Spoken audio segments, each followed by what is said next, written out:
moments come alive on NBC Sports.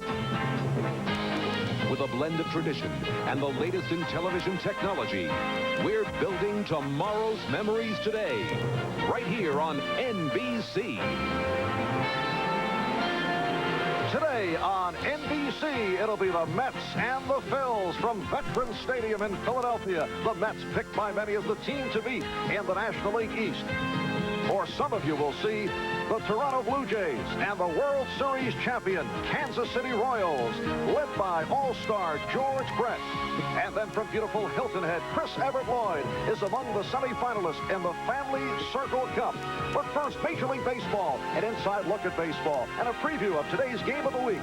Brought to you by Honda Power Equipment, lawnmowers, lawn tractors, and portable generators made to last. And by Beneficial, when you talk to the manager, you're talking to the boss.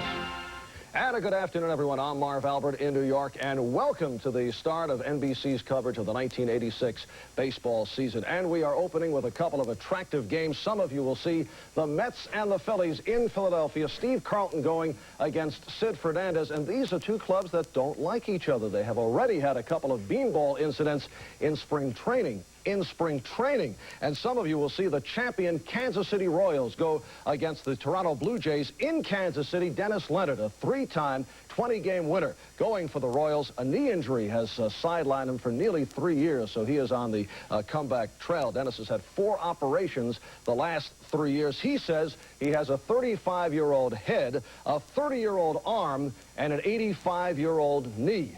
We'll be switching to the ballparks in just a bit for the voices of Vin Scully, Joe Garagiola, Bob Costas, and Tony Kubek. Bob, of course, coming off his successful co-hosting stint last night of Friday Night Videos. Next week, Bob will be touring with Frankie Avalon, Bobby Rydell, and Fabian. All right, this 1986 baseball season got underway last Monday in presidential fashion. The traditional first pitch, a wild throw in Baltimore. But the second right on target, it was a strike. And then, with the pressure off, President Reagan settled down in the dugout to take in a few innings, sign a few baseballs. Super Bowl champion Chicago Bears coach Mike Ditka did his Jim McMahon impersonation, ruled his first pitch an incompletion. As with other opening days, there were some highs.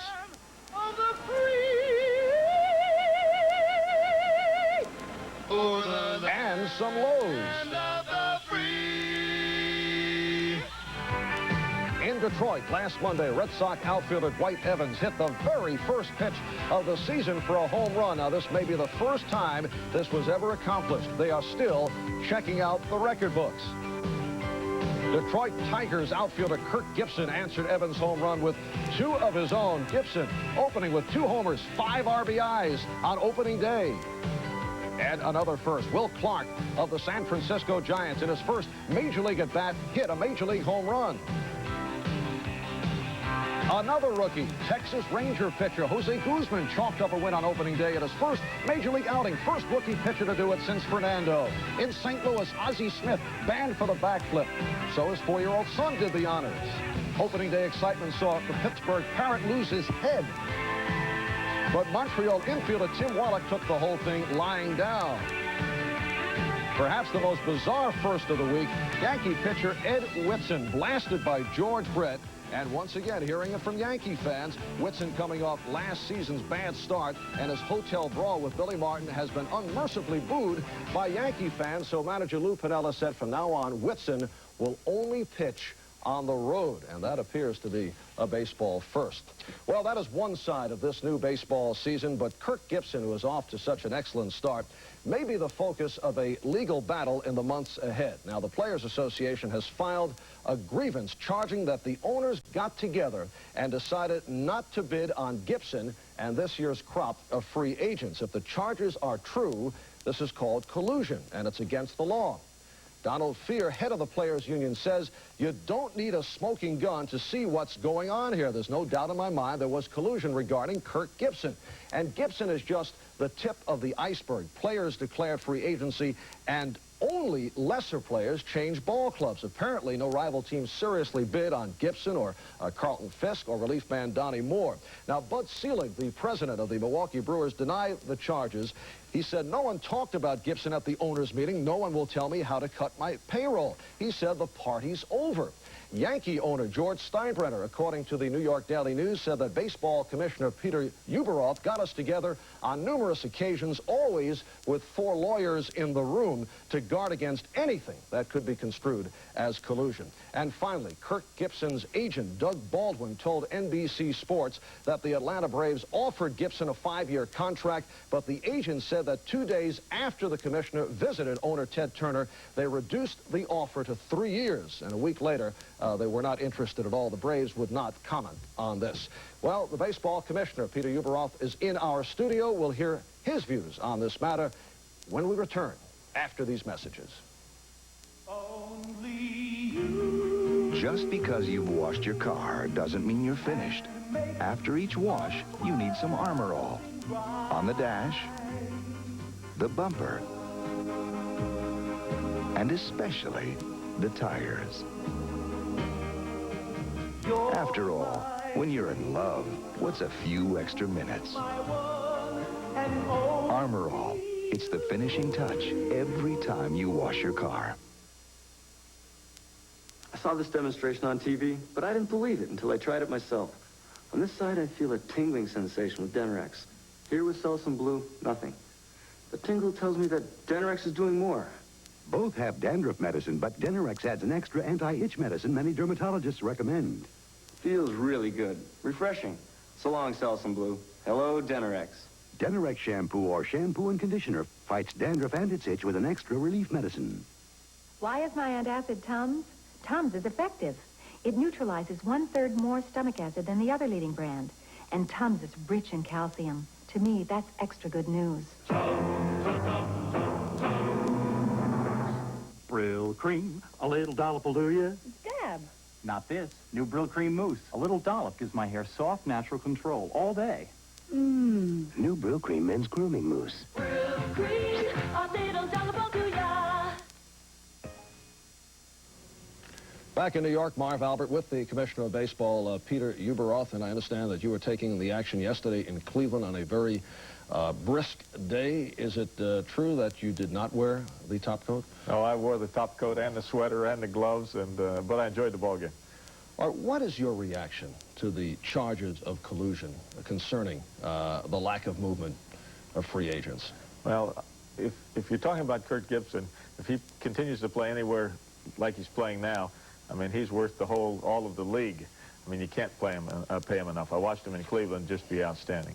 But I don't see collusion. Salaries in baseball, unknown fact until this moment we speak about it, this year from last year will go up about $30 million. So the spiral is still continuing of increased amounts of money being paid to players. Free agency, I think, is going to continue as it has in the past. What happened last year is the owners opened the books.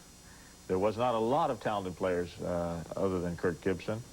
And also, there was the first time in baseball in a long time that people the year before had not had good success with free agents. You know, the players that went into free agency the year before did not perform very well. Those factors made it really kind of hold free agency down, but it's alive and well. But isn't it curious, you take a guy like Gibson with his credentials, and he's on the rise, that there was no one interested in even talking money with Gibson's agent? I could understand the cases of a Juan Benitez or Rod Carew because of his age, and that could backfire. But how could it be that no one was interested in Gibson? Basically, there's usually only about a half a dozen clubs that are interested in free agency. There's 10, 15 clubs that just never get in the marketplace. And those that did had just opened their books and embarrassed themselves and, threw all that red ink forward for the world to see and said, look at how terribly we're doing. And they just took a big, deep breath of air and said, we're not going to be in that market. So you're saying it is possible that no other club, even with the needs that they would want to go for that kind of money for Kirk Gibson?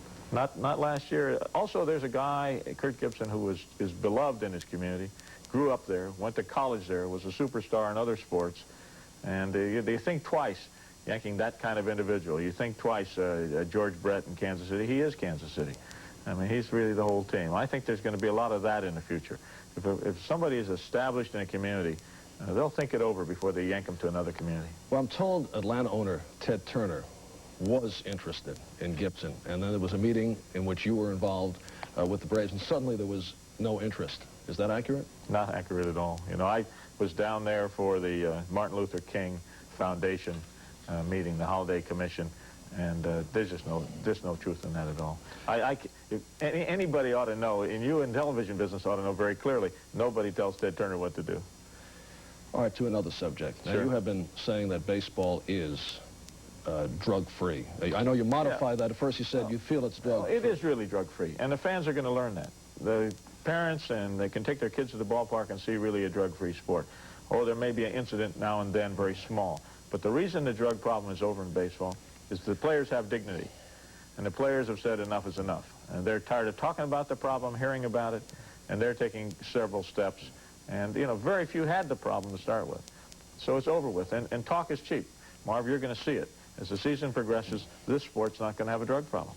That appears to be a sweeping statement. I know Sure it you've is. taken measures to try and prevent it, but how can you just declare that the sport now is drug-free? I mean, there are youngsters coming into the game all the time. There are possibilities of other things occurring. The youngsters all have been tested in the minor leagues on a regular basis, and we know the record's there. We know that the minor leagues are virtually drug-free, and so all the youngsters graduating, but mainly the players have dignity, and they've said enough is enough. They know the problems, they've learned the lesson, and after all, we both can make projections, but you have me on record. You watch. This season will be virtually drug-free. Commissioner, what is your reaction to the feeling by some that you are actually positioning yourself to run for political office in California? Well, the day that I could run, I could legally become a candidate, has now passed. I can't become a candidate till 1992, so that rumor ought to be a pop fly that somebody catches and we forget about. You'll still be a young man in 1992. Well, listen, let's see, I'll be in the mid to late 50s. Who knows what happens then? You know, I'll have to, the next election I face is in 3 or 4 years to see if they elect me as commissioner again. So you are saying you will still be commissioner of baseball a year from now? Till I get thrown out. And I said that the baseball players should have a voice, so should the umpires, and we'll see. It's a great sport, off to a good year. Okay, Commissioner, thank you for coming by. My pleasure. All right, Peter Uberoth, baseball commissioner, and we'll be back right after we pause for these words.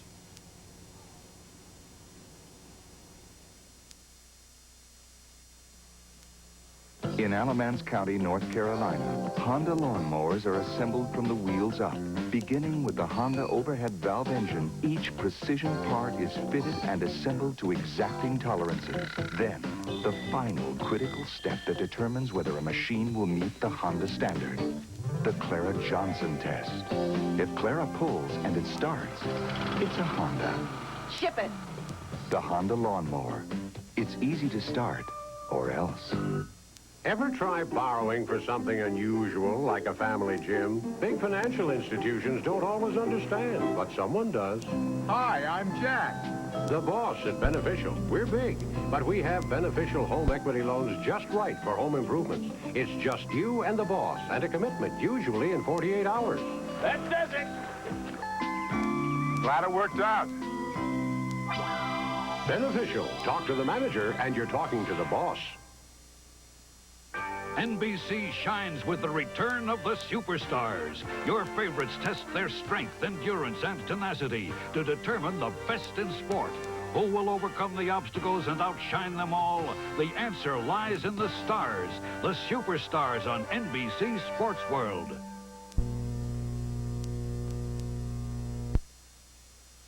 Indianapolis has a rich heritage of baseball, and one night in 1973, we were out at the baseball park, Bush Memorial Stadium, and it was a Little League night, and thousands of parents and their little leaguers were there. And in the middle of the third inning, we realized there was some kind of a ruckus, some kind of a commotion going on in the Indians' dugout, and we looked over, and Pedro Bourbon was just slapping the hell out of a teammate, and he was on top of him, and he was doing this to him. Both hands by the throat, just choking the life out of this guy. And each one of those little leaguers, as they left, they all said together, this was the best night ever. Indeed, the walls may be closing in on that man. There are 5 other games going this afternoon, and we'll be keeping you posted with updates during the course of the day right here on NBC Sports. Coming up, some of you will be seeing the Mets and the Phillies from Veterans Stadium in Philadelphia, or the Royals and the Blue Jays from Kansas City. Thank you for tuning in. This is Marv Albert. Let's head to the ballpark.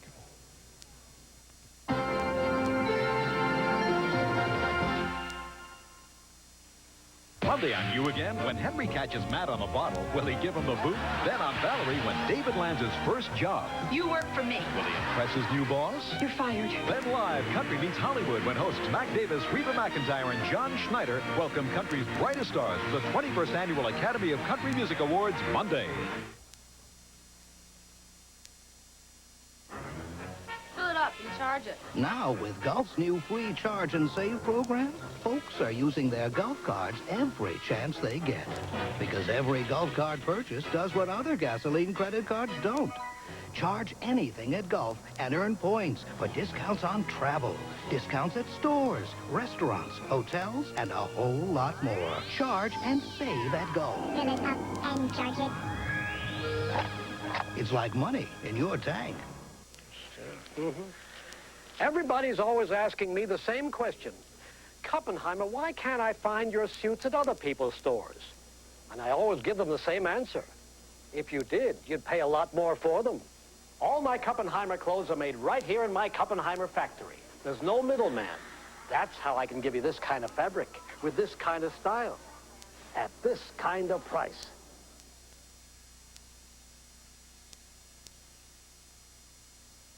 Emilio Estevez tries directing Monday at 7:30 on Entertainment Tonight. Today's game of the week pits the New York Mets versus the Philadelphia Phillies and Cannon against Cannon. For the Mets, it'll be Gary Carter. He homered last night. He's hit more home runs at Veterans Stadium than any other visiting player. He also picked up 5 RBIs to beat the Phils. He'll go up against Mike Schmidt, the veteran who has hit 459 home runs in his brilliant 15-year career. So it should be muscle against muscle, Carter against Schmidt. But there's more to it than that, because there will also be the contrast on the mound. The 23-year-old Hawaiian, Sid Fernandez, who could very well be the standout young pitcher in the league, against 41-year-old Steve Carlton. He's won 314, but the question is he on his way out? They'll all go head-to-head today at Veterans Stadium in Philadelphia.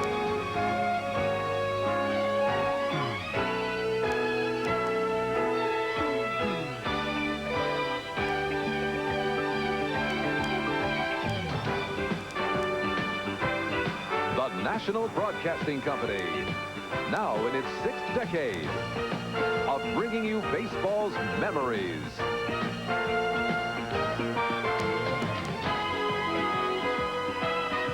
Baseball's milestones. Baseball's majesty.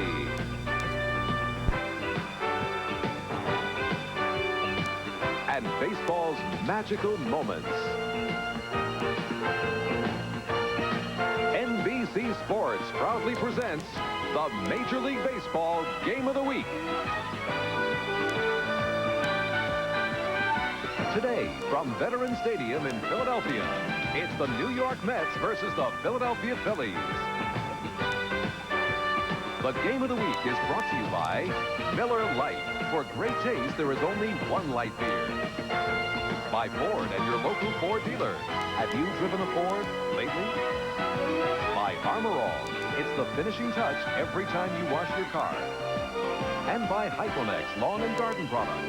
Hyponex. Spread the word.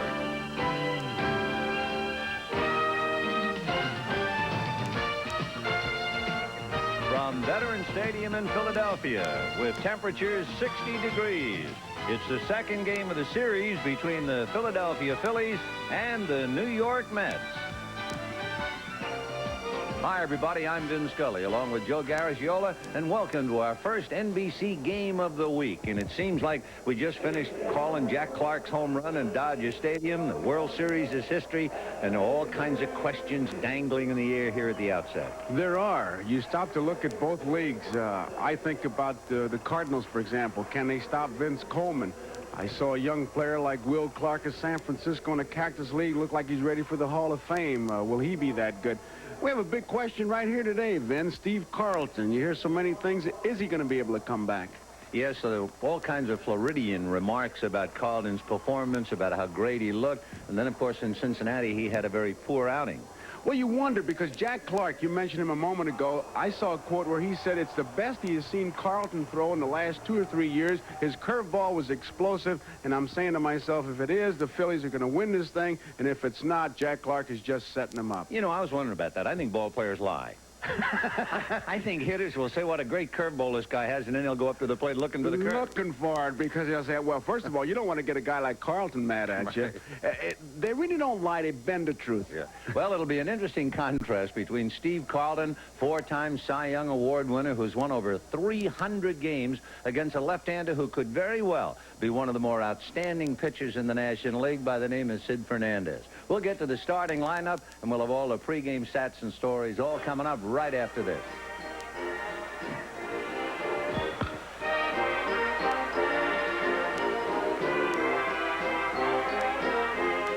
It started out as a party, but turned into a case of the missing case. Groovy shindig. Incredible feat. Thank you.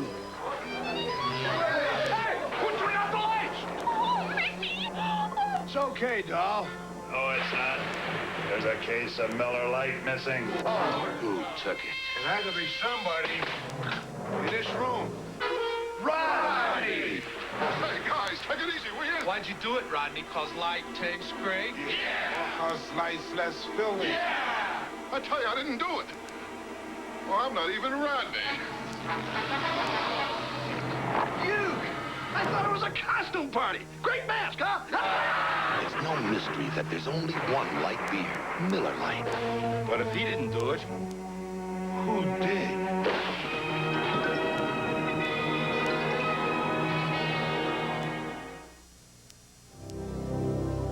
To Peerless Faucet, durability means solid brass, resilient copper, and stainless steel construction. It also means if you install your Peerless washerless faucet today, it will not only still be working in the year 2001, it will still be under warranty. Peerless do-it-yourself faucets. Install in no time and last a long time. Hey, did you guys see who's playing tonight? Oh, wow, they're fantastic. But we gotta go out with Mom and Dad. Yeah, but those guys are outrageous. I'd love to see them, but... Hey, why don't we bring them? Great idea. Bring them.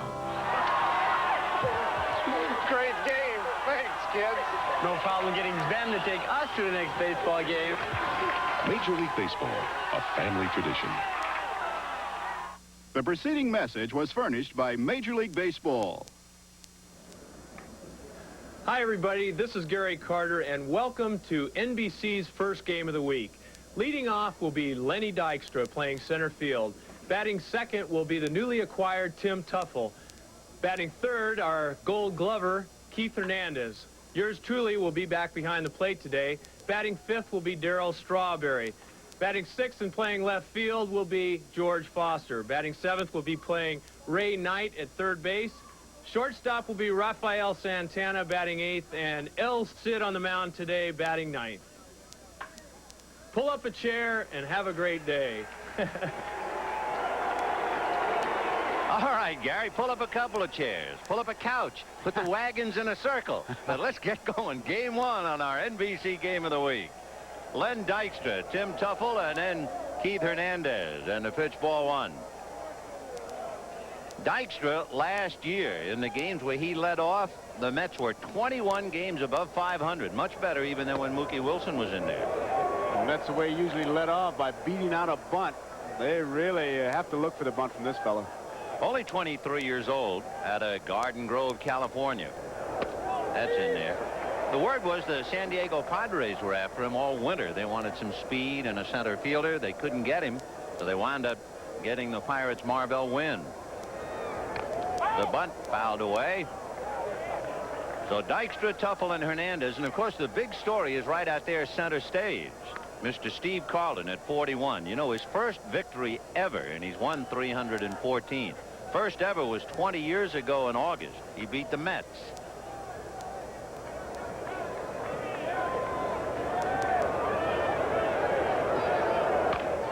Little ground ball wide of first, fielded by Schmitty, and there's nobody there.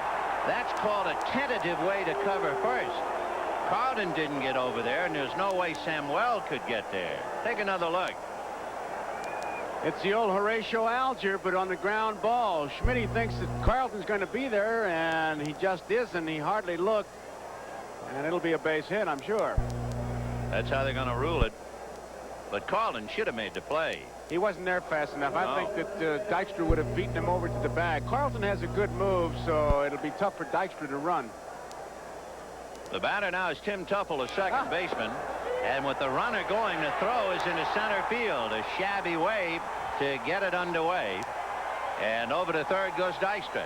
Reason I said that is because they were talking about it before the game on Carlton's move, but the important thing was the inaccuracy of Russell. Now, they talked about his quick release, which he does have, but is he accurate? That was the question. Obviously, he was not on that one, and it's just the same as a triple. The little bunt then ends up a triple. So with a runner at third and nobody out, Tuffle up there. And the count 0-1. And hit foul down the left field line out of play. Carlton has always needed a lot of work on his move, not to make it any better, but to make it more legitimate.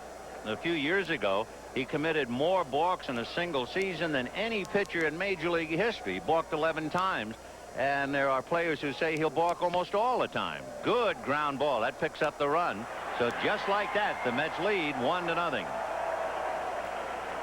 Boy, you talk about getting the maximum out of the minimum. There's a ground ball by Dykstra. Turns out to be a hit. A stolen base, an error, and a ground ball out. And the next thing you know, it's a run on the board.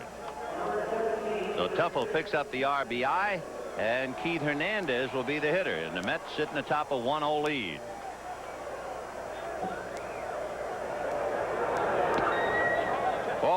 It'll be interesting to watch Carlton work because they've been sitting on his breaking ball. His fastball last year was not strong enough to get by if you were looking for the breaking ball. Hernandez last year hit only one home run in 338 at-bats in the Eastern Division. You know who it was against? You got it. Philadelphia. Fouled away. Claude Osteen, talking about Carlton, Osteen, the pitching coach, says that we've got to almost convince him that he has to pitch backwards. That is, with 2 strikes, throw that fastball. It is good enough now. They clocked Carlton at 86. It's good enough now to get him out, but he's relied so much on the breaking ball, he's sit on it. Here's a 2-1 pitch, hit the other way, foul to even it up, 2 balls and 2 strikes. Yeah, I know Osteen talks about last year when Carlton was so tentative, he would show the fastball. And this year, he's still showing it instead of using it. Fouled off, 2-2. Now, against Hernandez, and I asked Keith before the game, I said, what's in your mind? He said, sit on the breaking ball. He has hardly thrown him a breaking ball. It's all been hard stuff. Now, with 2 strikes, it's a whole different story, but he's still relying, Carlton is, on hard stuff.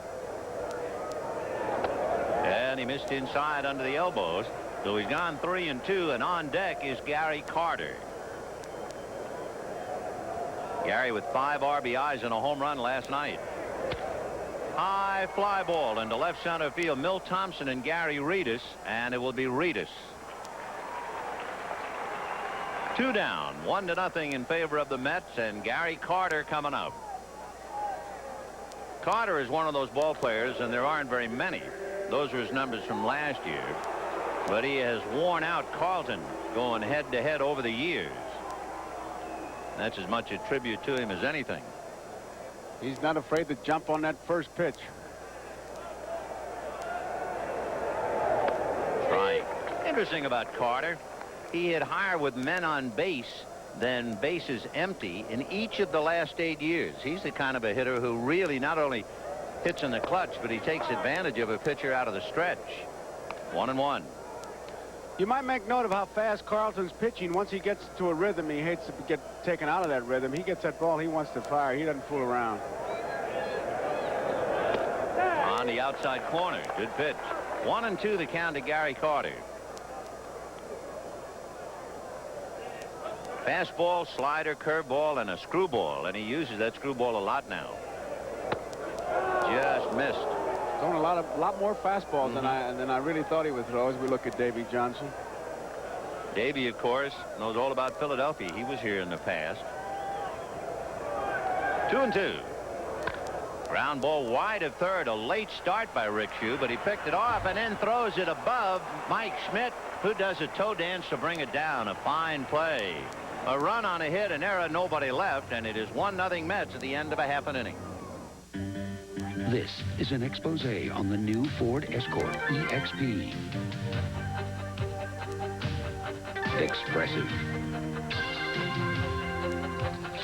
Expansive.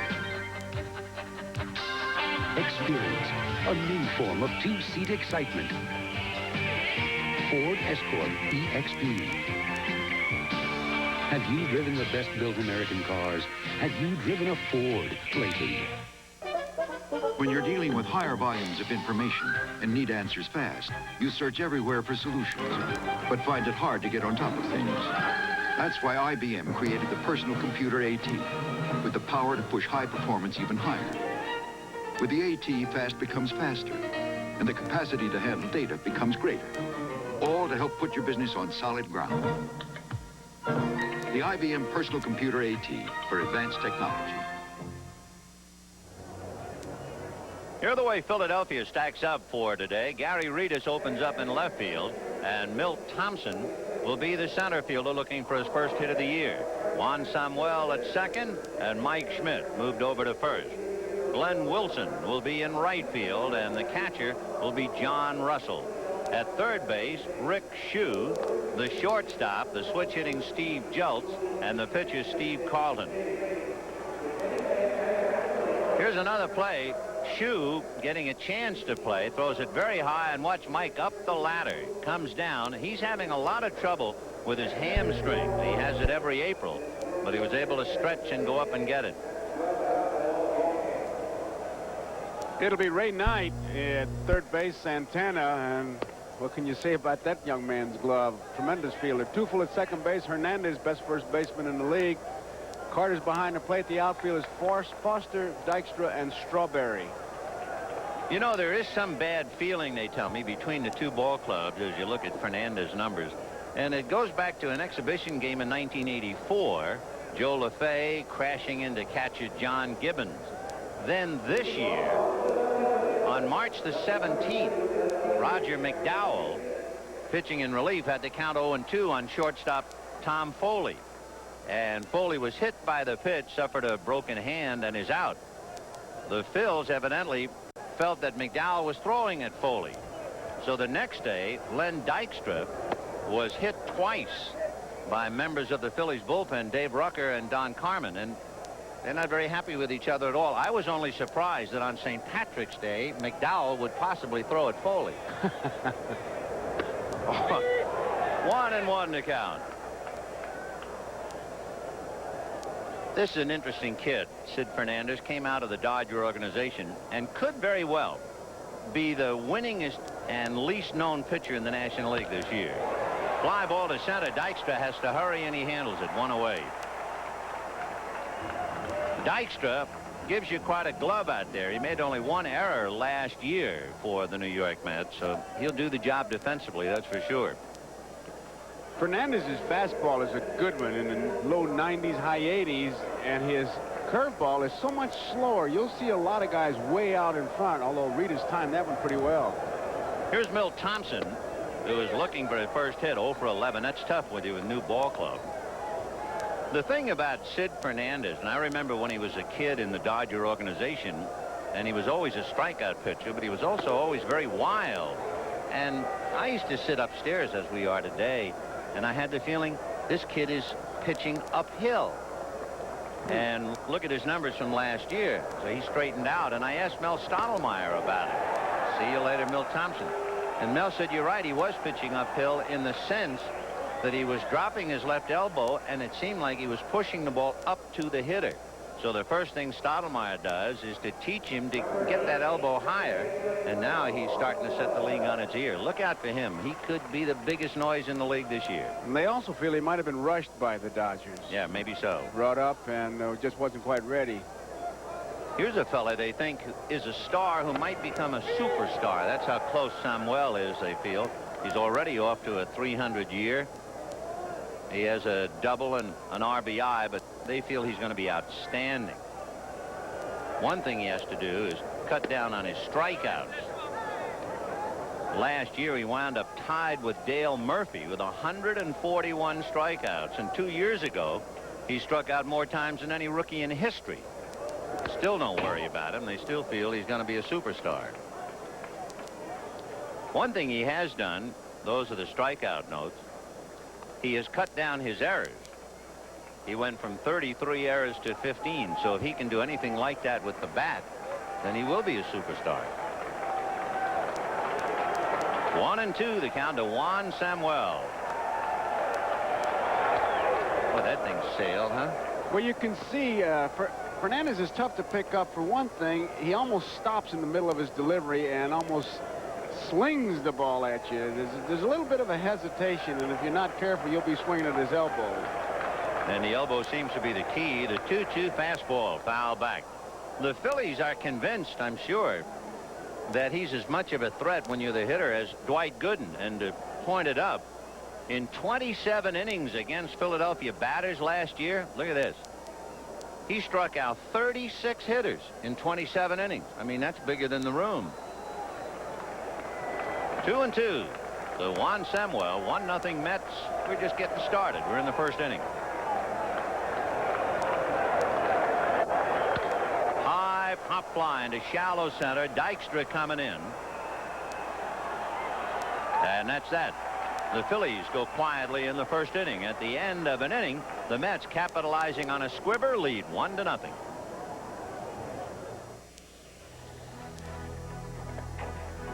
The American Express card buys steak dinners, cameras, umbrellas, suits, crystal, computers, Broadway shows, exotic vacations, golf clubs. But at times like these, the card is worth much more than what it can buy. Gonna need some cash? And a rental car? Oh, yeah. And can we help you find a place to stay for the night? With a shower. The American Express card. Don't leave home without it. Who took the case of Miller Lite? Well, everyone had a motive. Because light tastes great? Yeah. Or because light's less filling? I know who did it, and that's your first clue. It's no mystery that there's only one light beer, Miller Lite. Who took the case of Miller Lite? I got another clue for you. I know for certain the culprit drinks light because it tastes great. But I know it wasn't me. It's no mystery that there's only one light beer, Miller Lite. Muffler. The muffler with aluminized steel, designed to resist rusting, and a limited lifetime warranty for as long as you own your car. Sears Muzzler Muffler. One more way we installed confidence at Sears. Every day, Sears Muzzler Muffler with Sears limited lifetime warranty is just $19.99, including installation. There's more for your life at Sears. This is Marv Albert in New York. In Kansas City, Dennis Leonard pitching for the first time in 3 years, making it back from a knee injury, retired the Blue Jays in order in the first inning. Encouraging start for the comebacking Dennis Leonard. Let's get back to Vin and Joe. Okay, Marv, that's encouraging for Dennis Leonard, but at the same time, there was a heavy sentence in there for Pedro Guerrero. Said Dennis Leonard recovering from an injury suffered 3 years ago and is finally trying to make it back. Wow. That was tough on Pedro and the Dodgers. Might change the whole complexion, certainly, of the National League West. But here's a fellow who can change the complexion of a ball game as quickly as anybody. Darryl Strawberry, career high in home runs, 29. I don't know, how many times do you think he might walk with Foster hitting back of him this year? 150, 200, 300? He's got a good chance. He's got a good chance. I would think so, too. 1 ball, 1 strike. Ball 2. Strawberry's in that category. Don't let... Every club has one guy. Don't let this guy beat you. And Strawberry is one of those fellas. Well, Steve behind him now, 3-1. You may note that Russell, when he gives that target to Carlton, he'll move. He likes to split that target. Let him swing 3-1. It goes by Bill Robinson and down the line. And the count 3-2. If you joined us a little late, Len Dykstra squibbed one up along first, Carlton late covering. It was a base hit. He stole second, took third on the overthrow by John Russell, and Tuffle picked him up with a ground ball. Did he swing? He swung, and down goes Strawberry. Really set him up for that breaking ball as he threw the hard fastball 3-1, and then 3-2 came back with the breaking ball. There's a good look at the concentration of the left-hander. I guess this is a good footnote to a Carlton strikeout. You know, he's lost 10 more games to the Mets in his career than to any other team, and maybe the pattern was set way back in September of 1969. Steve became the first man ever to get 19 strikeouts in a 9-inning game, and the Mets beat him anyway, 4-2, on home runs by Ron Swoboda. I was going to say, Swoboda hit those home runs. Who now is a sportscaster in Phoenix? Well, here's George Foster. Foster, and there's no other way to put it, had a dreadful year, especially in late inning pressure situations. In other words, a late inning pressure as he blows him away. Let's say 7th inning or later, score tied or you're behind 1, 2, or 3 runs. You know what he hit in those spots? 132. That is the zip code for where? He didn't hit the zip code of New York. Nowhere. That's a heavy load. 2 down, and here's Ray Knight. Make a note now, that was a fastball. Carlton is really trying to turn his own ship around by going to his fastball and just showing him the curveball. 1-0 the count. 2 down, top of the second, 1-0 in favor of the Mets.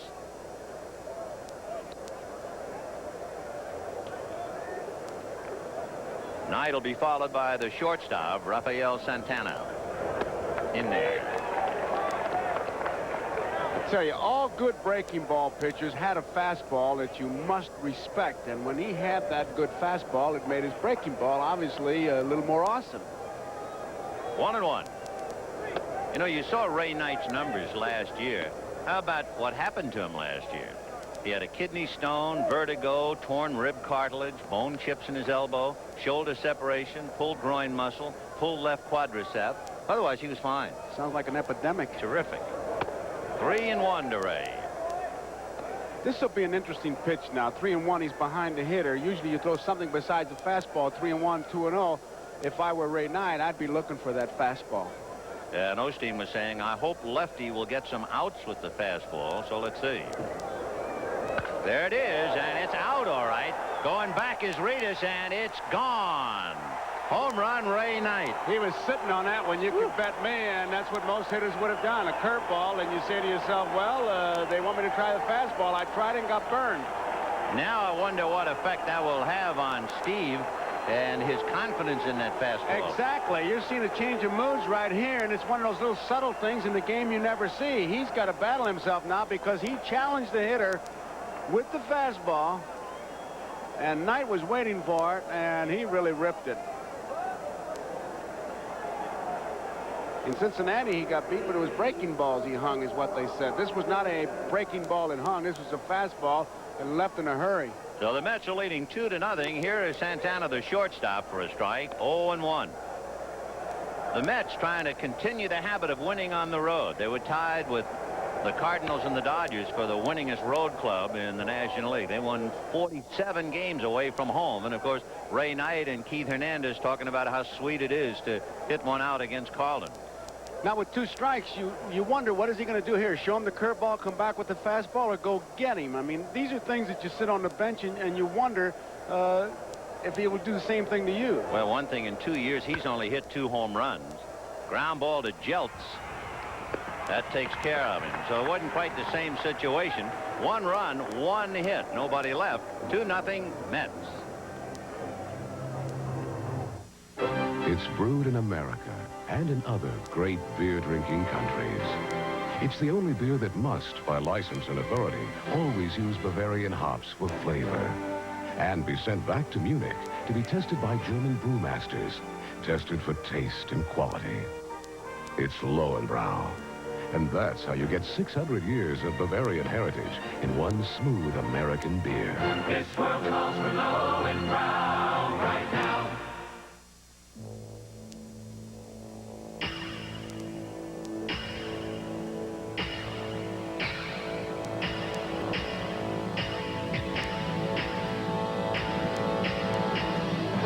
Whatever you want to lock in, lock out, lock up, or lock down, remember, master locks are tough under tough conditions, tough under pressure, tough under fire.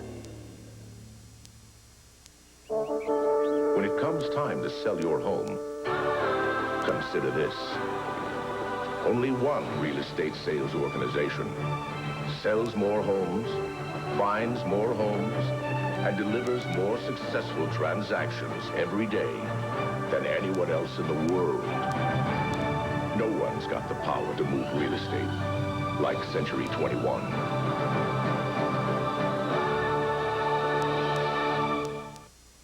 NBC shines with the return of the superstars. Your favorites test their strength, endurance, and tenacity to determine the best in sport. Who will overcome the obstacles and outshine them all? The answer lies in the stars, the superstars on NBC Sports World. John Felsky, who is a little bit pleased at what he's seen, even though they lost last night. He was talking about the fact that his club did come back. They were down 6-1, wound up losing 9-7, but he liked that quality in them. He's got better tools this year than he had last year. Better outfield defense, better bullpen. Here's Mike Schmidt. He'd be followed by Glenn Wilson and then John Russell. There was some concern about Mike Schmidt.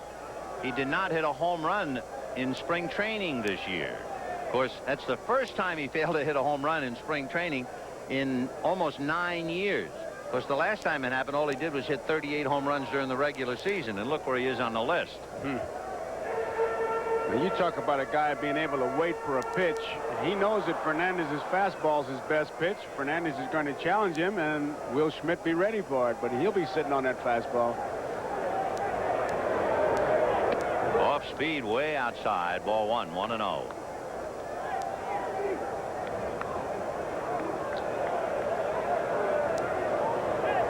Schmidt trying to spark plug last year's 5th place Phils, and drives one to deep right center field. Going back for it is Strawberry and makes the play easily. Ben, I keep hearing about certain guys being good breaking ball hitters, but I tell you, it's almost redundant to say a guy's sitting on a fastball. I guarantee if you said, hey, you can write Santa Claus for a gift, what would you want, fastball or curveball? I know what I'd want. You doggone right. Where's Glenn Wilson?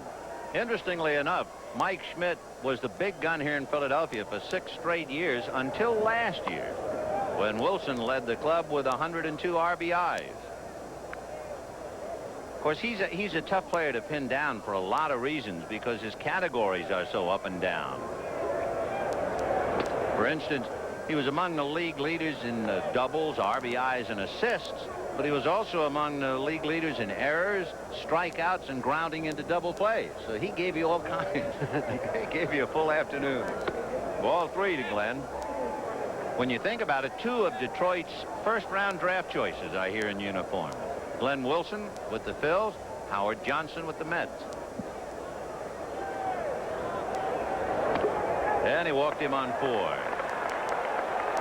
Last year, Fernandez high in walks in a game, 6. His high in strikeouts, are you ready?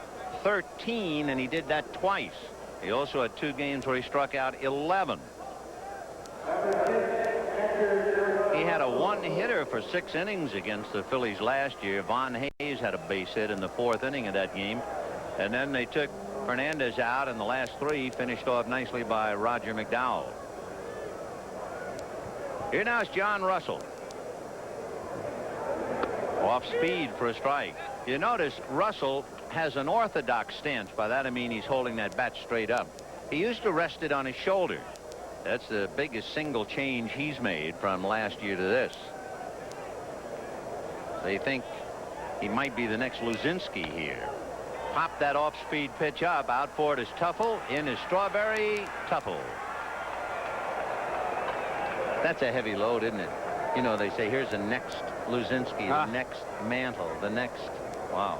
I don't like to hear that because they always tell you next and then fill this guy's shoes, but they never tell you with what. You know, they always blame you for not living up to your potential. Nobody ever says, you know, maybe we were wrong in establishing such a high potential. Exactly. Here's a guy they think will do very well, although he struggled at third base last year.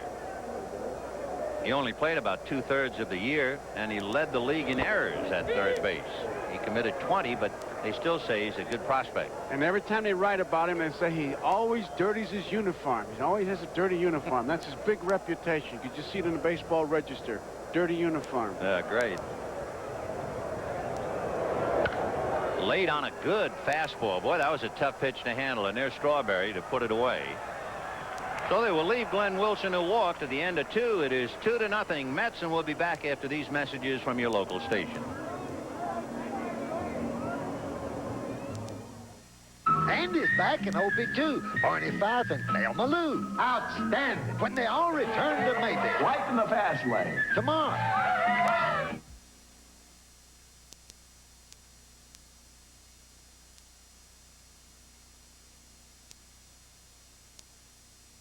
You'd love to buy a new house, but you can't find a buyer for the house you're in. So you're trapped, locked in, caught in a house you can't sell. That's why you need the seller's security plan from ERA Real Estate. If we don't sell your house, we'll buy it. There is a difference in real estate companies. For more information, contact the ERA office nearest you.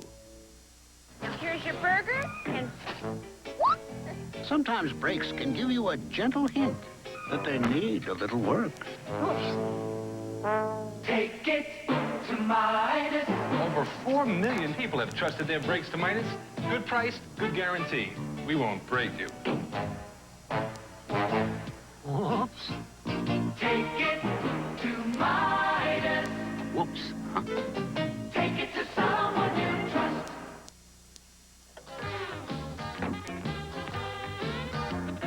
I keep loving you, so for me we're still brand new. You're my pride and joy. If your pride and joy is a car, protect it with a Wix oil filter. Inside, Wix has 1/3 more filtering area than the leading brand.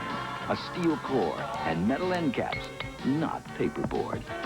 Isn't your car worth a Wix? Yeah, you're my pride and joy. Second inning along with Gary Carter. That's a low 5. Once again, we remind our viewers we'll be selecting the Miller Lite Player of the Game at the conclusion of the ball game. Sid Fernandez. That's a pretty good number for a hitter. As a pitcher, 212. He had 11 base hits last year. 0-2 the count. He'd be followed by Len Dykstra and then Tim Tuffle.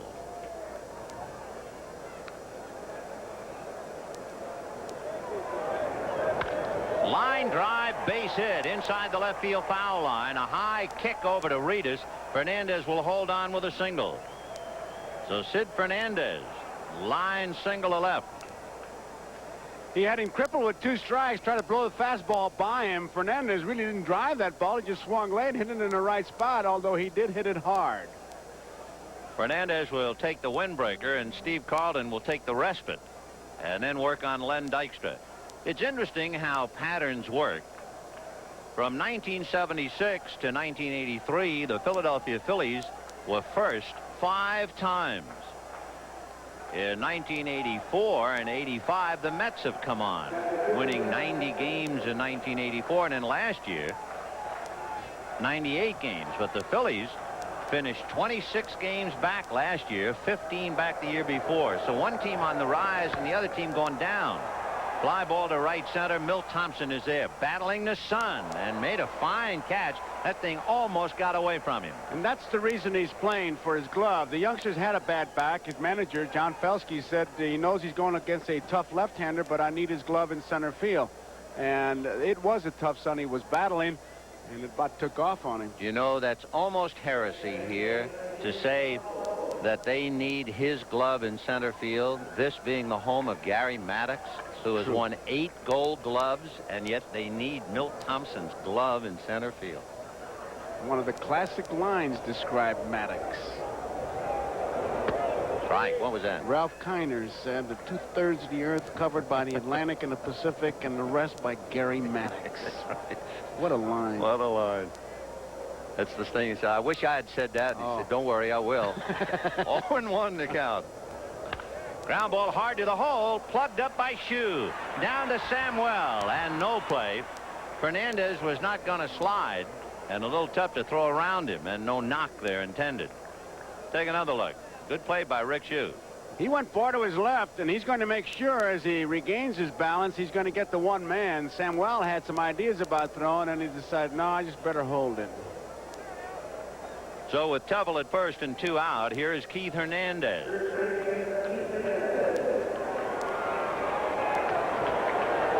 One thing the Mets don't figure to do with Tuffle is run him, and especially with a left-hand hitter at the plate. You want to keep the first baseman Schmidt anchored on the bag.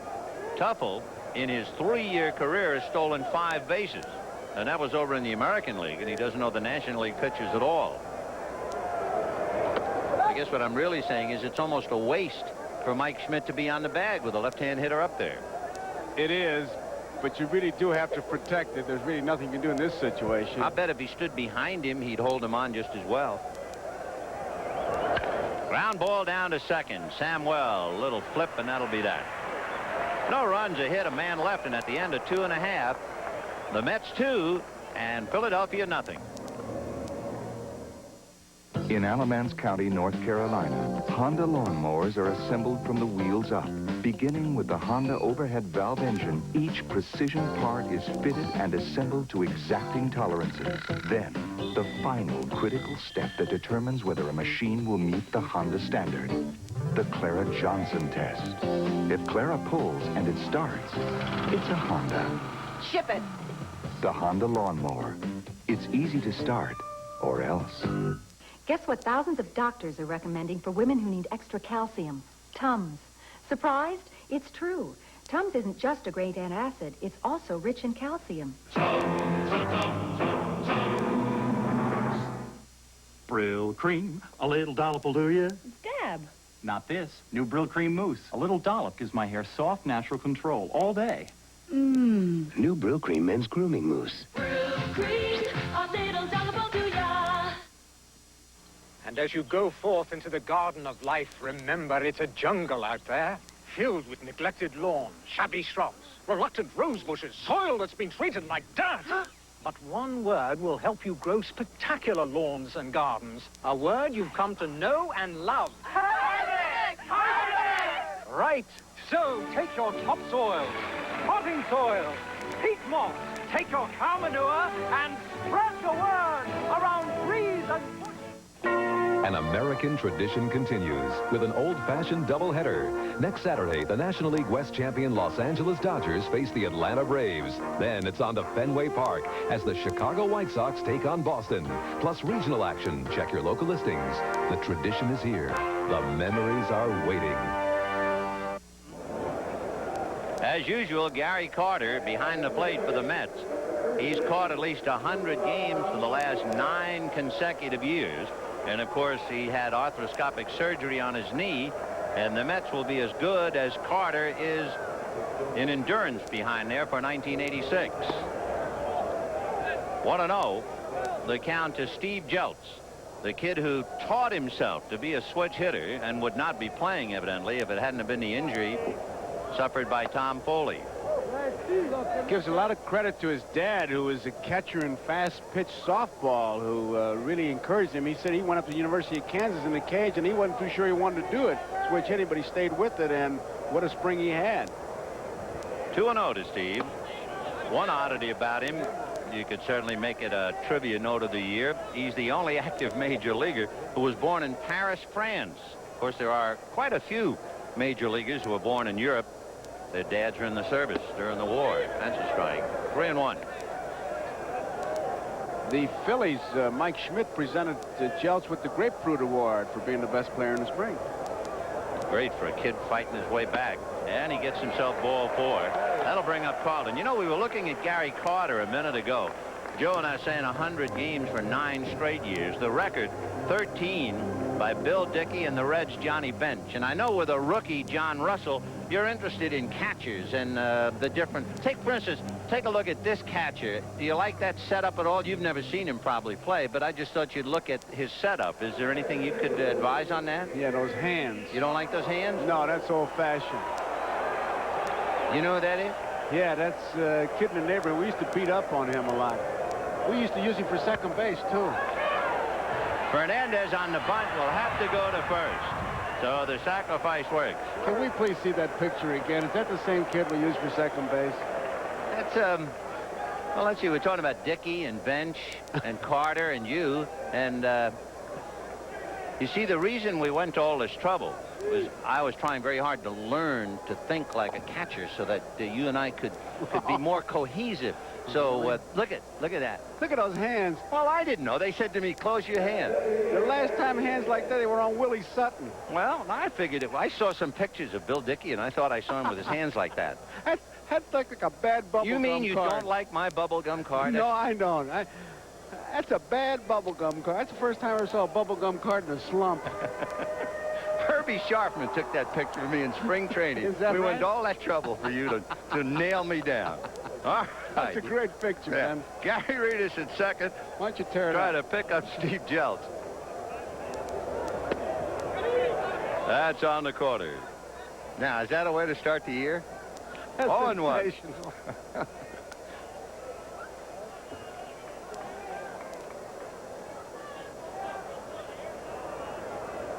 0-1. Uh-oh, that seemed to cross Gary up. yeah. He wasn't sure what that was, and he's saying, hold everything. No question that crossed him up, man. That came up in Hawaiian. Woo! That's the kind that if you don't catch, you order 4 beers by putting up your index and little finger. We'll pause briefly for station identification. This is the NBC television network.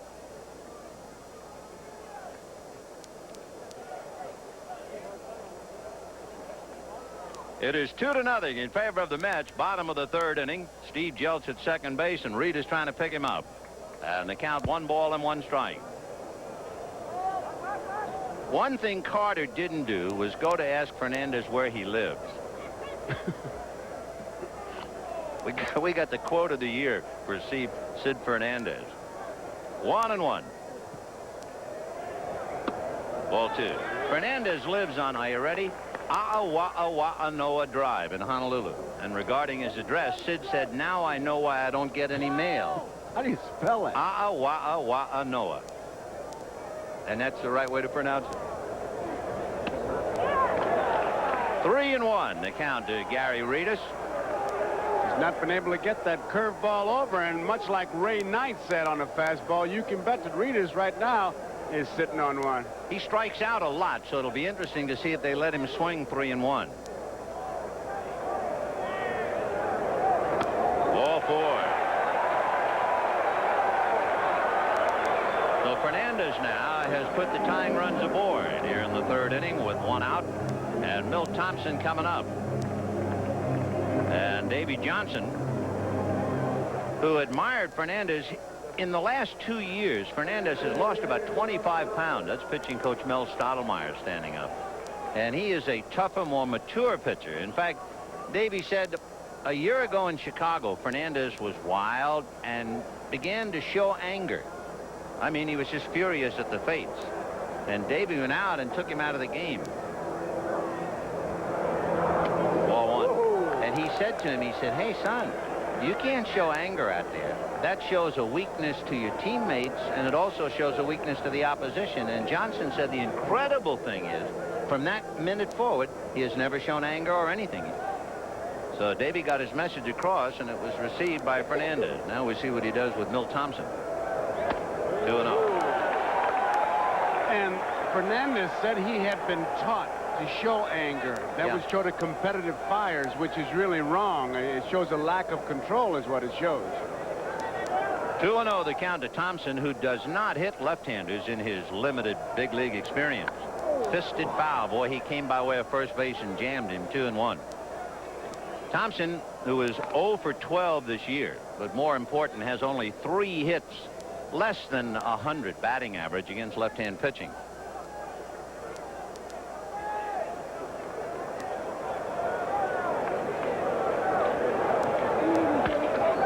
The middle and behind the bag. Tough play. They get a feed, and that's it.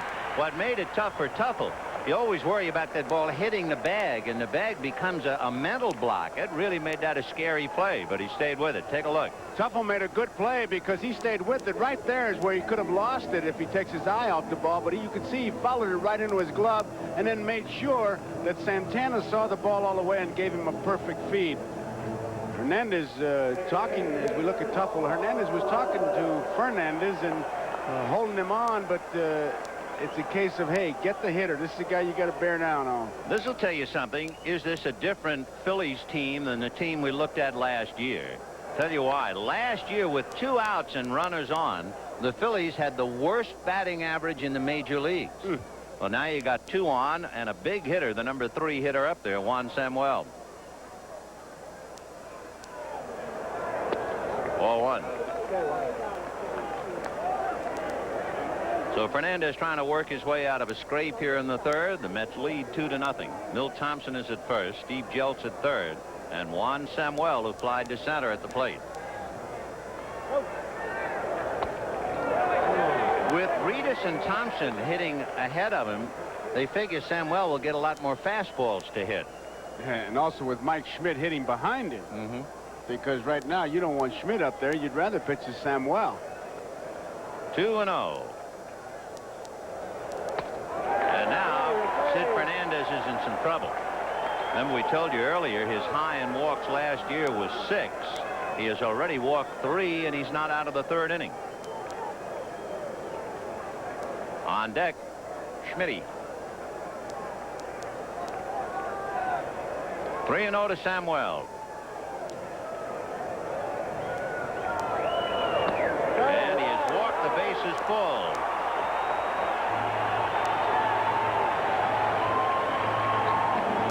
See Davy Johnson talking to Mel Stottlemyre. I think they would love to have an instant replay machine in the dugout so they can take a look, especially at the elbow, Joe.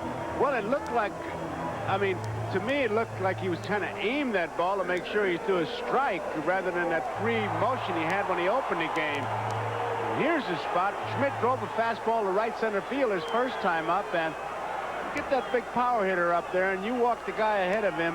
He's going to be jumping on the first good pitch he sees, and if it's the first pitch that's thrown, you'll see some pretty good action. So Mike Schmidt up there with the bases loaded, off-speed breaking ball, but he missed inside with it. Ball 1, 1-0. Smitty has 7 grand slams. The last one he hit was in 1983. And as you can see, he's hit 3 of them against the Mets. Line drive into left field. That's a base hit. 1 run comes in. Milt Thompson coming. He will score. And the Phillies have caught him 2-2. Stopping at second, Juan Samuel.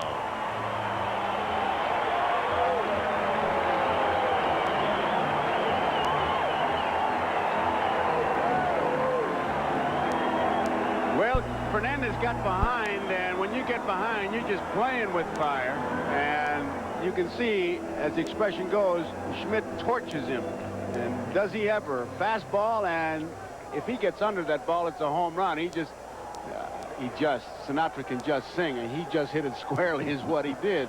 But it was not that home run swing of Mike Schmidt, but I tell you, he had that kind of power behind that bat. Mel Stottlemyre talking to Sid Fernandez. As you can see, that's the first hit. No one throwing in the Mets bullpen.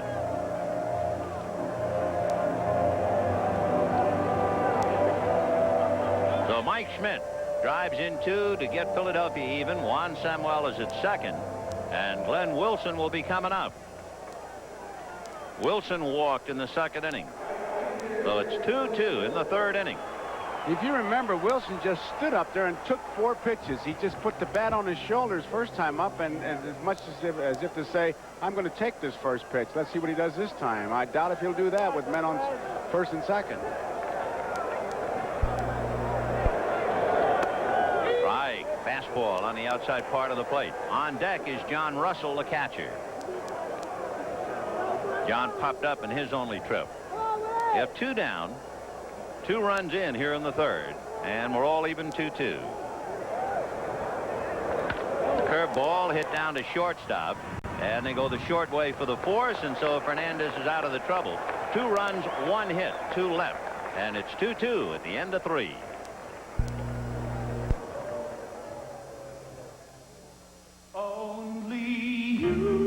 Just because you've washed your car doesn't mean you're finished. After each wash, you need some Armor All. On the dash, the bumper,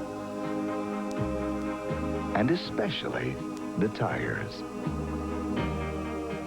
After all, when you're in love, what's a few extra minutes? Armor All. It's the finishing touch every time you wash your car.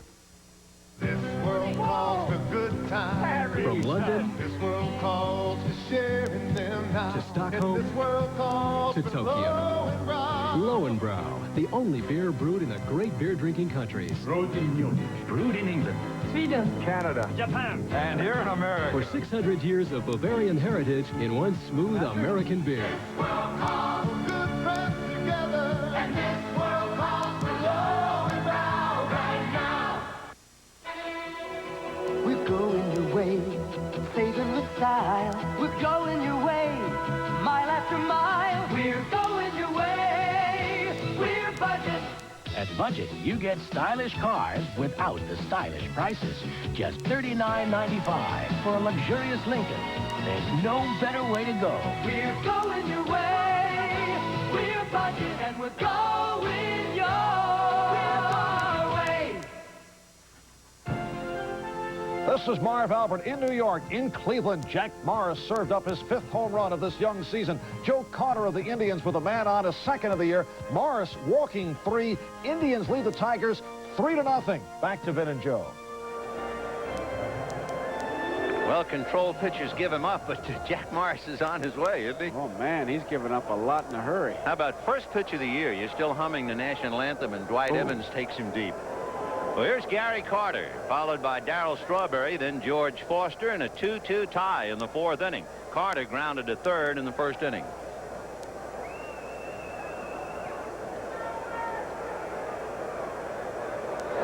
And he drives one into left center, racing over his Reedus to make the play. That ball was hit hard. There was your classic example of a hanging curveball. Darryl Strawberry, as he learns his way through in the major leagues, suffered a serious injury in May of last year, right here at Veterans Stadium in Philadelphia. In fact, actually, it was in Shea Stadium as against the Phillies, and Darryl diving and, of course, suffered the injury that kept him out. And what effect did that have on the New York Mets? Well, we'll show you his numbers with and without Strawberry in a moment.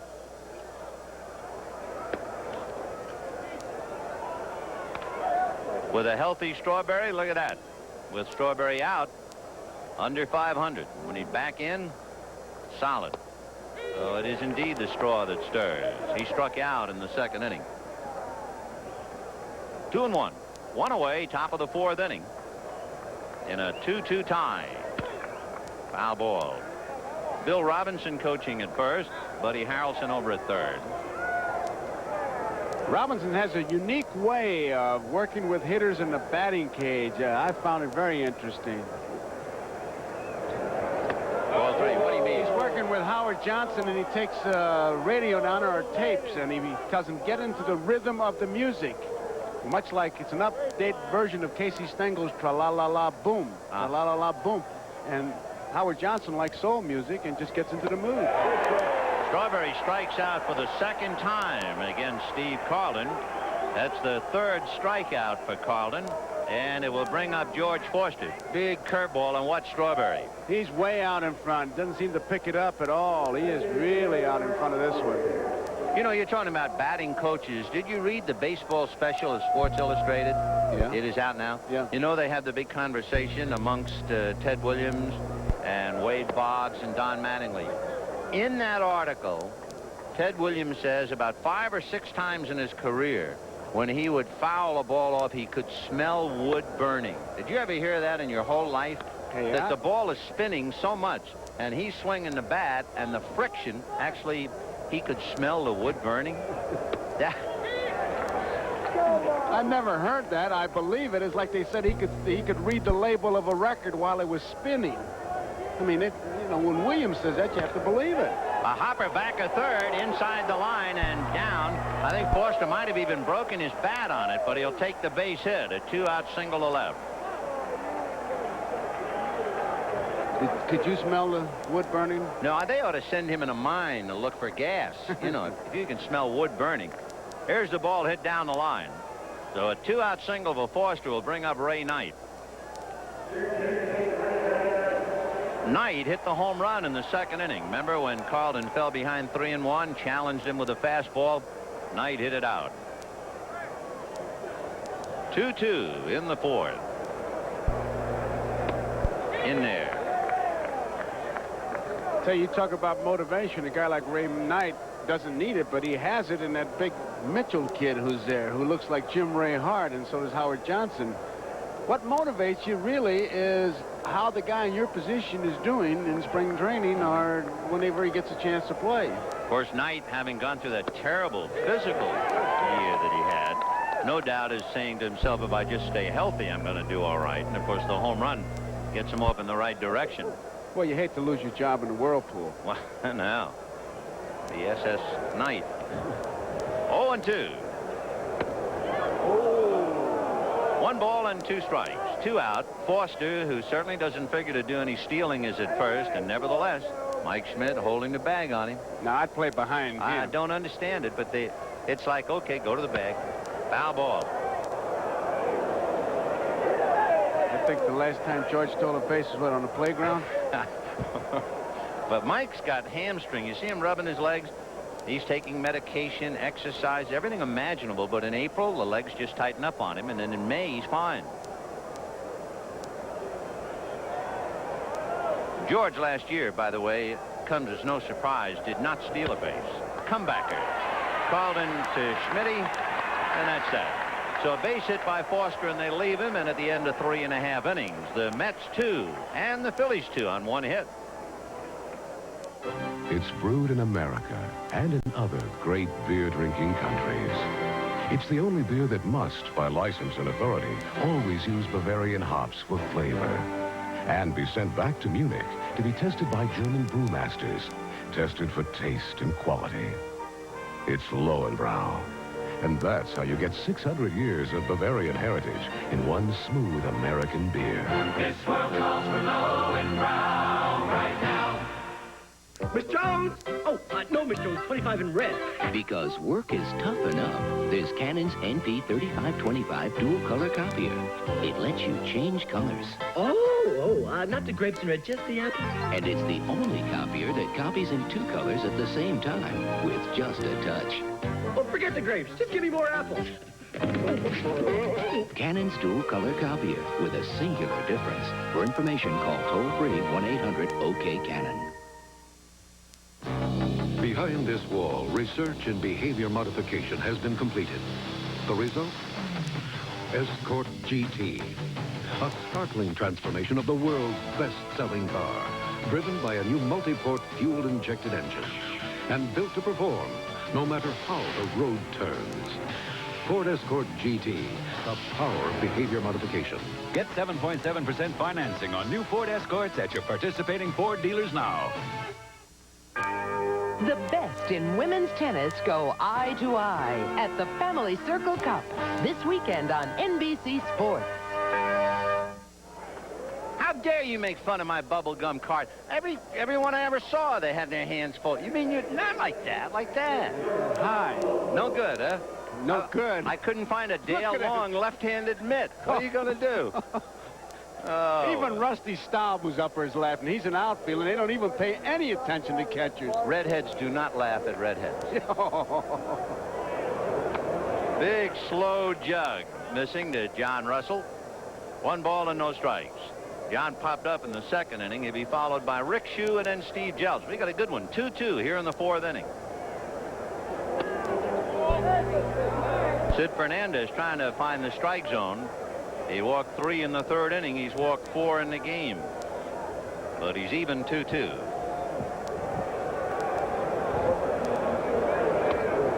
And he's behind now 3-0. Russell makes no bones about it. He'd rather catch than play any other position, although the Phillies have tried him at first base and tried him in the outfield. 3-0. And there's ball 4 to John Russell. Moves his way along, and that's 5 walks given up by Fernandez. As we mentioned, his high last year was 6. Of course, it is his first time out, and there's no one thrown in the pen because he's even in the ballgame 2-2. Be somebody getting up, and I see Lynch is starting to stir a little bit.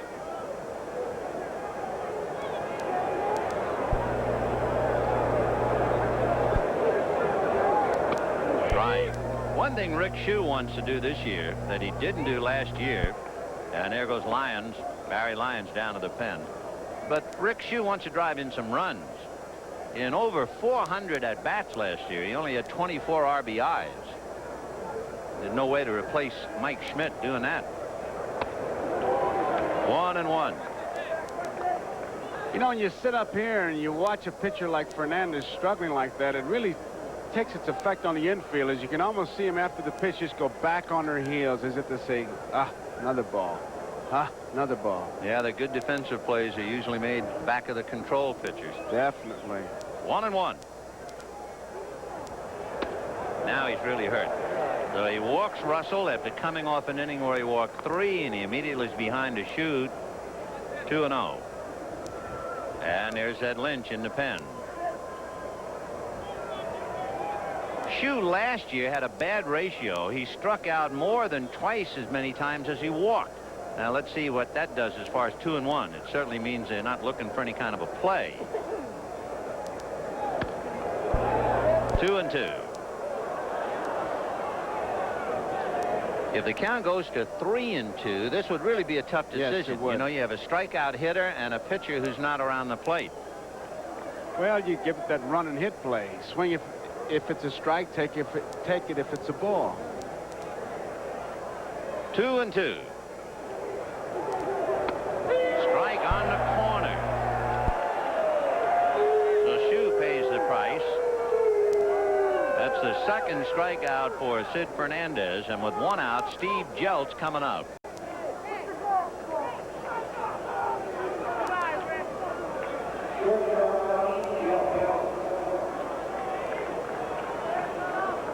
Last year, all of his problems as a right-handed batter, so he was just forced to switch. Off speed and behind. The tribute, though, is that he did it on his own, and in addition to that, he really built himself up. You can't tell because of the sweatshirt, but he's got some powerful arms. The weightlifting? Yes, Yeah. and it all came from proper weightlifting and just a lot of hard work. 1 ball, no strikes. In there.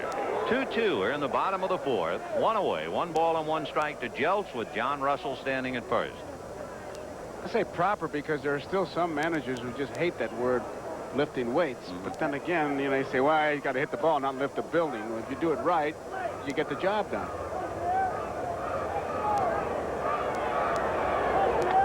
Half swing. It'll cost him a strike. 1-2. Pretty good fastball. He wasn't aiming that fastball. He cut it loose, and it seemed to sail a little. It's high enough, and Jeltz thought he could get it and tries to hold up, but no, he went around. 1-2 the count to Jeltz. Steve Carlton, a good hitting pitcher, on deck. Well, at least that's one of the few times he has missed low. He's been missing high and wide, but that's the first pitch low. Is Carlton alone with his thoughts in the on-deck circle. 2 balls, 2 strikes to Steve Jeltz.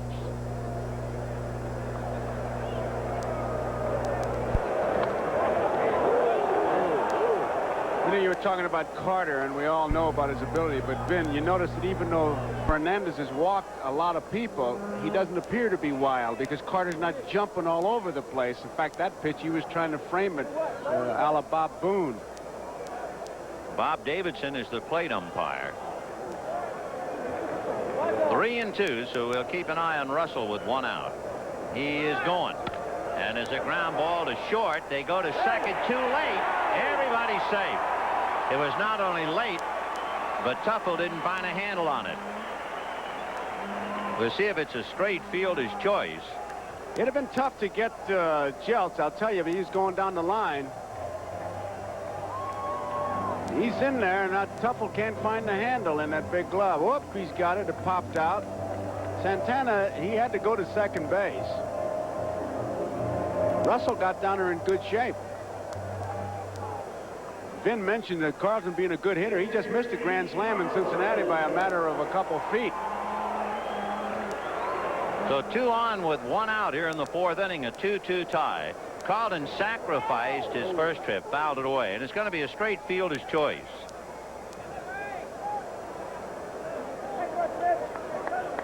Look at all those hits, huh? 300. How many hits you get in your career? Did you get 338?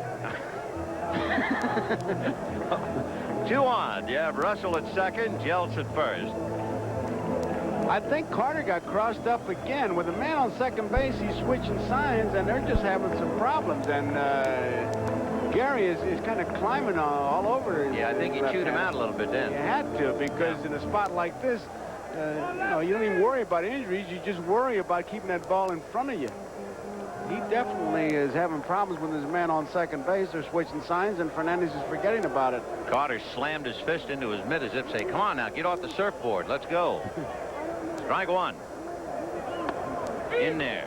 Another thing, Mel Stottlemyre said he was very impressed with Fernandez this spring. Not only has he lost a lot of weight, but Mel was saying, and there he is, that Fernandez really did very well in fielding his position. Well, he might be asked to field his position here, although there's 2 strikes on Carlton now. He's going to swing. And it's a fly ball to center. Dykstra with the shades down. Tagging is Russell. The catch is made, and the runners will hold. So at Carlton, a fly ball to Len Dykstra. 2 down, and Gary Reed is coming up.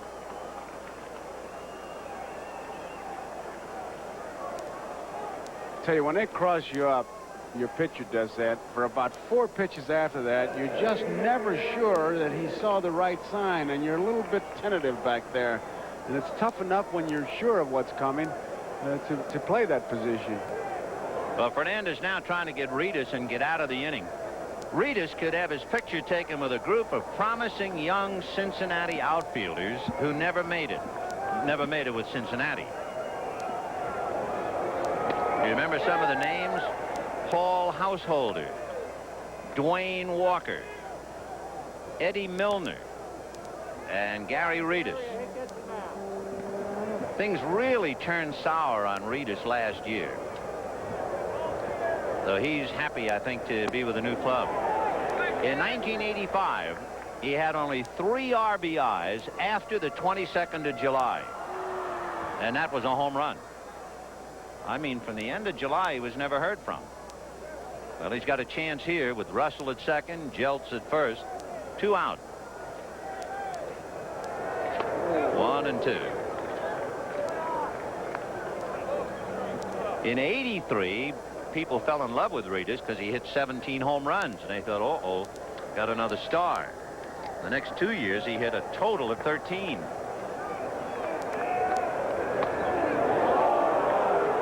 Two and 2.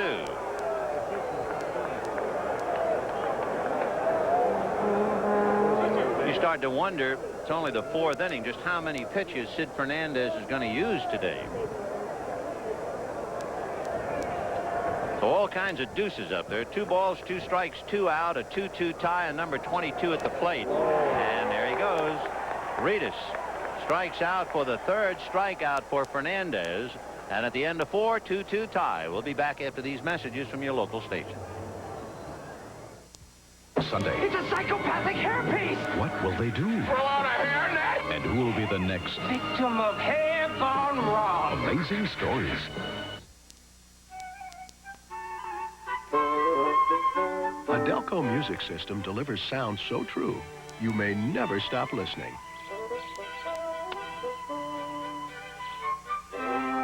Nothing else sounds quite like Delco because it's specifically designed to work with the acoustics of your very own GM car while it's still on the drawing board. Don't do that. Delco designed in sound. You'll love it too much to leave it. When your car knocks driving uphill, does everybody pass you? Everybody's passing. I'm well aware of that fact, Eunice. Oh, it's only a comment, Walter. And I took note of the comment, Eunice. Try Texaco's higher octane that gave powerful turbos even more power against regular unleaded. Texaco's super unleaded boosted acceleration almost 12%. Isn't that Werner Lutz? We went to high school together. By golly, you're right. I thought Werner was dead. Texaco's super unleaded, superstar power for more car power. America's getting into shape, America. All across America, people are discovering exciting ways to get into shape. You can too during your Lincoln Mercury dealer's Great American Shape Up, with great deals on great shapes like the striking new Mercury Sable, named one of the world's 10 best cars by Car and Driver magazine. Check the stylish Cougar too. The Great American Shape Up ends April 20th. Don't miss it. We've got the shape. See your Southeastern Lincoln Mercury dealer. The shape you wanna be in. Emilio Estevez tries directing Monday at 7:30 on Entertainment Tonight. Coming up next, the Family Circle Cup, live from Hilton Head, South Carolina. We'll see Chrissy Everett and Stephanie Rahe. And, of course, on clay, Chrissy, a champion indeed. She's won it 8 times. That's next after baseball.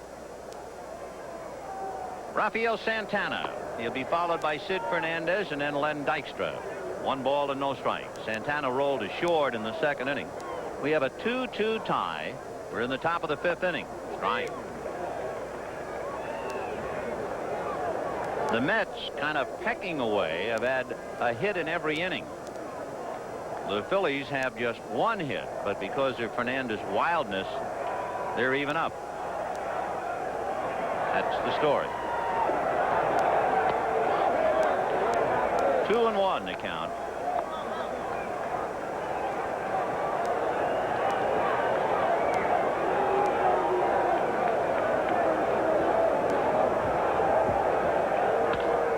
Fly ball into left center field. Thompson and Reedus. It will be Reedus.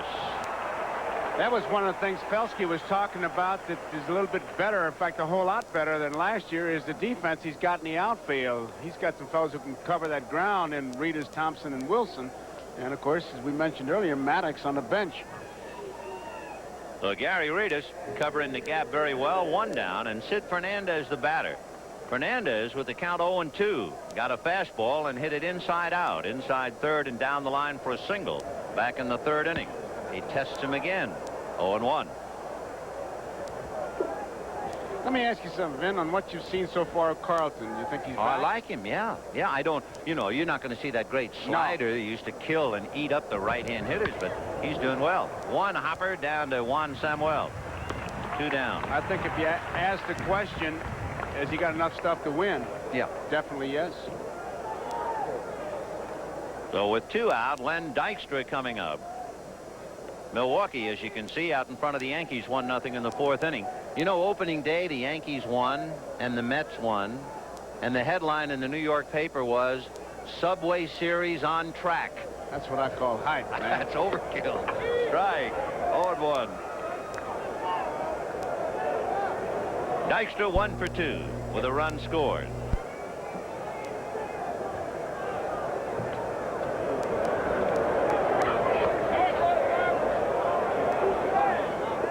Remember, Carlton late getting off the mound when Dykstra reached on the 1st inning ground ball. And Steve, now you can bet, will not make that mistake again. They shorten up Shue at 3rd. Big sweeping curveball. Dykstra kind of bailing out a little bit.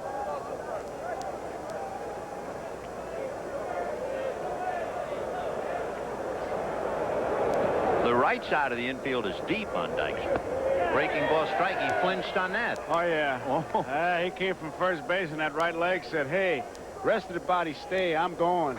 See you later. Ah, I can really sympathize with that. 2-2. And a shot up the middle for a base hit. That was an off-speed pitch. There really wasn't anything on it. I don't know what kind of a label you'd put on it, but it was a nothing pitch, and it was up. That was a BP pitch is what it was. He got the ball. It was the best pitch he threw as far as the hitter was concerned. I mean, it is a slow-breaking curveball. It's up above the belt high, and Carlton knows it. It was just a bad pitch. So the Mets keep it up, at least a hit in every inning, but there's no payoff at the hit window, and here's Tim Tuffle. Dykstra stole 15 bases for the Mets last year. So Mike Schmidt is up there holding the corner. Tuffle has grounded out, hit into a force play.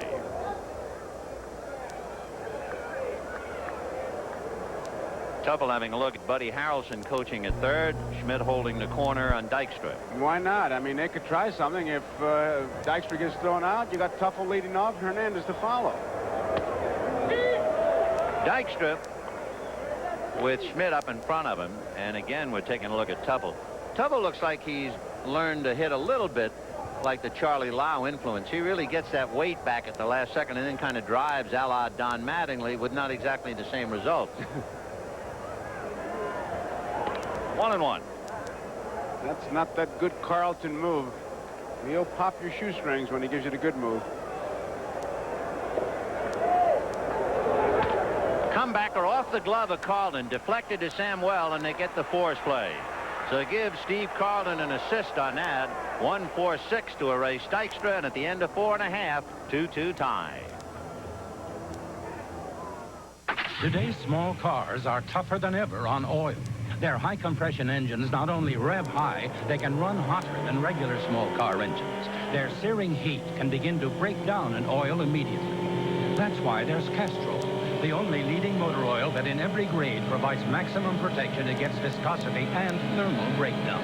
So use Castrol before your engine does something to get you heated up. Castrol, engineered for today's smaller cars. Draft beer.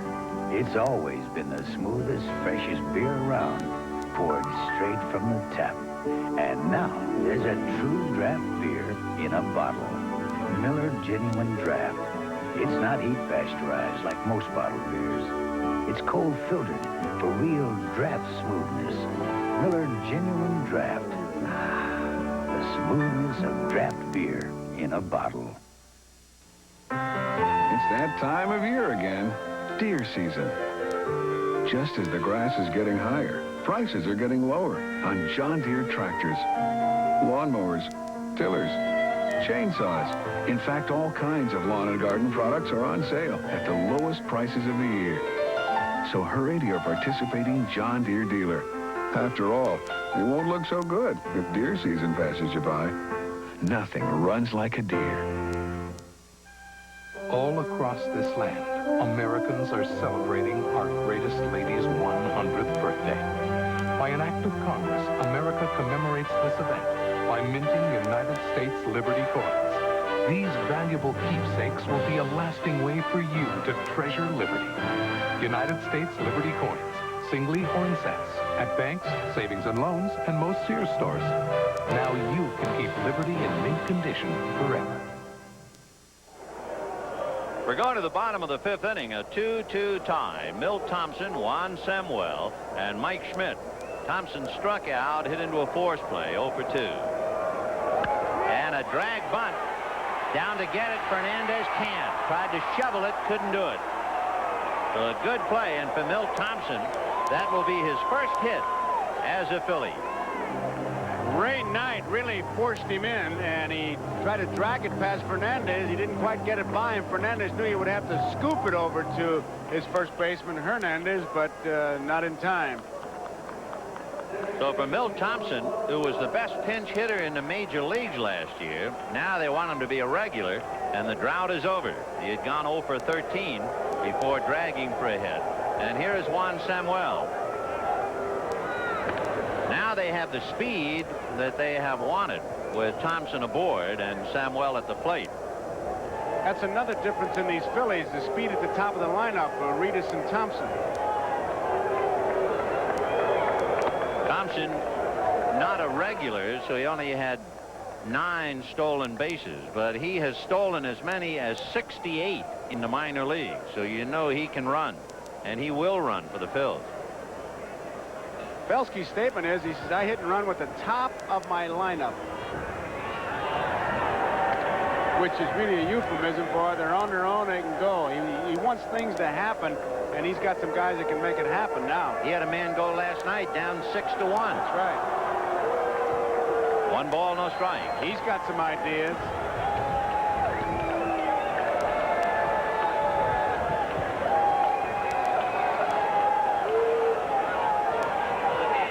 He's got a bigger lead. He's on the artificial surface. And there he goes. Pitch is high. The throw is late. He had no chance. Carter had no chance.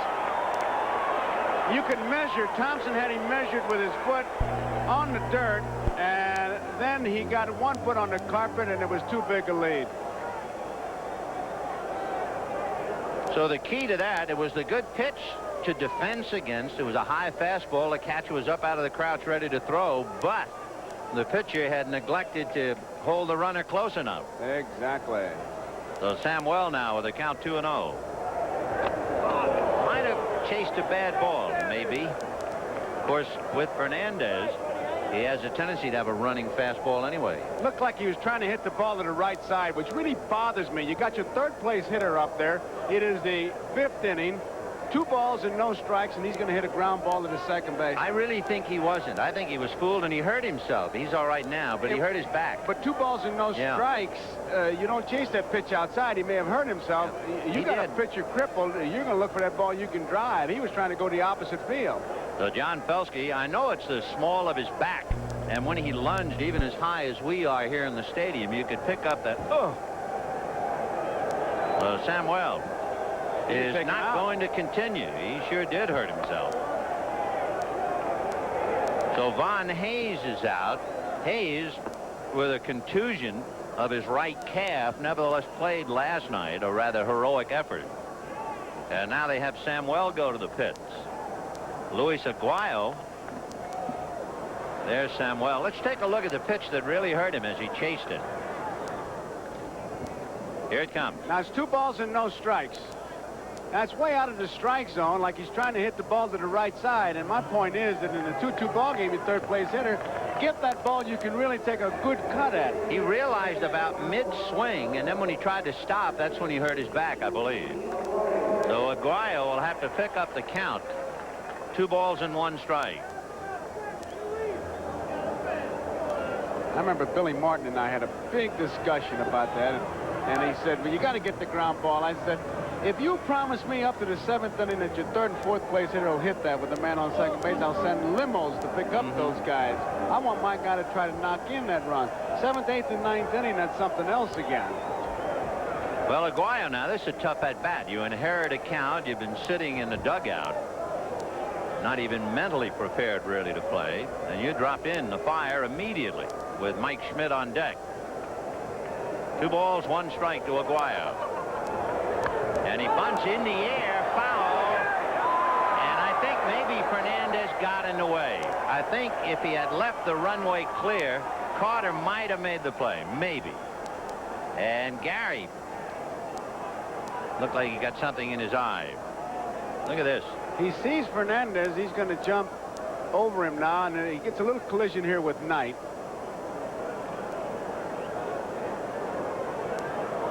See his head drop. He could see Fernandez. He broke stride immediately. And he took a little bit of a shoulder right across the chin. This is a tough at bat. We've lost 1 hitter and we almost lost the catcher.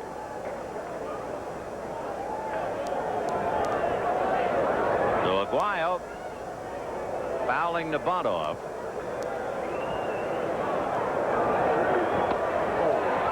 Down he goes. Let's get a report on Kansas City and go to Marv Albert.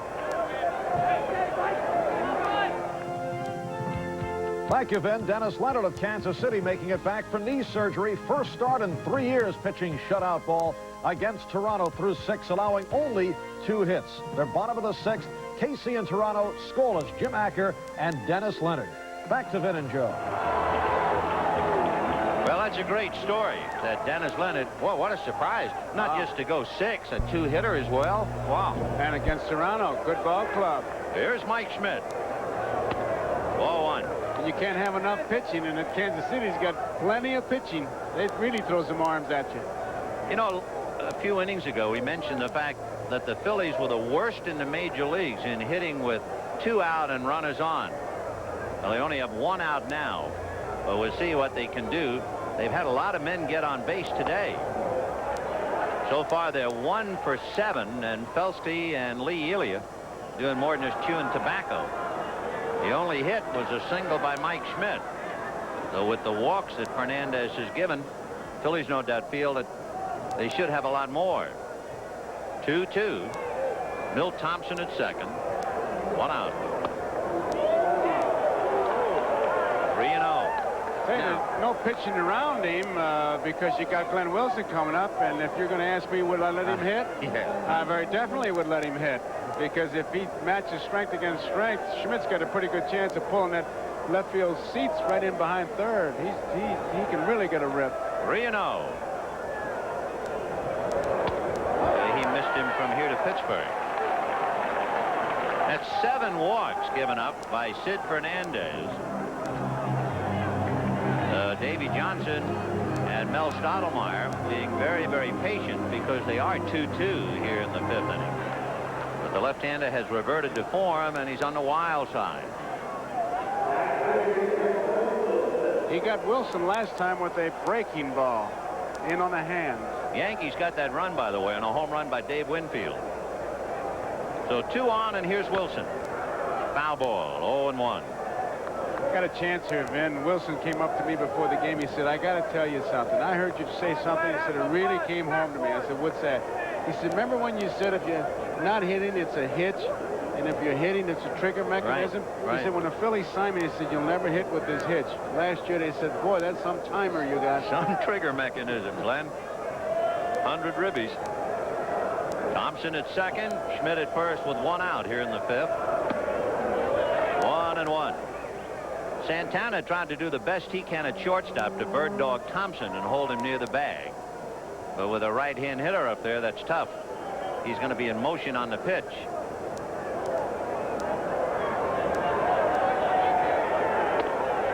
And now Fernandez is behind for the umpteenth time, 2-1. Boy, here's where the gun is loaded, right here.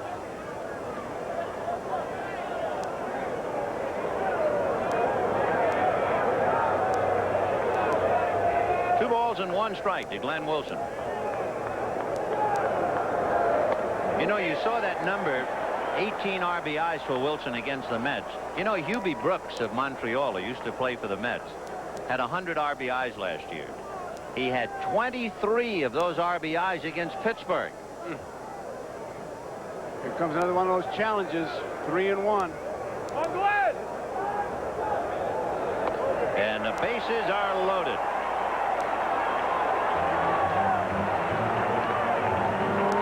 Sid Fernandez is hanging on by his fingertips. Now, Mel Stottlemyre went out to counsel him. Davy Johnson is bringing a hook.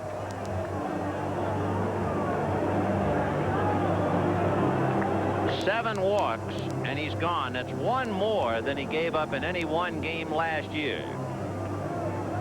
So it's still 2-2, 1 out, but hang on. These are the hands of Mr. Goodwrench. Hands that work. Hands with the know-how to fix things. Hands that are strong and sure. Hands that are gentle, accurate. Hands that can almost see where the trouble is and how to make it right again. Hands of skill.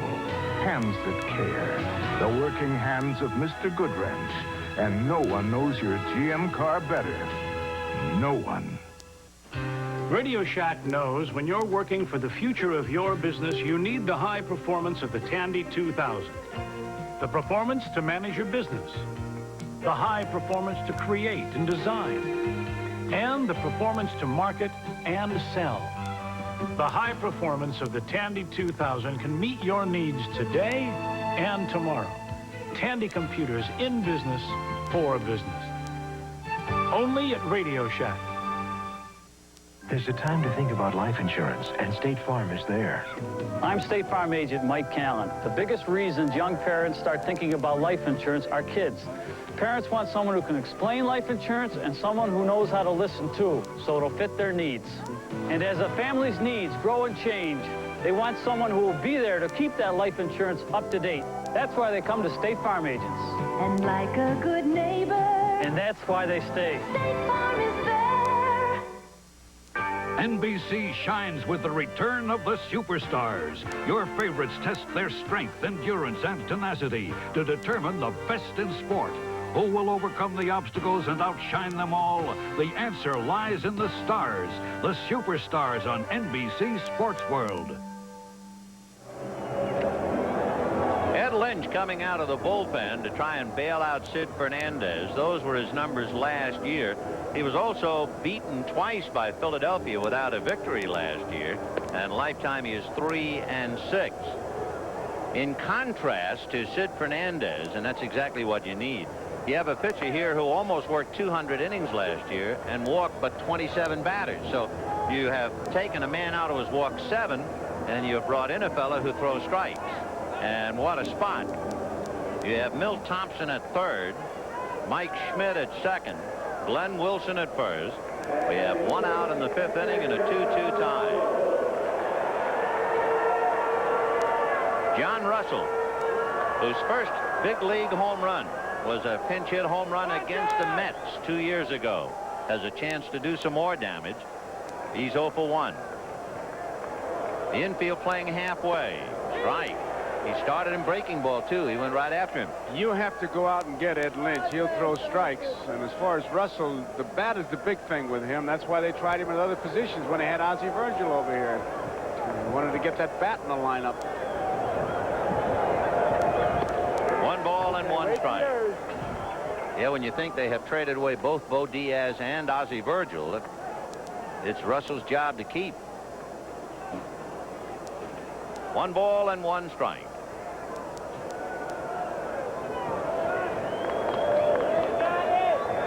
Way outside. Down in the Mets bullpen, Randy Newman begins to throw.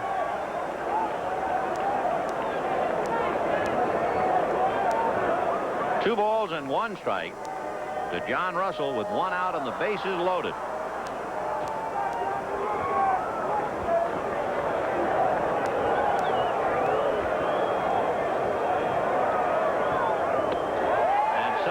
Control pitcher is in trouble. He's thrown all breaking balls, and he's behind 3-1. And he has missed pretty badly. Well, you come in this spot and throw 4 breaking balls. You got to figure he's throwing fastball against a guy like Russell. That could really be damaging. There it is. Fastball hit into left field. In comes Thompson. In comes Schmidt. Stopping at second is Wilson. 4-2 Philadelphia. Your artificial surface hit, that big high hopper that Ray Knight just couldn't get. And with George Foster in left field, Mike Schmidt didn't even hesitate. They're going to run on anything hit the left field. Watch Knight. He thinks he's got a chance and comes in, and whoops, the rabbit in the baseball just showed up, and it's a 2-run RBI single for John Russell. So now that brings up Rick Shue with Glenn Wilson at second, John Russell at first. 1 out. 4-2 Philadelphia. The Mets, as you see, led 2-0 at the end of an inning and a half.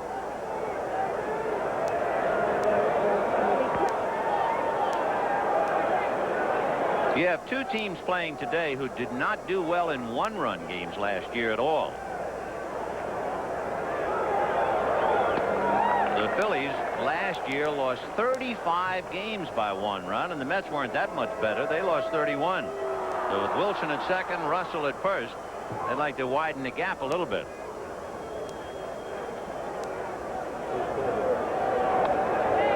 Well, we said they substituted a wild pitcher for a control pitcher, but he was behind 3-1 and had to throw the fastball. Now he's behind 2-0. Well, it's almost like the old joke. Fernandez got that mound so screwed up, nobody can pitch off it. And all 4 runs are charged to sit, as is Wilson at second. Breaking ball over. 2-1.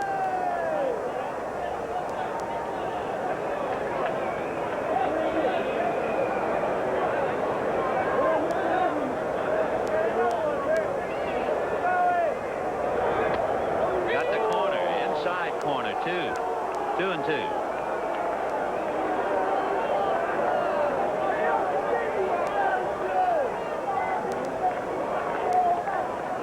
On deck, the switch hitting Steve Jeltz, and he's trying to get his left-handed stroke ready. But Randy Neiman is throwing down in the pen, perhaps getting ready just to turn Jeltz around. 3-2. So Eddie went 3-1. Now he's 3-2, and Neiman is that closer to coming in. We'll watch the runners. Glenn Wilson at second and John Russell at first, with 1 out on a full count. Be a good idea if they run to bear down on Russell, going from first to second, nip him if they go. They do not go, and the pitch is lifted to left field. He hit that off his front foot. He was really out in front of it. Foster catches it, and the runners hold. So 2 down. Steve Jeltz will now hit left-handed. And we'll watch and see whether the Mets figure to counter it or not.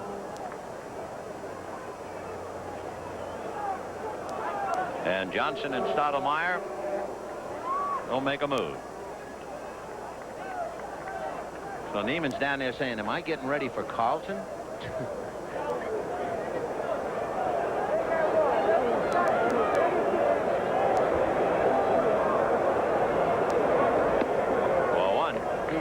How many swings he took in that batting cage, man, and talking to him, he said the first couple of nights when he'd go to sleep, his body was twitching like he was still batting left-handed.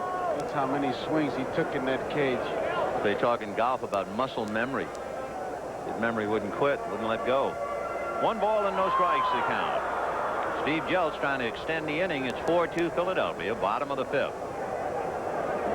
Fastball on the corner. So I guess he lulls you. You walk up there and you see so many breaking balls, you can't expect to ever see a straight one. 1 ball, 1 strike. He's in and out. Lynch is in and out, up and down, changes speeds. There's the breaking ball, punch to third. Right there is Ray Knight, and he goes to Hernandez. So the Phillies settle for 2, and they wind up with 2 hits and leave 2. At the end of 5, 4-2 in favor of Philadelphia. They were asking for trouble when they asked me to test ride Monroe's gas Magnum shocks on my pickup. Truck's only a couple of years old. It rides fine. I only break half a dozen eggs a day. I gotta tell you, with the gas Magnums, my truck rode a lot better. But I still broke an egg. See that little crack right there? See? Save during the Monroe Best Ride sale. Plus, get a $6 cashback bonus on every pair of gas Magnum shocks you buy. You are about to witness an amazing invention called a parachute. Parachute? Oh, he's crazy. I don't want to see To all the great ideas that ever met with skepticism, we humbly add another. True draft beer in a bottle. New Miller Genuine Draft. It's draft beer smooth because it's cold filtered, not heat pasteurized like most bottled beers. I'll be dead first. And they said it couldn't be done. Miller Genuine Draft. Minwax makes wood beautiful. Minwax brings out wood's rich, warm glow, so it's as beautiful to look at as it is to touch. Wood finish by Minwax penetrates deep into wood, so it's easy to get outstanding results. And when topped with our own polyurethane, Minwax protects against life's hard knocks and tough spills, letting wood's natural beauty show through. Minwax makes wood beautiful. This is Marv Albert in New York, and at Yankee Stadium, an explosive 5th inning for the Yankees. Butch Weidiger with his second 3-run home run of the season, preceded by a Dave Winfield home run. The Brewers' Ted Higuera whacked around. Yanks 4, Milwaukee 1 in the 6th. Back to Vin and Joe. Butch Weiniger, who's playing in Yankee Stadium, has made the most of it. Boy, he has. What a start he's off to. And here's a fellow talking about not going back there at all. Well, he can duck in the fact the Indians making life miserable for Jack Morris with the home run, and they're leading him 3-0 in the third. Did you see Sparky's line in the paper talking about Trammell's shoulder? Oh, about pain doesn't hurt you? Yeah, he said he's got to play with pain. Pain can't hurt you. Keith Hernandez, Gary Carter, and Darryl Strawberry. 4-2 Philadelphia in the sixth. You know, my favorite quote of the spring, and I don't want to use names, but it's supposed to be a true story, and I don't want to embarrass anybody. The story is good enough to stand on its own. Ball one. The new manager of a ball club in the National League called a kid pitcher in who had had a losing year last year and said, "You're going to have to pitch inside." And the kid looked at him and said, "Have you traded me to Houston?" Deadly serious. Well, Carlton came inside, and they count 1 ball and no strikes. They come up with him.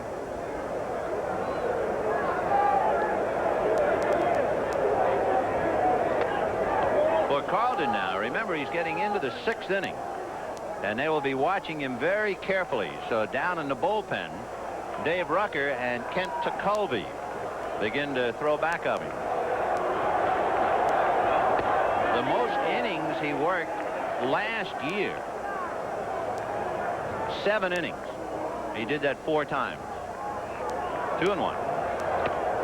Came in on the hands. He's pitching inside. And hard stuff. He has not relied on that breaking ball. A little sidebar here. If indeed Carlton and the Phillies should win, Osteen said he's the spokesman now, and he's got a victory speech already. Well, he takes care of Keith Hernandez. He's 0 for 3. Lefty picks up his 4th strikeout. Yeah, we were talking earlier. He sure looks good enough to win. He's got good enough stuff. They talk about his arm. That ball was on the inside part of the plate. They talk about his arm being in the right spot. That last year he was dropping his arm and coming almost sidearm, stopping, and then slinging it. Now it's really going through there. Osteen says no physical problems, and he's happy with what he has been watching. Gary Carter had a home run last night here, 5 RBIs. He's hit 22 home runs at Veterans Stadium, more than any other visiting player, so he loves this ballpark. And in his career, he has 36 home runs against Philadelphia. Strike. 1-1 to Gary, followed by Darryl Strawberry. The Mets trying to play catch-up. The Phils, 4 runs, 3 hits. The Mets, 2 runs, 5 hits.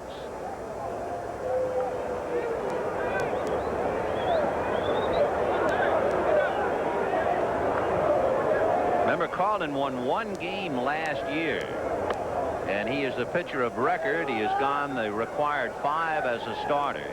This might be his last inning.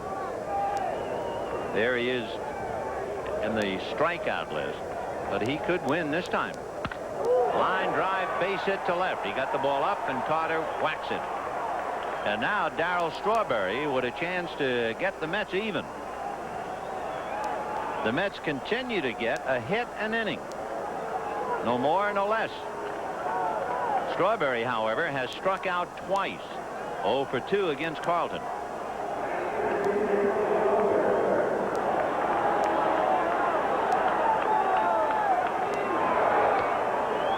There's 1 out. We're in the 6th.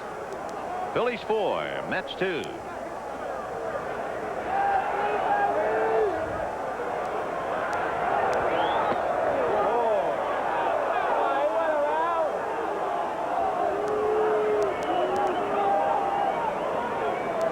Mike Schmidt holding the bag on Gary Carter. That's at the knees. 2-1. He looks like he can hit. Oh. He just looks like he can hit. I'm amazed again. I really am that Schmidt's on the bag. You don't expect Carter to be running. And, of course, the Mets are delighted to have him over there. Ground ball to the right side. They're going to get that one. They're going to get that one. So a 4-6-3 double play. And the inning is over. No runs, a hit, nobody left, and it's still 4-2 Philadelphia.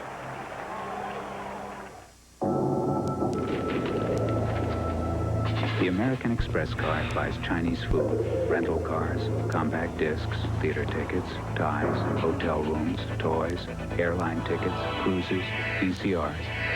But at times like these... Everything was in that bag. My American Express card, everything. Don't worry. Let me have your name. The card is worth much more than what it can buy. Yes, we can get you a new card in 24 hours. The American Express card. Don't leave home without it.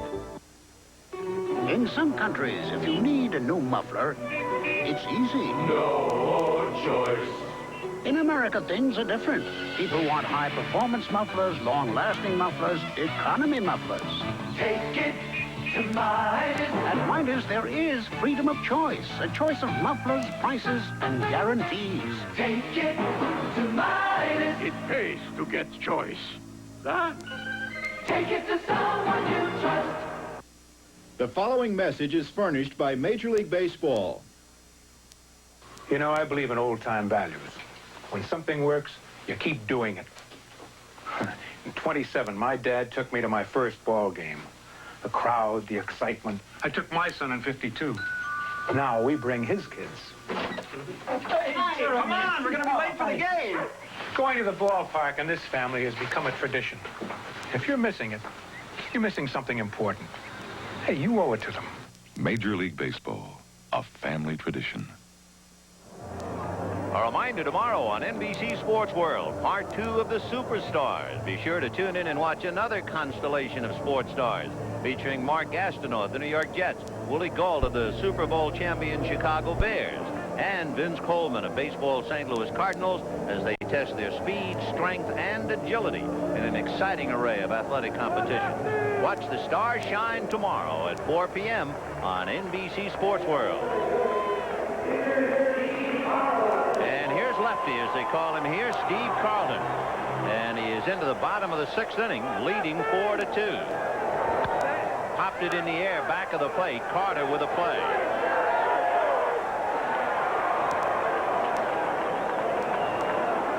One away. See Carter saying, "Did you see that ball?" I saw it all right. Shouldn't be a high sky. Should have no problem. And actually, he went from sunlight into shade.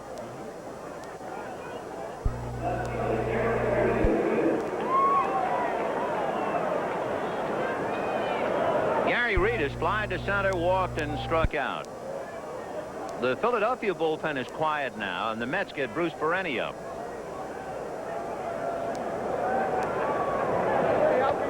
Breaking ball.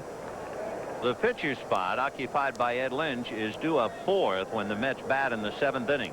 So they're thinking hitter.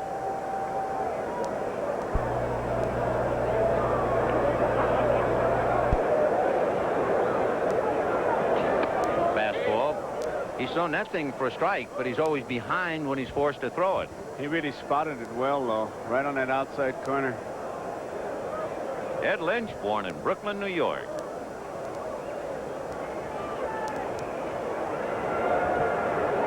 I remember his dad worked in Ebbets Field.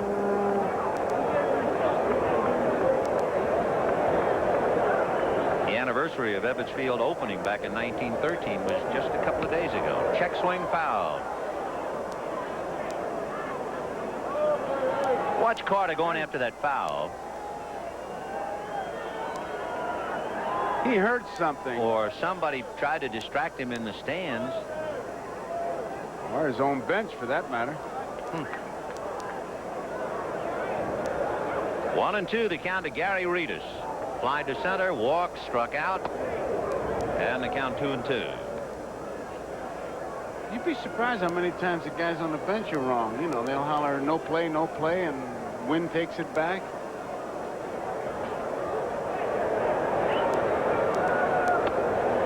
As Reedus strikes out for the 2nd time, it is a point to be taken.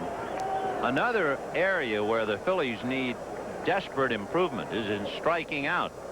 In fact, last year they struck out 1,095 times. You have to go back to the dreaded 1970 San Diego Padres to find a team that struck out that much. So Belsky has his work cut out. One hopper through, base hit for Thompson, who is 2 for 4. And Lenny Dykstra right there. He's 2 for 4, and I remember the line that Felsky used. He said, I'm going to use Thompson because I need his glove out there. I may be sacrificing him, but I'm going to use him. So that, you might be seeing the start of a ball player who just was on the brink there, not too sure of himself. Now he's got 2 base hits, and hey, I belong here. Yep. Thompson held on by Hernandez. Here is Luis Aguayo, who had to take over when Juan Samuel chased a 2-0 fastball, tried to check up and hurt his back. And Aguayo finished up and struck out. He's going to try it. I got to believe he's going to try it. Lynch got a pretty good move. With all the breaking balls he's been throwing, you would figure Thompson is going to hope that he'd get a breaking ball to steal on. And they pitch out. Now he's got it. His foot is just barely on the artificial surface. That's the first thing. It's so easy to measure him now. Not that that tells you that much, but you can at least see how big a lead they get. And he got that lead, remember, against a left-hander who was looking right at him, Sid Fernandez. Short lead that time. Yeah, well, he quick pitched him, too. Lynch is, you know, he didn't fall off that famous turnip truck. He quick pitched him there and held him there. Thompson didn't know what was going on. The pitch was on his way before he realized it. Aguayo looking down to Jimmy Davenport, coaching at third. 2-0. The knuckles, ball 3. Of course, you lose Aguayo, and you're going to get Mike Schmidt. That's what you worry about when you worry about those base runners. Aguayo remembers the Mets in the sense his first major league home run was hit at Shea Stadium. Would you make him take here now? 3-1. I think not knowing whether he's a double play hitter or not, I would certainly have Thompson go. 2 down, 3-1 to count to Aguayo. There he goes. Fouled away. Now, that's part of the way I would have played it anyway, and I'm happy he did. Well, you won that one. I would not have sent him only because I'm saying maybe he'll walk him and get Schmidt up there. I mean, you can see what Felsky was doing. If he does miss the pitch and Thompson steals it, fine. If he doesn't and it ends the inning, and then Aguayo leads off. So a lot of things going on. Well, you know he's going now. 3-2 with 2 out. And there's a drive in the air to right, but Strawberry is right there. And Darrell puts it away, and that's it. So they leave Thompson, and at the end of 6, Phillies 4, Mets 2. We'll be back after these messages from your local station. I'm Oprah Winfrey, and I'll be hosting Saturday Night Live. People say that Oprah's a strange name, but is it really any stranger than the name of my musical guest, Joe Jackson? I don't think so. How much suit do you think you can get for $145? If you say not much, then you've never been to one of my stores. I'm Kuppenheimer, and at Kuppenheimer, we make every suit ourselves, and we sell them in our own stores. There's no middleman, so I can give you more suit for your money than anybody. Oh, sure, you could pay a lot more someplace else, but why on earth would you do that?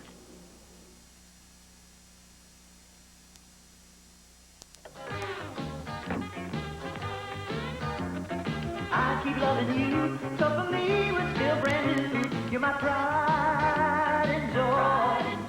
If your pride and joy is a car, protect it with a Wix oil filter.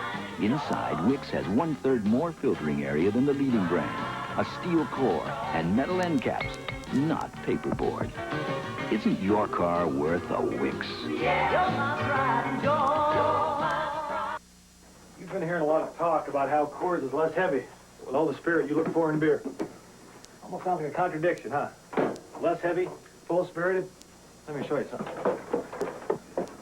This is Coors Barley. It's unique. This barley is specially developed to give Coors a taste that's less heavy, never bitter, easy drinking. Great beer doesn't have to taste heavy to have character. This is all the proof you need right here.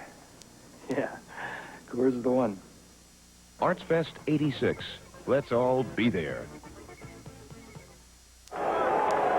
Richie Ashburn, center fielder, 1950 National League champion whiz kid.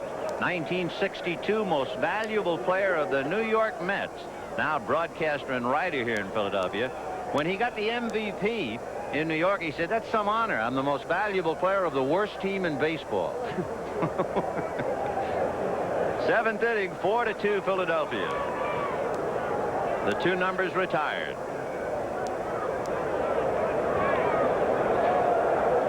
George Foster. Struck out, singled, and he's 1 for 2.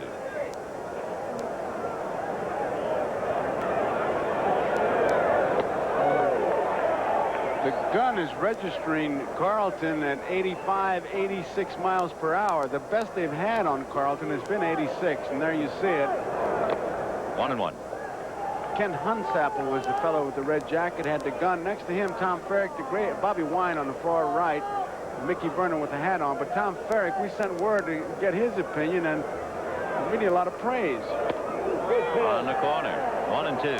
Ferrick said it's the best fastball he has seen Carlton have in a long time. And here he is into the 7th. Remember, that was his longest work all year last year, 7 innings. 2-2. They back him up in the pen again. Last inning, they had Dave Rucker and Kent Tekulve. And the same two are up again. Tekulve wears glasses. You remember that sidearm sinker, and the left-hander Rucker has been replaced now by Don Carmen. Busted bat again, and a ground ball to third. Up with it is Shue to get him. So that's the second time that Foster has broken his bat. He singled in the 4th inning, but not this time. He thought the ball was hit much harder, and he really loops, and he's got plenty of time to loop it, and it gets in good position, although it's the second time that I've seen him throw off balance, and he's going to give you some adventures throwing like that.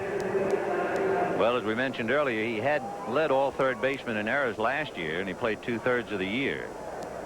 Here's Ray Knight. Fouled away. Knight homered in the 2nd inning. That was the first test that Carlton got. He came in with the fastball 3-1, and Knight hit it out. Last time up, Knight hit back to the box. 1 for 2. Phillies 4 runs, 4 hits. The Mets 2 runs, 6 hits with 1 hit an inning. Goes back to it's been in baseball many, many years, but when you can respect that fastball, your breaking ball is more effective. You can't go up there looking breaking ball saying, I don't care how hard he throws, I can still get around that fastball. And there's one other thing. In contrast to the 7 walks that Sid Fernandez gave up, Steve Carlton has not walked a batter.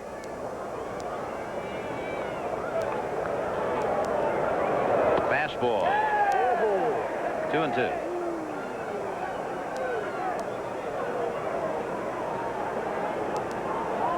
Knight followed by Santana. Mets got a run in the 1st, a run in the 2nd. Phil's got 2 in the 3rd and 2 in the 5th to take the lead. He's made 101 pitches, so he's pretty much on track.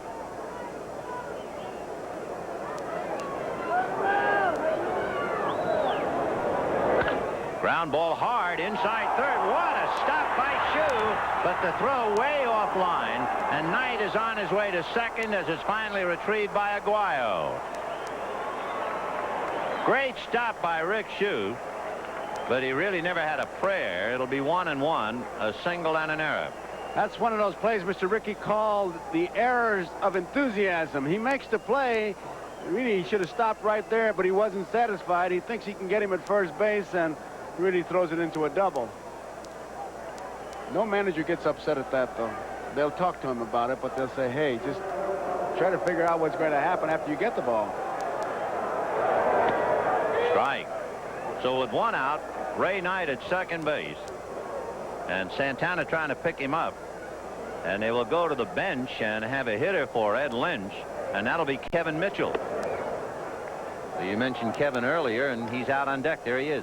I'm telling you, he's strong. Reminds you so much of Jim Ray Hart. He jacks some balls out in batting practice. He is really strong.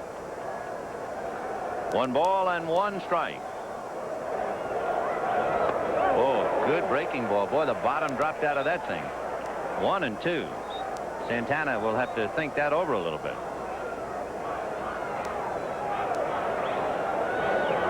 The Mets have not squandered opportunities. It's really only the 2nd at-bat they've had with a man in scoring position, and they picked up the other man. And they're going to try and pick up Knight. Let's see. They're going to stop him at 3rd. So a base hit by Santana sends Ray Knight to 3rd, and with 1 out, Kevin Mitchell will be coming up. At 7 hits for the Mets. 2 hits in the inning. John Felsky now has his bullpen hot if he's ready.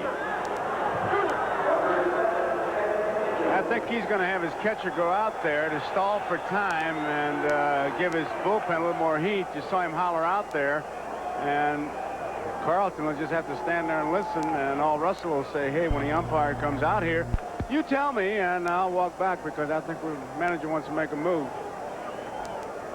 There's no strategy going on. And I guess it's pretty tough for Russell to talk to Carlton. Remember the classic time I asked Bob Gibson about having a rookie come to the mound and talk to you, and all he said was, I wouldn't allow it.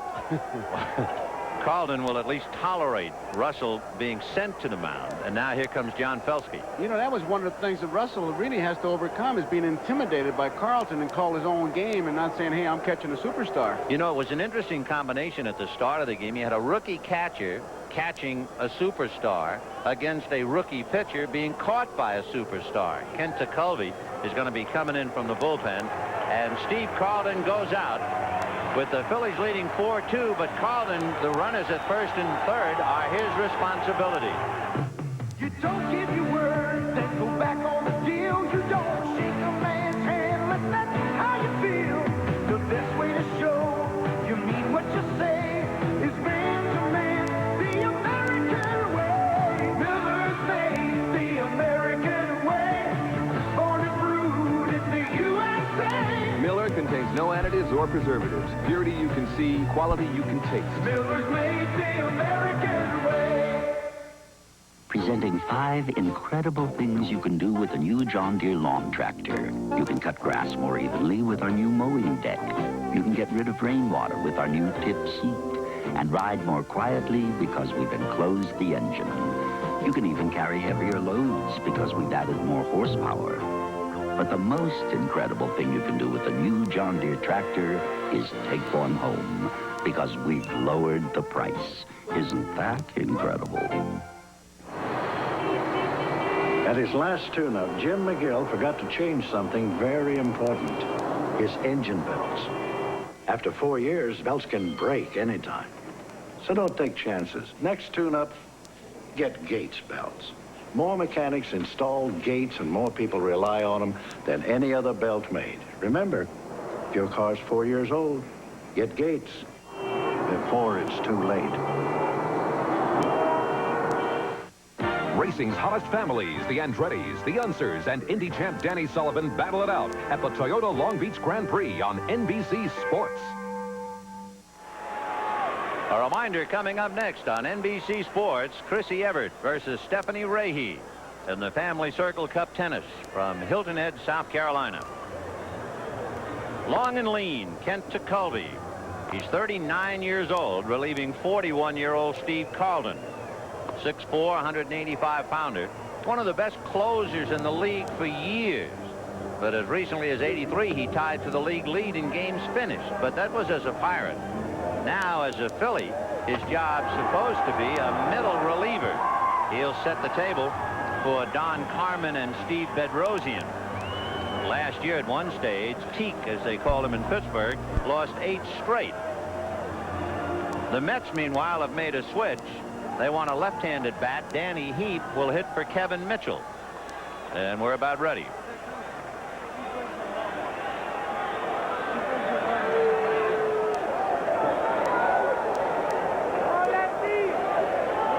So with a runner at first, Santana, and a runner at third, Knight, here's Danny Heap. 1-1. Now that Rusty Staub is up in the broadcasting booth, the Mets are looking to Danny Heap to get some of the big pinch hit at-bats that Rusty had in his glorious career. The fact that there was still a 25-man roster, Rusty might be up there right now.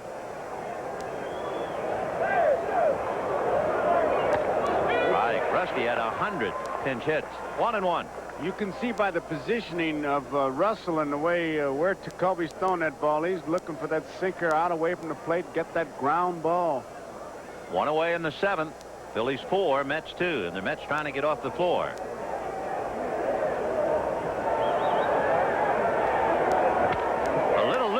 left field. That's going to fall for a base hit.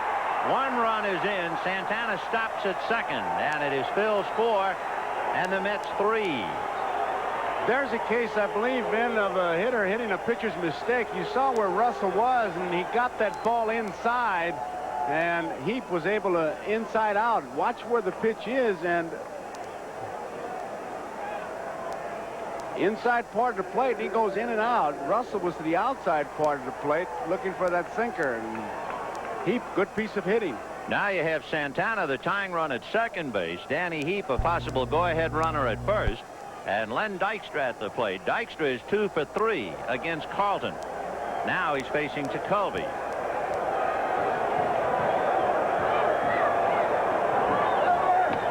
Ball 1. Remember, Santana at second belongs to Carlton. If Santana scores, Carlton has nothing to do with the ball game. 4-3 Philadelphia in the 7th.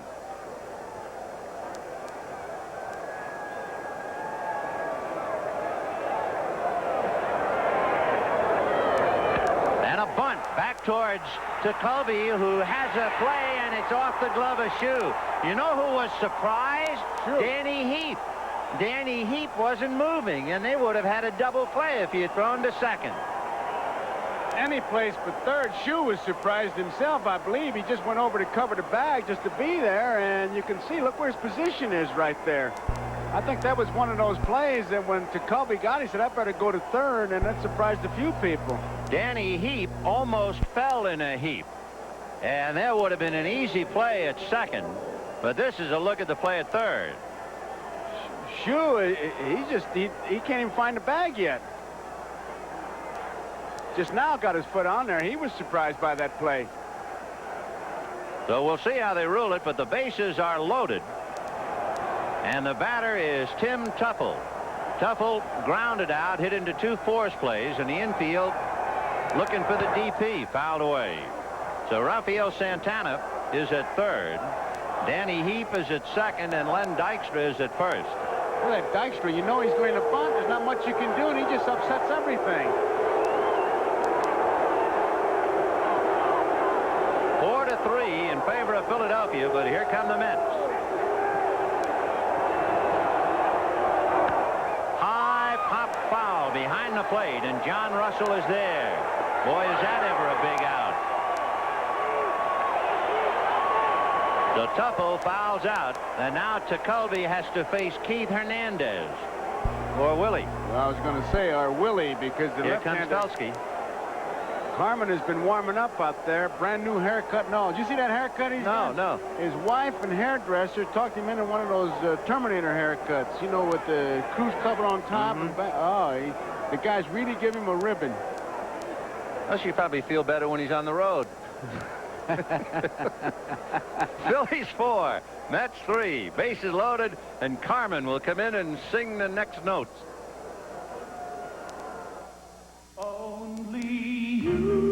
Just because you've washed your car doesn't mean you're finished. After each wash, you need some Armor All. On the dash, the bumper, and especially the tires. After all, when you're in love, what's a few extra minutes? Armor All. It's the finishing touch every time you wash your car. The muffler with aluminized steel, designed to resist rusting, and a limited lifetime warranty for as long as you own your car. Sears Muzzler Muffler. One more way we installed confidence at Sears. Every day, Sears Muzzler Muffler with Sears limited lifetime warranty is just $19.99, including installation. There's more for your life at Sears. Every bottle of Miller comes with a clear promise. Miller's made the American way. A promise that Miller beer has been brewed naturally. Born and brewed in the USA. And above all, a promise of purity. A promise that Miller beer contains no additives, no preservatives. Miller's made the American way. Miller beer. Purity you can see, quality you can taste. NBC shines with the return of the superstars. Your favorites test their strength, endurance, and tenacity to determine the best in sport. Who will overcome the obstacles and outshine them all? The answer lies in the stars, the superstars on NBC Sports World. The Phillies leading the Mets 4-3 with 2 out in the top of the 7th inning. Don Carmen out of Oklahoma City will go head-to-head with Keith Hernandez. Carmen, among other things, allowed the fewest hits per 9 innings in the National League last year, and he set a season high in games, wins, saves, you name it. He had a big year. Among other things, he had a 4-game winning streak. He had 7 saves, and he's trying to still save this one for Carlton because Santana at third belongs to Carlton. Then you have Heap at second and Dykstra on a sacrifice fielder's choice at first. He's got the tools. He's a fearless young man out there, and he's got a real good fastball.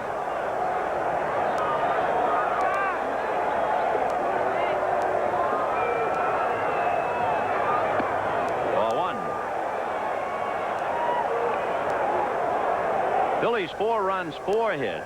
The Mets 3 runs, 9 hits. But remember, the Phillies received 7 walks.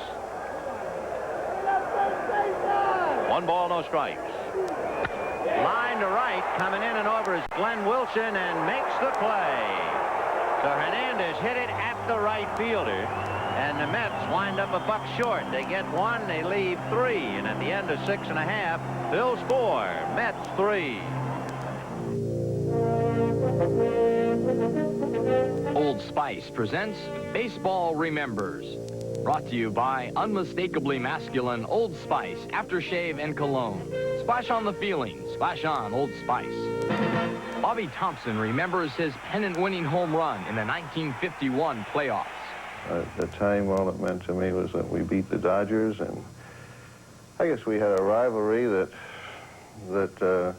was second to none. At least they feel that way in New York. Thompson hits 1. Back to throws. There's a left back.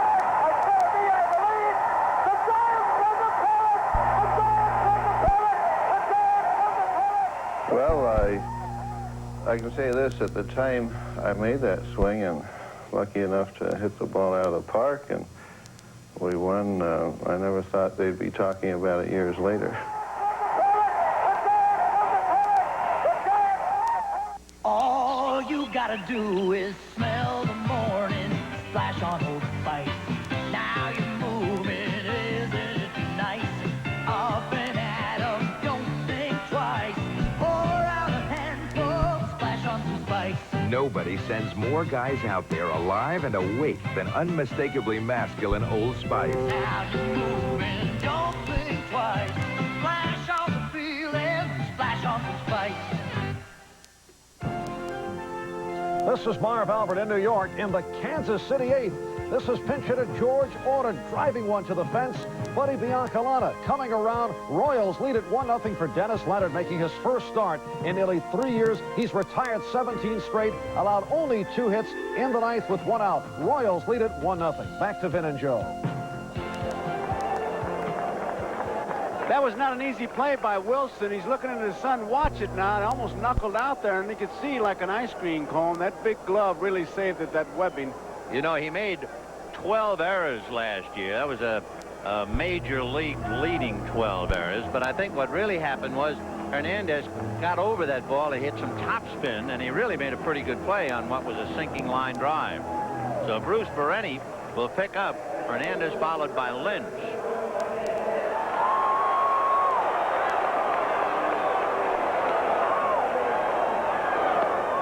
To Mike Schmidt, followed by Glenn Wilson and then John Russell. Schmidt flied to right, single to left, and walked. He has scored a run and driven in 2. And he breaks his bat and hits a dunker into right field. Base hit. And it's just a little tough to hit right now. Not only is the hitter in the shadow and the pitcher in the sun, but a bit of distraction because the shadow of the flag waving is right in front of the mound. That has to be bothersome. In looking at Mike Schmidt standing at first, as we look down at the cutout of Sun, the batter is Glenn Wilson. Walked twice, hit into a force play. It's 4-3 Philadelphia, bottom of the 7th. And, of course, the play that the Mets would like to have bat was the at-bat of Tim Tuffle with the bases in the 7th inning, and he fouled out. That's the difference right now. If Tim's able to hit the ball somewhere and pick up the run, the Mets are even. 0-1. Lifted to left center field. Foster and Dykstra. It'll be Dykstra for the catch. And Schmidt holding. One away. The catcher, John Russell, coming up.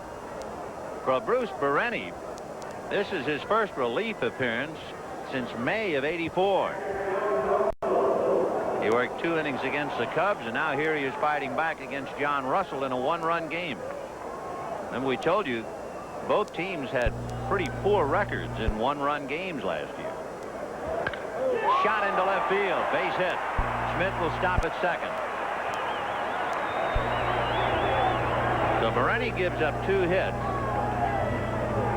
That's 6 hits, 2 against each Mets pitcher. And the batter is Rick Shue, but he's going back in the dugout. We have a minute, Joe, before they come up with a hitter. And all of us in baseball want to send along, not just our best wishes, we want to send along our love to somebody. Oh, yeah. Donald Davidson, the biggest little man around, is in Methodist Hospital. And we want him to know that in the midst of all this fireworks, why, we're thinking of him. He hasn't lost his sense of humor. He's been doing a number on Yogi. Yogi's been his target.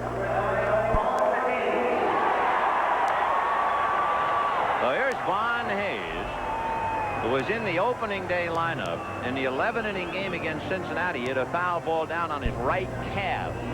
He ruptured a blood vessel, a severe contusion, and they said there was no way he could play last night. He came to the ballpark for a 7:35 game at 11 o'clock in the morning. And he spent 8.5 hours getting ready, and by gosh, he played, had 3 hits, hit a home run, and now here he is as a pinch hitter.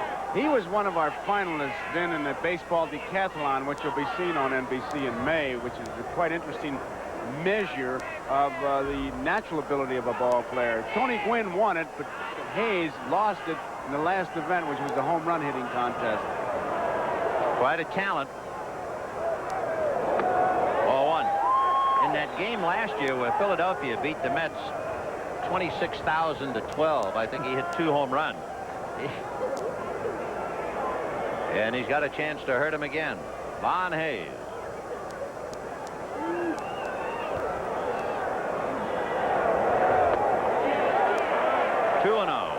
So Bereni is in trouble.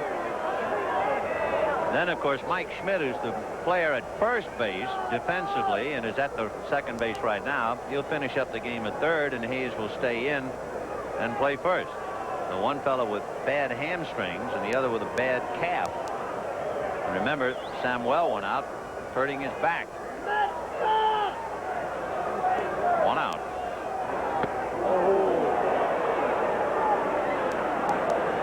So Bruce Bereni trying to keep things quiet. In the 8th inning, the Mets will have Gary Carter, Darryl Strawberry, and George Foster against Don Carmen.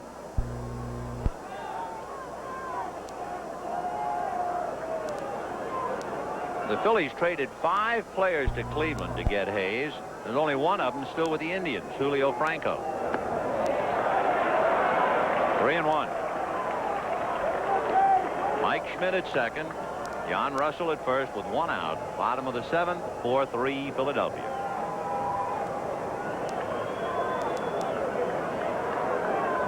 He struggled last year, did Hayes, when they put him in the cleanup spot.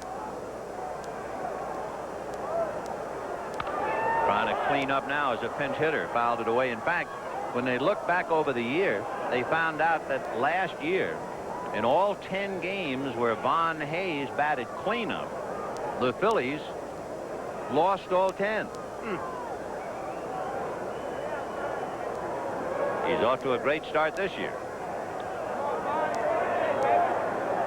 3-2 with 1 out. The gimpy-legged runner at second and Mike Schmidt. Let's watch. He doesn't go. Ground ball to the right side. They'll get 1 and the no throw to first. Santana wisely electing to hold on to it. Even on the sore leg, Hayes was motoring pretty well. Looked like it was going to be an easy double play. The ball is handled cleanly. Russell gets down there in good shape, though. Santana has to, well, he decides right there, I just better hold it.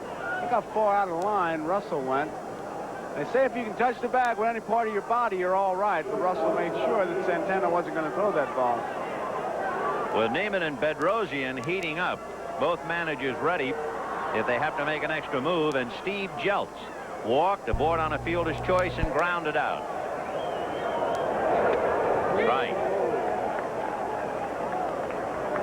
The big inning for Bruce Bereni, trying to keep Philadelphia quiet so the big hitters can come up in the 8th inning and perhaps get him even.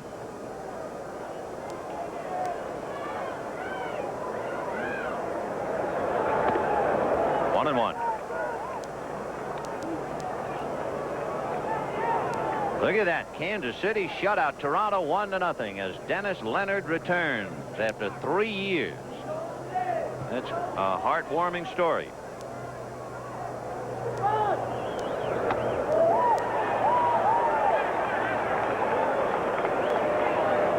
Standing at first base, Von Hayes. Over at third, Mike Schmidt. Jeltz struggling, of course, with the bat last year, had only 1 RBI after the All-Star break. He's looking for one now. Now back.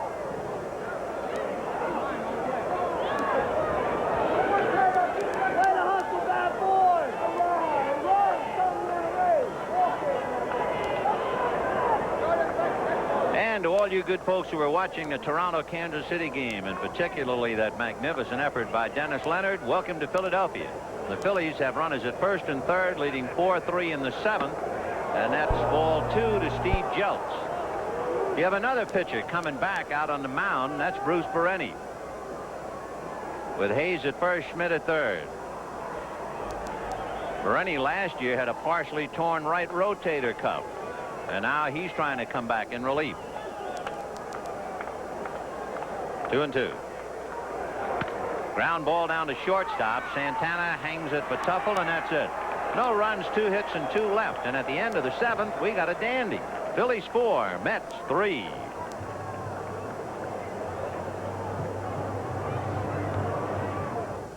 Have you driven a Ford? Now, you can get 9.9% financing at your Ford dealer. That's 9.9% annual percentage rate financing on selected Ford cars and trucks.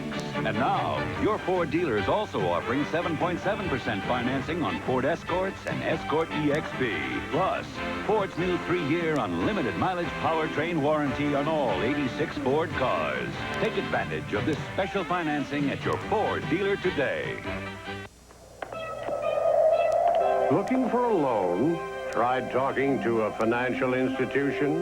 Big, impersonal. Looks like you need a friend. At Beneficial, we're big. Hi, I'm Fred. But very personal. You'll talk to the boss when you talk to Beneficial, so there's no committee, no waiting. Everything could be wrapped up in 24 hours. Congratulations. Thanks, big guy. Thank you. Beneficial. Talk to the manager, and you're talking to the boss. That thing ain't never going to work. Why don't you get a horse? Great ideas have always met with a little skepticism. The automobile was one, and now there's another. True draft beer in a bottle. New Miller High Life Genuine Draft. It has the smoothness of draft beer because it's cold-filtered, not heat pasteurized like most bottled beers. It works! It works! And they said it couldn't be done. Miller Genuine Draft. When you're dealing with higher volumes of information and need answers fast, you search everywhere for solutions, but find it hard to get on top of things. That's why IBM created the personal computer AT, with the power to push high performance even higher. With the AT, fast becomes faster, and the capacity to handle data becomes greater, all to help put your business on solid ground. The IBM personal computer AT for advanced technology. Next week's game of the week, well, we have a doubleheader of action. The first half, Dodgers versus Braves, Cardinals versus Expos, And the second half, the White Sox and the Red Sox, and the Twins and the California Angels. Next Saturday, 4 p.m. Eastern Time.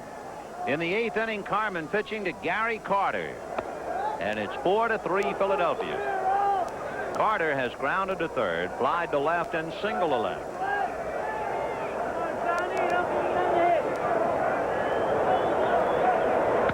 And he promptly hits one off the end of the bat, and that's going to fall for a base hit. So Gary Carter is now the tying run as he singles to center. And the batter will be Darryl Strawberry. The Strawberry had a rough time against Carlton, and now he looks at another left-hander. I don't know, we'd have to look it up how many times Strawberry sacrificed last year. And I'll tell you why. You think about a bunt.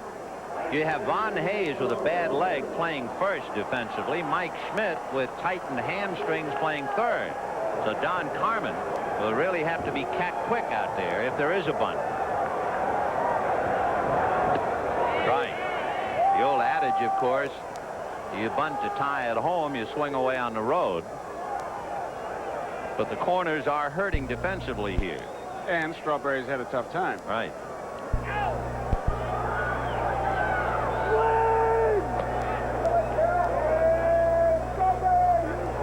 To Darryl Strawberry, George Foster on deck. It's been Carlton to Colby and Carmen. It is still Carlton as the pitcher of record.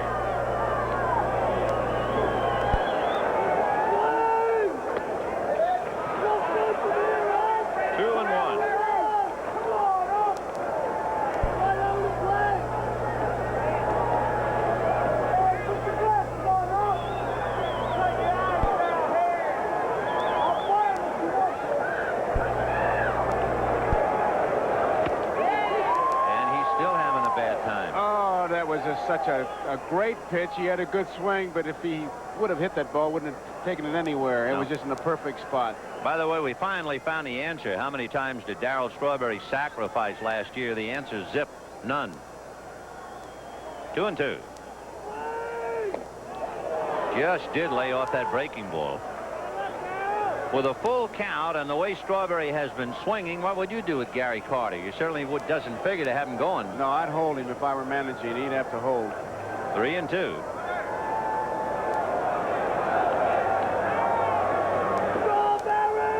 Carter stays, fouled away. The Mets scored a run in the first and a run in the second on a home run by Ray Knight. Well, the Phillies came back with 2 in the third to get even and 2 more in the fifth to go out in front. The Mets scrambled for 1 in the 7th and left the bases loaded as Keith Hernandez lined out to right.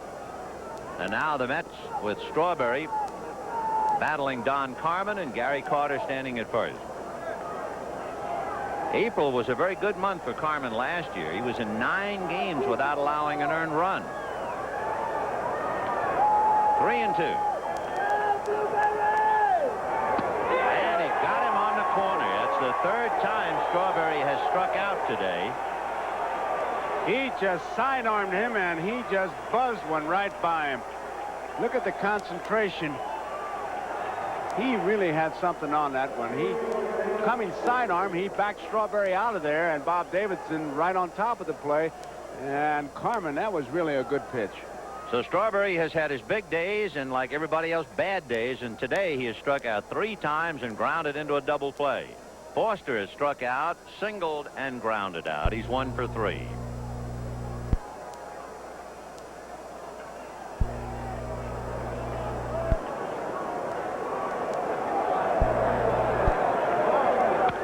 Fouled right into the Philadelphia dugout and out again. It's fielded by Von Hayes.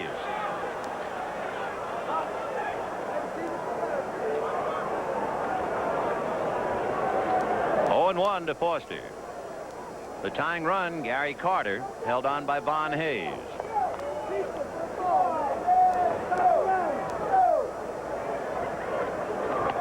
Fastball ran away, just kind of a showcase pitch. 1-1. Foster has driven in 70 or more runs each of the last 11 years. But he's been on the downside, kind of quiet the last couple. His biggest years, of course, followed his trade from San Francisco to Cincinnati for infielder Frank Duffy. He had 52 home runs in '77. 2-1. He sounds fast. Yeah. You can hear that ball going to that mitt. Boy, and look at it now. There's a lattice work of shadows and sunlight on the mound. Home plate is in shade. And he's throwing hard. And it's promptly looped into right for a base hit. Carter will be stopped at second by Buddy Harrelson. Neither ball has been hit hard, but they'll take him. Carter nudged one to center. Foster does the same to right, and it brings up Ray Knight.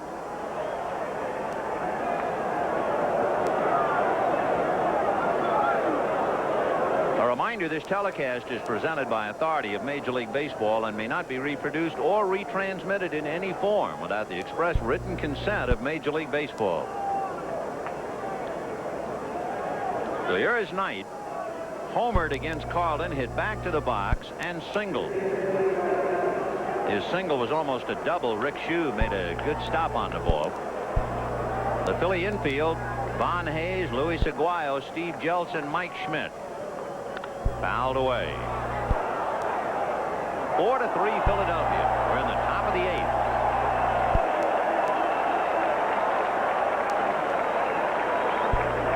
Good catch upstairs. So the fans are ready. Yeah, but he cheated. He had a net. Could have caught Moby Dick with that net he's got. 0-1. Carter at second, representing the tying run. Foster at first. 1-1. 1 out. 4 runs, 6 hits for the Phils. 3 runs, 11 hits for the Mets. On the corner, strike 2. Roger McDowell is heating up in the Mets bullpen. On deck, however, is Rafael Santana.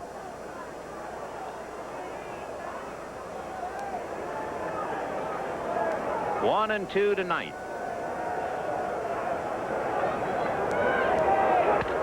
On the hands, fly ball to left. Here comes Reedus, but it's in front of him and bounces over his head. Here comes Carter to score on an AstroTurf double with Foster stopping at third. And we're even 4-4. It was a case of making a good pitch, and Knight just muscling it over there. Reedus thought he could make the play. Got too close, and the ball went over his head. Foster wasn't sure what was going to happen. You see how close Reedus gets in here, and over his head it goes, and that's the way you get burned on the artificial surface. Luckily, he makes the bare hand grab, or Foster scores. He's got no chance once he gets that close, and he really, well, he gloved it, but Foster was stopping at third. They're going to walk Rafael Santana. This has been some inning. Carter hit a ball off the end of the bat, a dunker to center. Foster hit a ball off the end of the bat, a dunker to right. Ray Knight hits a dunker to left, the Kangaroos for a double. So it is 4-4. The Mets will have the bases loaded in a moment, and Don Carmen has to feel he's the unluckiest guy in town. And by the way, Steve Carlton, 6 1/3 innings, now has nothing to do with the game. When you get down to Bereni's spot, they will send up Howard Johnson.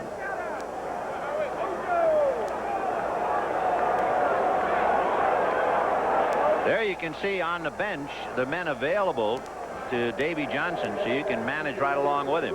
And he is going to Howard Johnson.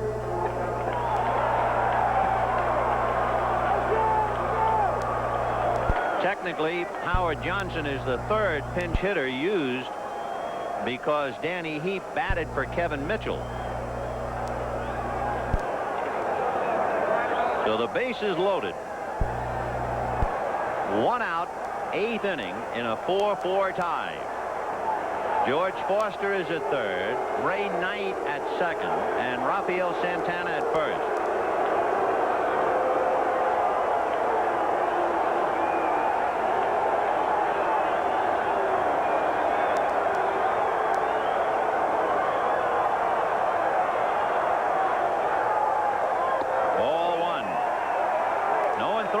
Philadelphia bullpen now. Bedrosian stopped. It's up to Carmen.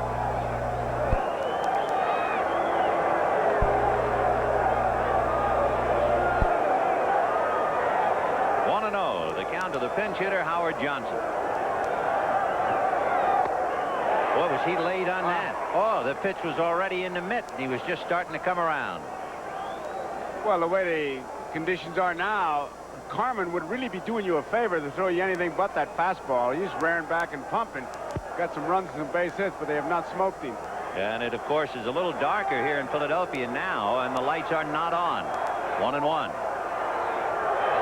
Strike. Another fastball. That's the pitch I think he'll think about all night if he makes out, taking that one. So will Davy Johnson.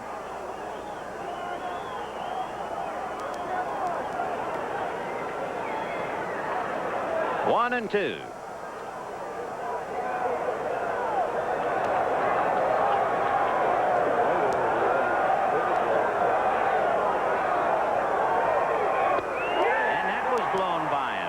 So it's pretty tough coming off the bench. And Howard Johnson swinging very late on Don Carmen fastballs. He was really kind of groping for them. And with 2 out, Len Dykstra coming up. Now I realize 2 outs and the base is loaded. But Dykstra loves to bunt. And remember, you have 2 sore legs. One at first and one at third in Von Hayes and Mike Schmidt. And Buddy Harrelson just walked over and told Foster, hey, be alive for anything. Dykstra has 2 hits and scored a run.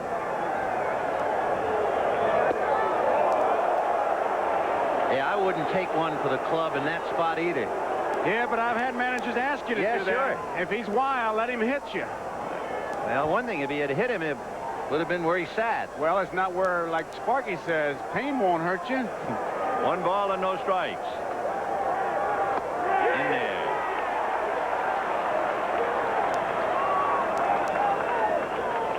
You got to like this Dykstra. He went up there trying to get that base on balls, took the first pitch, took at least 1 strike. Belsky trying to see his left hand if he can pitch out of it. 1-1. He did try to bunt. 1-2 the count. Yeah, you had to feel in this spot he was going to try. He's 5'10", 160. So you're not looking for the long ball by any means. Both Hayes and Aguayo are back. So it wasn't a bad idea to try and drag. Mike Schmidt is about even with the bag at third. Foster, Knight, and Santana on the lines with 2 out. Fouled away.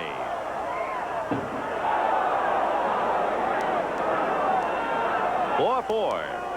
When the Phillies hit, they'll have the pitcher spot, Reedus and Thompson in the bottom of the 8th.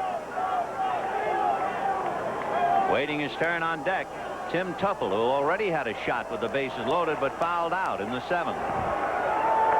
Ground ball up the middle, base hit. In comes Foster. Here comes Ray Knight. The throw to Russell. He's in there. Over to third, Santana, and it is 6-4 Mets.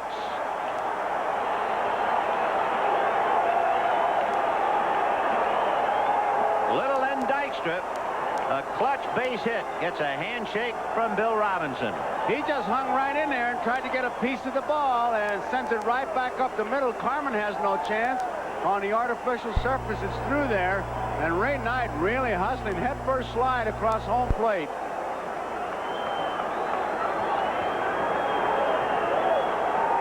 So Dykstra at first, Santana at third, and Smiles in the Mets dugout. It is 6-4 New York, and the batter is Tim Tuffle, 0 for 4. Tuffle is grounded out, twice hit into a force play, and then fouled out in the 7th. So the Mets led 2-0, trailed 4-2, and now lead 6-4.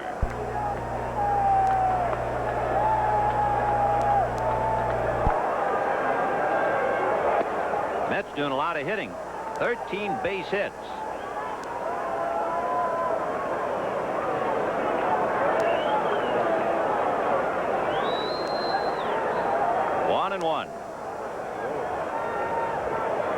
Fastball, and that's hit to left and deep. Back goes Reedus, and it's off the wall. 1 run is in. Dykstra stops at third, and into second goes Tuffle with a long double. 7-4 Mets.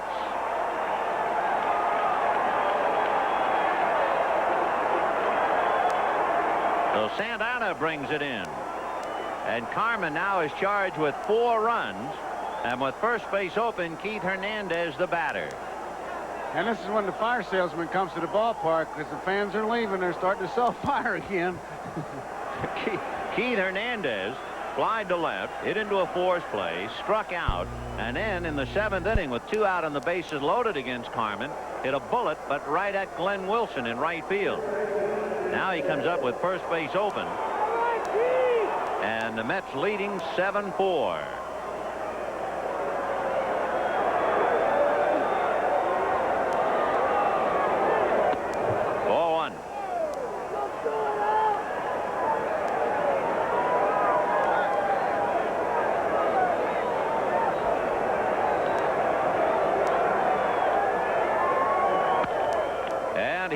One off first base. Von Hayes going over to the tarp.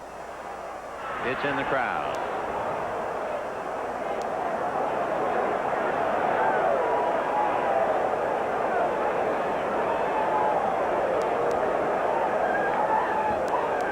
One and one. A count to Keith Hernandez.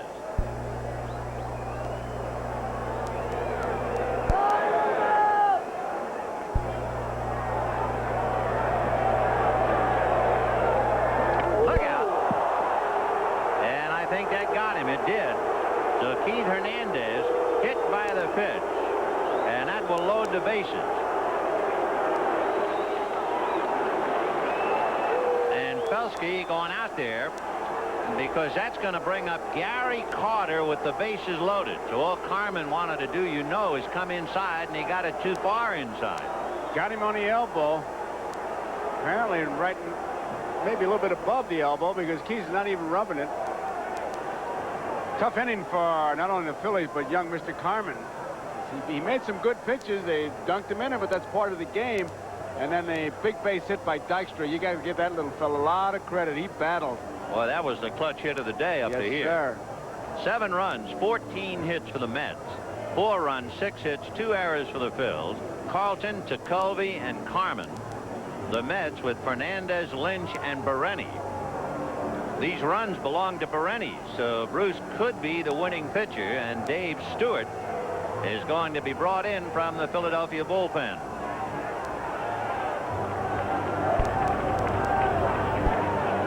So 7-4 Mets, and we'll be back right after this.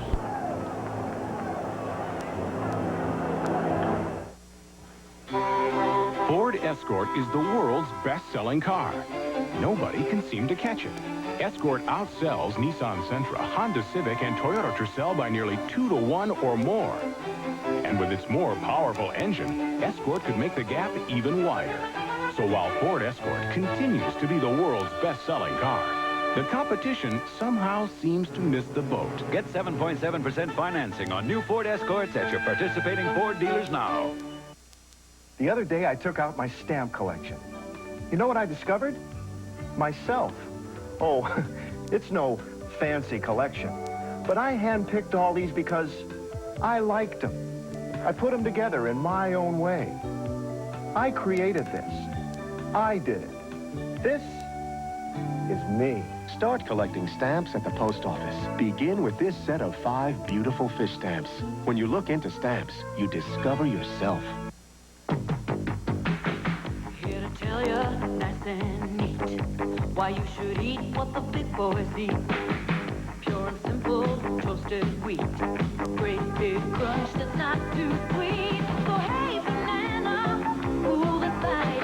This big bake's got nothing to hide. Pure and simple toasted wheat. Sweeties, Wheaties, what the big boys eat. Part of your good breakfast. Coming up next, Family Circle Cup tennis with Chris Evert against Stephanie Rehi. And by the way, Steffi Graf won her match against Hanna Mandlikova. So she'll be in the final against either Evert or Rehi.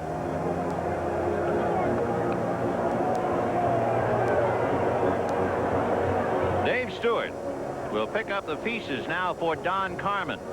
And Bizet did not have his day because Carmen, who was 6-0, with an ERA of 1 in 32 games last year, could very well be the losing pitcher today.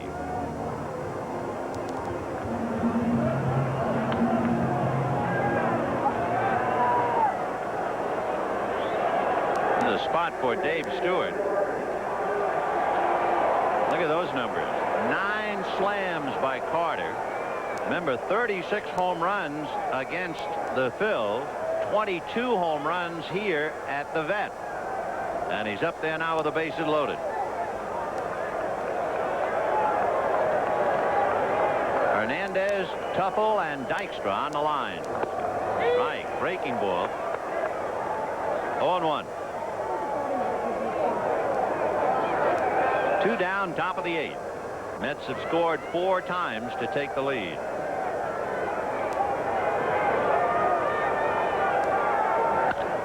A drive to deep left center field, but Rita says he has it and does. So the Mets settle for 4.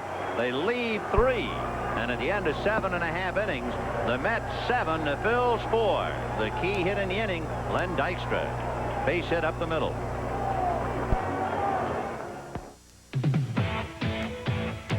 Where I come from, folks stand proud and tall. You know they're always sincere. It's where your word is your word. A friend's a friend, and Miller's the beer. Miller's made the American way. Born and brewed in the USA. Miller beer contains no additives, no preservatives. Miller's made the American way. Presenting the 4Trax 200SX from Honda. It's so much fun. Some people can't wait to ride one.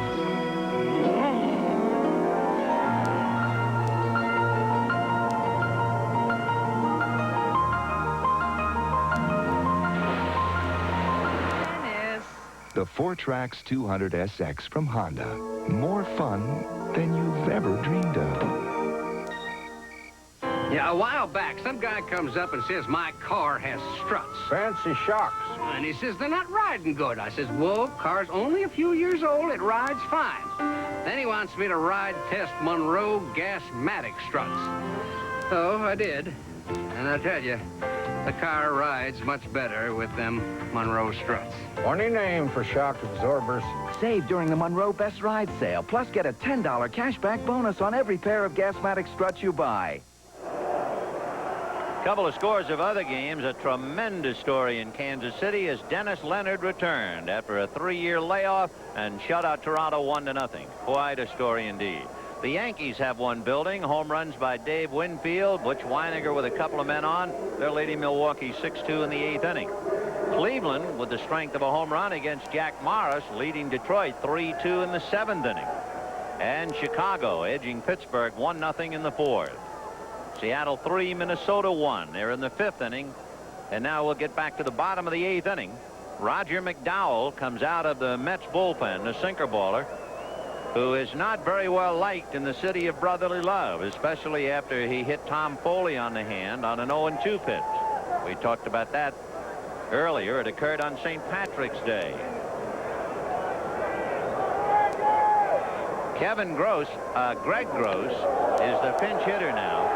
And McDowell is immediately warned. Now, in case you weren't with us, let's go back again. On March the 17th, an exhibition game, Roger McDowell hit Tom Foley 0-2 and broke his hand. The next day, Dave Rucker and Don Carmen hit Len Dykstra.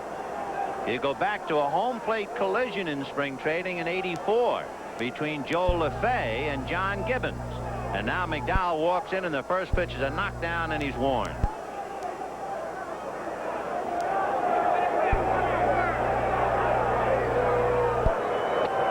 Right. It's really a message delivered to Greg Gross when a sinker ball pitcher knocks you down.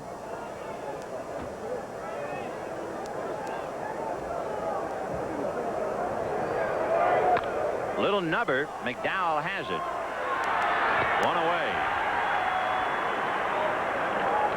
So Greg Gross as the pinch hitter for Dave Stewart, thrown out by McDowell, and the batter will be Gary Reedus. So this is a thing that started in spring training, and you can bet it's going to keep building and building throughout the year. Reedus 0 for 3, flied to center, struck out twice, and walked. Milt Thompson on deck. Strike.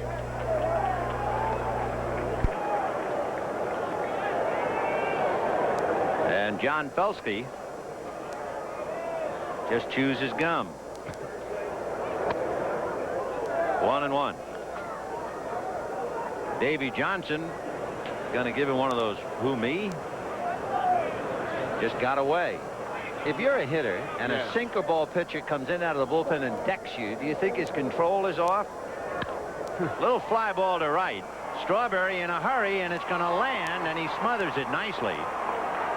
The Gary Reedus, a bloop single to right. Remember, that's how the Mets' top of the 8th began, with a dunker here and a dunker there. Sinker ball pitchers can knock you down. I mean, they're equal opportunity knockdown artists. Well, here's Milt Thompson. Struck out, hit into a force play, and then singled twice. Come on, bite. Ray Knight plays up inside the bag at third. Ball 1. The Mets with Hernandez, Tuffle, Santana, and Knight. Foster, Dykstra, and Strawberry, and Carter behind the plate. McDowell is the 4th pitcher. Fernandez, Lynch, Bereni, and Roger.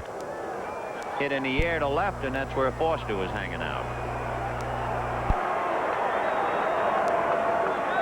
2 down, and Luis Aguayo coming up. Aguayo was forced into the game in the 5th inning. The count was 2 balls and no strikes to Juan Samuel. Samuel started to go after an outside fastball, tried to check his swing and hurt his back. So Aguayo had to inherit the count, and he struck out and flied to right.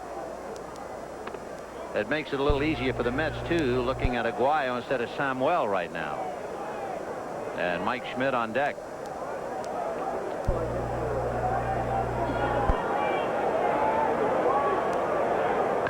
Bouncer up the middle. Base hit. Reedus to second and holding. This is the situation the Phillies wanted.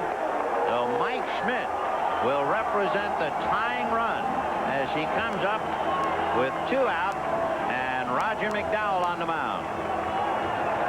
Mike Schmidt flied to right, single to left, walked in the 5th, and single to right. He has driven in 2 and scored 1. Started the day at first base, finishing up at third. I think Gary was crossed up a couple times, Carter, so he went out to the mound just to make sure that he and McDowell are together on what signals they're going to use with that man on at second base. 7-4 in favor of the Mets. But the Phils are in that ideal spot. The big guys up there representing the tying run.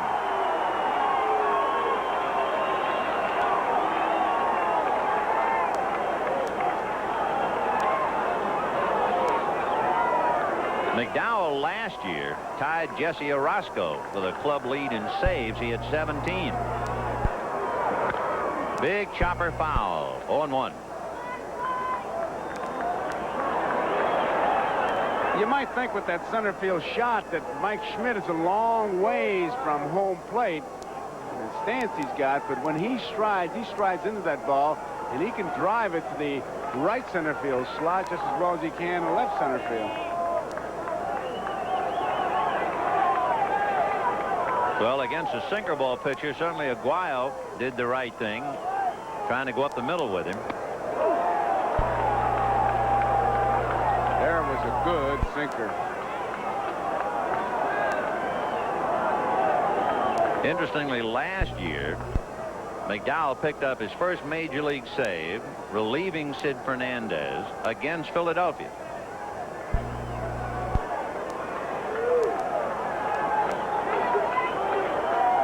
Gary Reedus at second, Luis Aguayo at first, 2 out in the 8th, 7-4 Mets.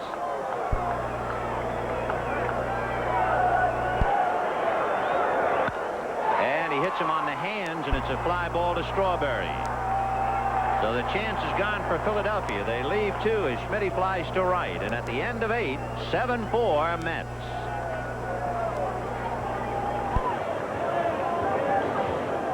Announcing the Ace No Track Snap Lock Heavy Load Easy Buy Save Cash Sale. The what? The April Best Buys, like this AstroTurf doormat for just $2.88. No tracks.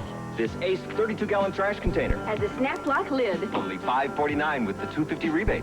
The Ace 33-gallon heavy load. Large trash and lawn bags are just $2.33. Easy buy. With the Ace Helpful Hardware credit card. And save cash on all the other bargains in the Ace April circular. The Ace No Trash snap-lock heavy load easy buy save cash sale.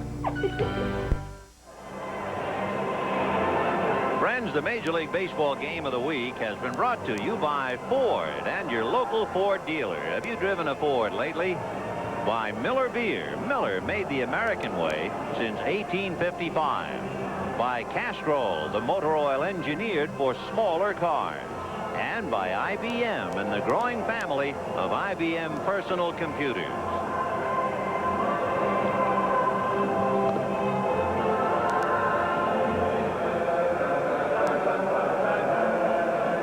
You recognize that smiling face? Boy, he was a big man in 2 cities. He's the tale of 2 cities. And for the New York Mets, look at those numbers. He saved 85 for New York, 94 for Philadelphia. Tug McGraw.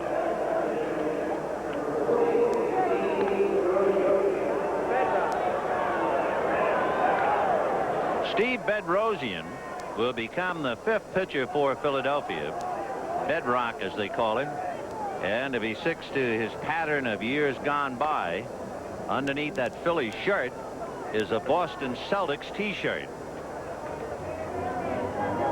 Bedrock, who throws hard, so if there's any retaliation, and I doubt it, but he would be a mean man to have where you owe him one. He would be a good retaliator. I would not want it. And Darryl Strawberry, George Forster, and Ray Knight will be coming up. So Larry Anderson and Dave Rucker are left in the pen, neither man throwing. Strawberry, if nothing else, happy to see a right-hander. And promptly lifts it into shallow right field. Aguayo goes out. Wilson comes in. Wilson. So Strawberry 0 for 5. Let's go to Marv Albert and get ourselves an update. All right, Vin, in Oakland with umpire Don Denkinger behind the plate. Joaquin Andujar in his debut for the Oakland A's. It was Denkinger who ejected a raging Andujar in the World Series last October. They're just underway. Back to Vin and Joe. Well, you know, Joaquin Andujar has certainly learned 3 of the most important words in the English language. When somebody asked him about Denkinger being the plate umpire, he said, quote, "He's the boss." Strike to Forster. 1 ball, 1 strike. 1 out, top of the 9th. 7-4 Mets. After Forster comes Ray Knight. Oh, boy. Huh? You're throwing that 90 stuff in the shadows? I tell you, Carmen got raked today, but I tell you, with Bedrosian and Carmen, these fellas have a pretty good bullpen. Outstanding. 2-2.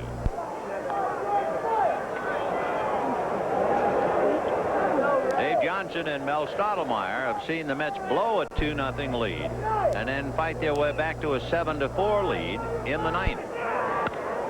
That's going to be hit late in the air down the right field line. A trio of Phils. Von Hayes. Nice play. Don't forget, tennis follows immediately after the game. Family Circle Cup tennis from Hilton Head. Ray Knight has a home run, a single, and a double. So he's 3 for 4, 2 RBIs, and he has scored 3. The last time Ray Knight scored 3 runs in a game, he had to go back to 1982.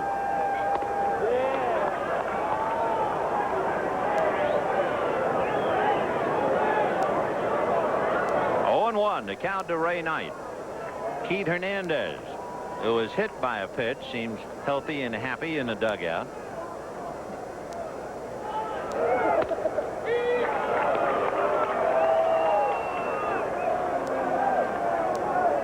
Hernandez hit by the pitch, and then Roger McDowell came in and flattened Greg Gross, and everything has been quiet since. 0-2. Dwight Gooden. We're talking about having somebody owe you a knockdown pitch. that would really be scary. Yes, it would. 0-2 the count. Phillies have Wilson, Russell, and Hayes in the bottom of the ninth.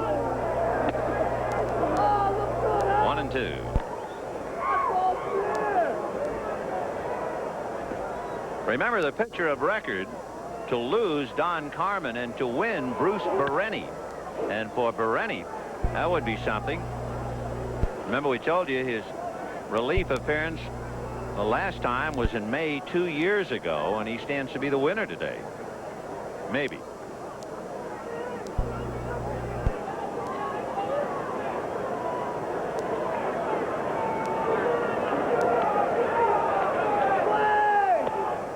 Two and two to Ray. Rafael Santana on deck.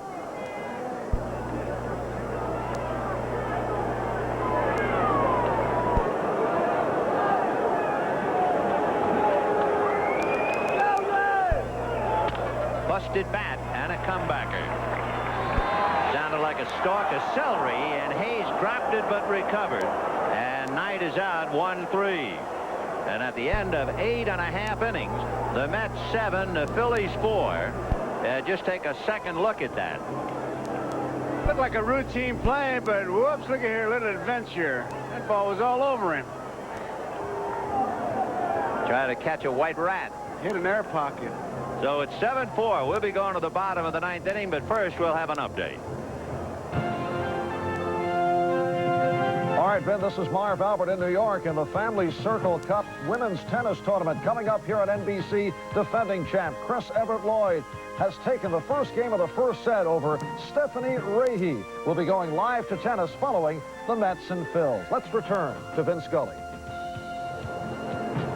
Well, this is Vin along with Joe Garagiola. Hope you're opening and enjoying our opening game festivity here at Veterans Stadium, Philadelphia. It's been quite a ball game. It has been a good ball game, and I think it's answered a couple questions. The scoreboard not good for Philly fans, but what Carlton did certainly is a bright spot. And how? Well, a story with the executive producer of NBC Sports, Michael Weissman, the coordinating producer of NBC's baseball coverage, and the director of today's game, Harry Coyle. The telecast of today's game of the week, produced by George Finkel. Pre-game produced by Les Dennis. Pre-game directed by Mary Buda Lamusio. Technical directors Steven Semino and Sal Nagita. We have a moment, and this week's NBC Miller Lite player of the game is Len Dykstra, whose key single up the middle broke the game open. Miller Lite is happy to present a check for $1,000 in the name of Len Dykstra to help fight multiple sclerosis. He went 3 for 4, had 2 RBIs and a run scored. He also had a stolen base and pretty well made life miserable for the Phils today. Now the Phillies' last shot as we have another look at Len.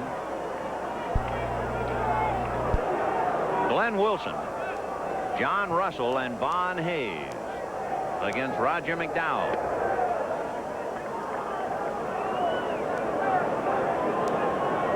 Some left-handed bats in the dugout for John Felsky, Joe LaFay, Darren Dalton. You know, the gun tells you a lot, the radar gun, but on that center field shot with McDowell throwing, I know he throws hard, but you can see that ball really moving. He's got good action. 1-1. Fernandez, Lynch, Bereni, and McDowell. Bereni stands to win. Carlton, Tekulve, Carmen, Stewart, and Bedrosian. Carmen stands to lose.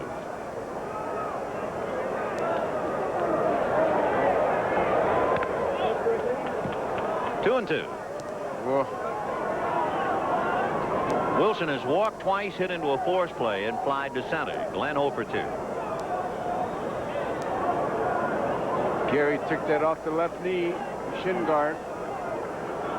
That's why Bob Brenly was right, that after a season's over, a catcher feels like a used car. Yeah, a badly used car. Mistreated. Not by the little old lady who drives it to the library once a week. Of course, he had arthroscopic surgery on a knee October 9. Ground ball hard right through Hernandez's legs and on out into right field. Keith playing the ball to come up, and it stayed down. He doesn't do that very often. That's really news. And the price of gold has gone down a little bit, too. He's a Gold Glove last year.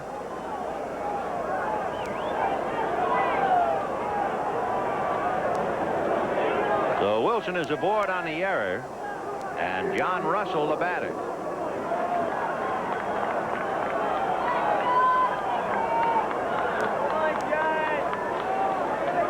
John Russell popped up, walked, single to left in the 5th inning, and single to left again in the 7th. He singled to left in the 5th inning against Ed Lynch, and then singled against Bereni. 1 ball and no strikes.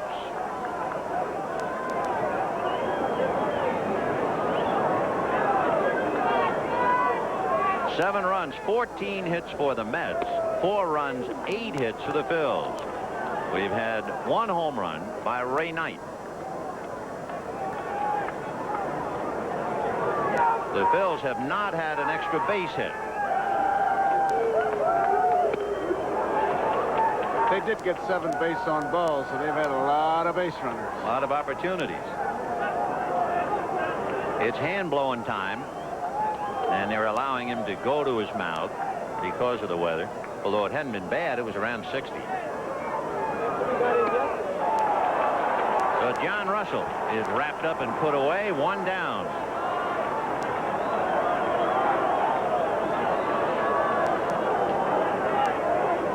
Von Hayes, who didn't figure to play and was dropped into the game as a pinch hitter in the 7th inning for Rick Shue. Vaughn hit into a force play and then stayed in. So here's Hayes with 1 out, Wilson at first, and Steve Jeltz, the switch hitter, on deck.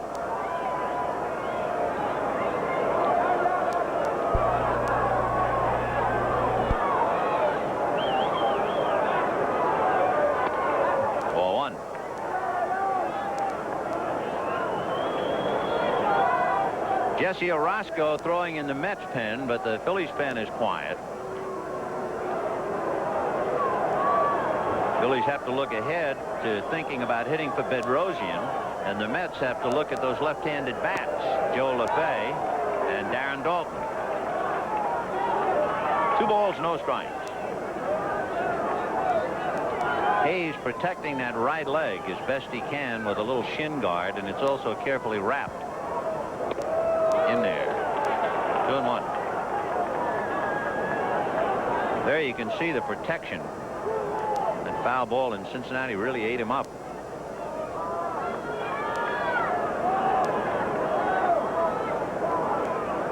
Two and one. And now McDowell behind 3-1.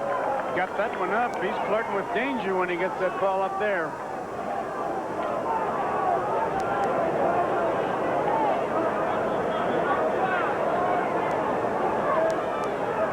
The on-deck hitter, of course, could represent the tying run if Hayes gets aboard. 3-1. And he's going to be aboard. So instead of 2 out and a runner at first, because of the error by Hernandez and now a walk, the Phillies have 1 out, 2 on, and Steve Jeltz at the plate. Joe LaFay comes out on deck to hit for Bedrosian. Jeltz has walked, aboard on a fielder's choice, grounded to third, and hit into a force play as you look at LaFay. So 2 on, 1 out in the 9th. And Davy Johnson twisting and turning a little bit here. Strike, sinker. Felsky, who saw his ball club get out in front 4-2, then letting it get away. Now trying to hope that his club will come back. Bottom of the 9th. 1-1.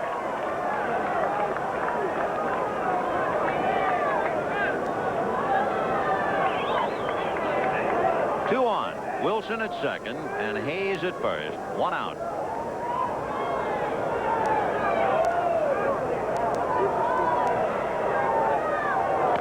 Fouled away.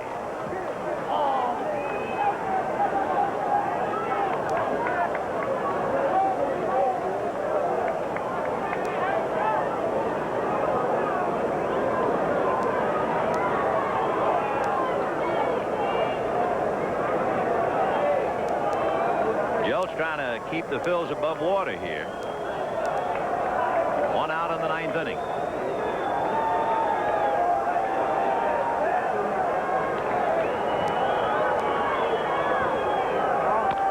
High chopper up along first, foul.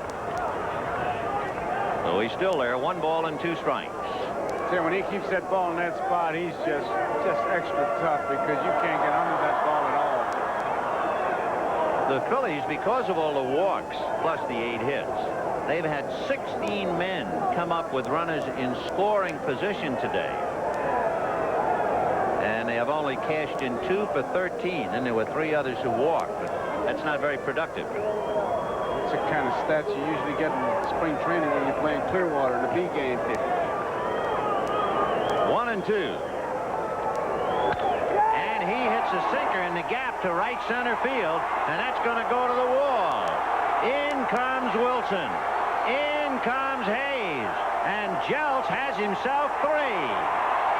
And it is 7-6 Mets.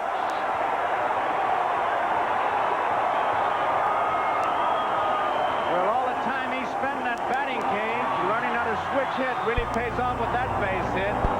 A tough base hit in a tough spot. So the tying run is 90 feet away.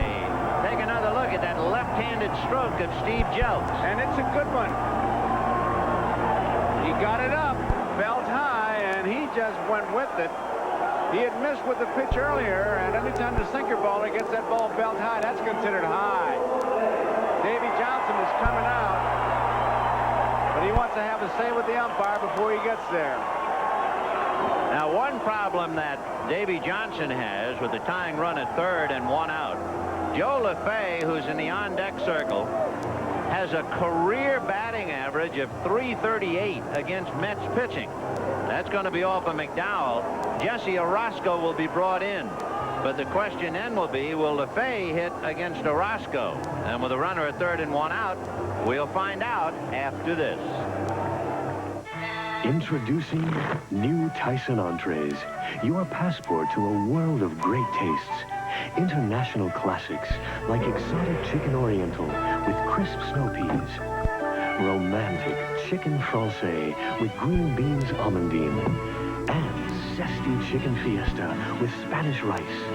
Treat yourself to delicious Tyson Entrees. Sensational. Tyson Entrees, your passport to a world of great tastes. I've got a headache this big, and it's got Excedrin written all over it. I've got a headache this big, and it's got Excedrin written all over it. Excedrin, the big headache medicine. More medicine than any regular strength pain reliever. The most medicine you can buy without a prescription. Nothing is stronger. I had a headache this big, but I took Excedrin, and it's gone. Excedrin, from Bristol-Myers. Excedrin, the headache medicine. Get real fruit energy. Concentrated in Del Monte fruit snacks like yogurt raisins or tropical fruit mix. Tasty, chewy snacks packed with concentrated fruit energy. They're a powerful good snack. Have you tried an A1 steak burger yet? It's juicy, tasty, and delicious because A1 has special herbs and spices and was created for steak. And what's hamburger but chopped steak? A1 steak sauce makes hamburgers taste like steak burgers. Try it. NBC shines with the return of the superstars. Your favorites test their strength, endurance, and tenacity to determine the best in sport. Who will overcome the obstacles and outshine them all? The answer lies in the stars, the superstars on NBC Sports World. The tying run is 90 feet away in Philadelphia in the person of Steve Jeltz, who just tripled in 2 in an inning that started where Gold Glove Keith Hernandez had a ball go right through his leg. The Mets are now leading 7-6, and the Mets have had to make a lot of changes. First of all, Tim Tuffle, who had been at second base, moves over to finish up at 3rd for Ray Knight. At second base is Wally Backman. The new pitcher is Jesse Orozco, and as soon as Davy Johnson brought in the left-hander Orozco, immediately Felsky counters, and Gary Maddox bats for Joe LaFay. And the infield is up. So Gary Maddox with 1 out, a runner at third, 7-6 Mets, bottom of the 9th.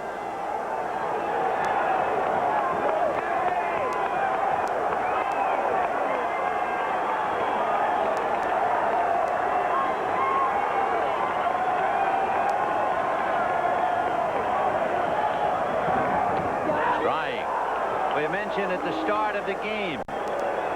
Now, they were talking about they needed Milt Thompson's glove, and it seemed like heresy in the home of Gary Maddox after all the 8 gold gloves he's picked up. And now the game ends where they need Maddox' bat.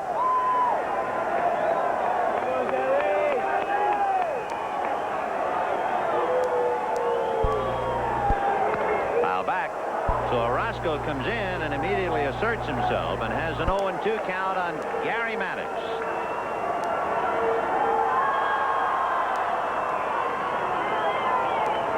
Orozco with 17 saves last year, along with Roger McDowell. There was some question about his arm in spring training, but he evidently has proven that he is good enough to come in here and try and keep Steve Jeltz away. With 1 out in the bottom of the 9th. 7-6 Mets.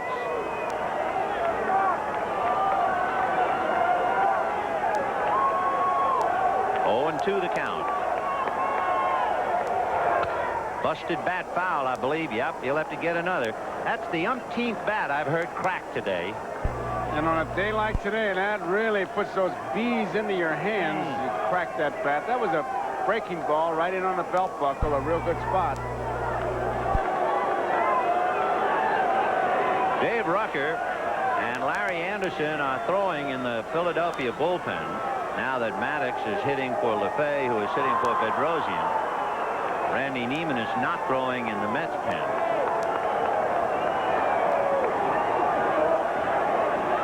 Still 0-2 to Gary Maddox.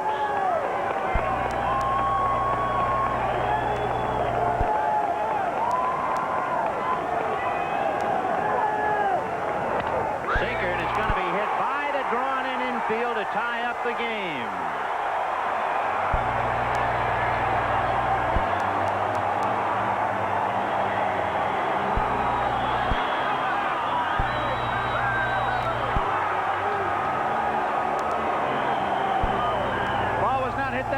The infield playing in. Santana just can't get it as Maddox just wants to put it in play. Try to knock the ball down at least. No way. So we're tied up. And of course for Orozco to give up the game-tying base hit with the count 0-2. And Gary Maddox, after getting his bat broken, talking to Keith Hernandez, who committed the big error. And now we go to the top of the order. And a big base on balls in there. And how. So here's Gary Reedus. Flied to center and walked. Struck out twice and singled. Ball 1. So the Mets had a 4-run 8th to take the lead. The Phillies have a 3-run 9th to tie it up. And Davy Johnson and Mel Stottlemyre, John Felsky on the other side, wearing each other out.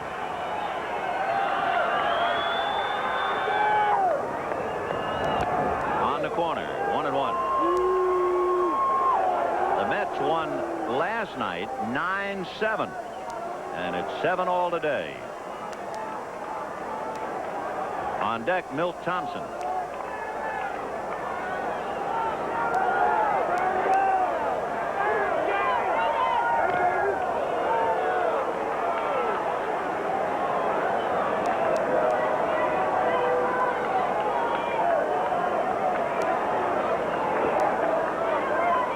Gary Maddox standing at first. Stole 26 bases last year. He used to run a lot.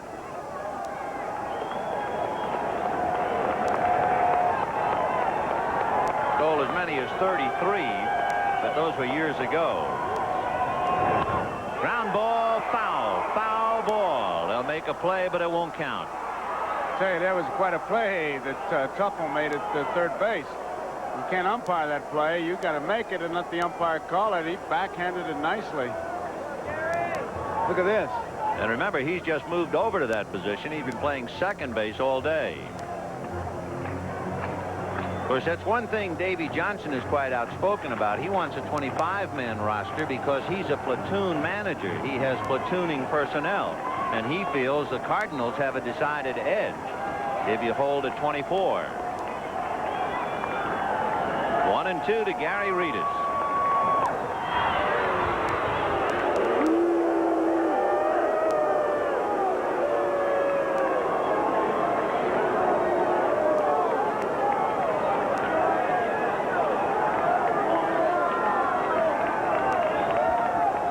Remember, there's only one out. And the count now 2-2. The only out was John Russell, who struck out. Yet Wilson hit a ground ball through Hernandez's legs. The one-out walk to Hayes, the triple by Jeltz, and the single by Maddox. 2-2 to Gary Reedus. He laid off that sinker, ball 3. Well, now you've seen Reedus strike out twice.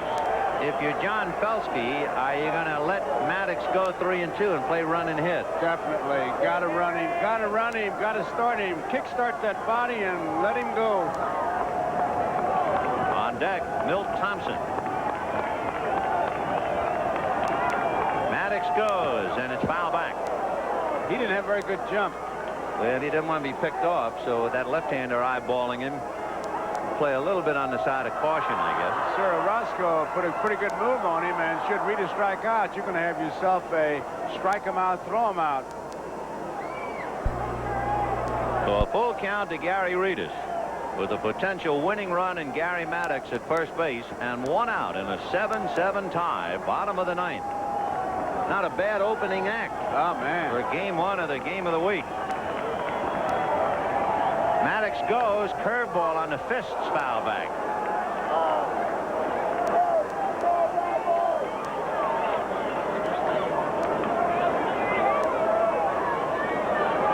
I think that thing hit him on the hands and it hurt a little bit. Gary wasn't quite ready to hit. It's not the best feeling in the world. No. Like about 20 of those, remember those buzzers you used to handshake with? Yeah, right. Maddox being cautious and at the same time trying to get going. And there's ball 4. They're going to throw down to second, but it doesn't count. That's a bad play. And Carter evidently didn't hear the plate umpire. If he throws that ball into center field thinking it was strike 3, it messed up the whole game. Yes, but if it's called strike, you don't throw it. A spot like that with his kind of arm, it would be in play all right. Oh, boy, what a mess. You'd always ask the umpire to give you a quick call, give you a loud call if he could. So runners at first and second, one out in the 9th, 7-7 tie. Milt Thompson and Luis Aguayo on deck. Milt Thompson struck out, hit into a force play, had a bunt single, then singled to center and flied to left. So he's 2 for 5, scored 2. And he's up there now trying to be a winner. Gary Maddox at second, Gary Reedus at first.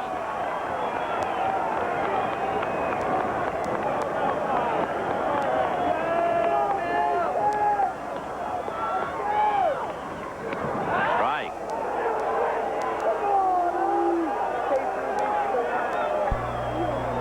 Thompson is not the ideal man for John Felsky.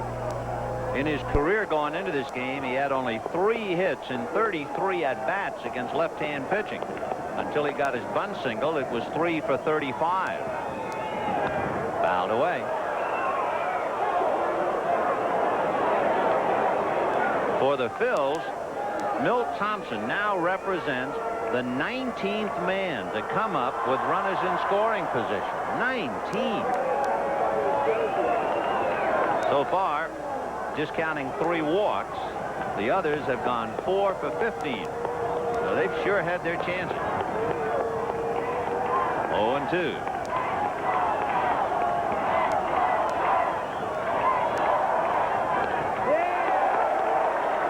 One and 2.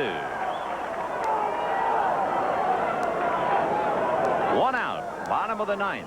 A 7-7 tie, and Jesse Orozco trying to stop the bleeding here at Veterans Stadium in Philadelphia.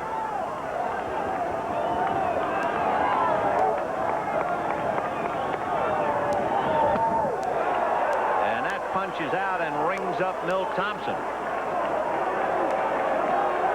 With 2 out, Luis Aguayo will be the batter. Take another look at that pitch, Joe. He may have chased a bad ball, but with 2 strikes and the game on the line, you can't be that particular. You have to be aggressive. The ball was a good fastball. Seemed to have a good cut at it. Blew it right by. The Luis Aguayo. He is 1 for 3 today. That was a single in the 8th inning. Aguayo had to finish up for Juan Samuel, who hurt his back trying to check a swing in the 5th inning. And now Aguayo with a chance to play the part of the hero. And he hits a pop fly back of first base to Hernandez. And we're going into extra innings. The Phillies get off the deck for 3, sparked by the error. And at the end of 9, a 7-7 tie. This is an expose on the new Ford Escort EXP. Expressive. Expansive. Experience a new form of 2-seat excitement. Ford Escort EXP. Have you driven the best-built American cars? Have you driven a Ford lately? This world calls for good times. From London This world calls for sharing them now. to Stockholm This world calls to for Tokyo. Lowenbrau, the only beer brewed in the great beer drinking countries. Brewed in England, Sweden, Canada, Japan, and here in America. For 600 years of Bavarian heritage in one smooth American beer.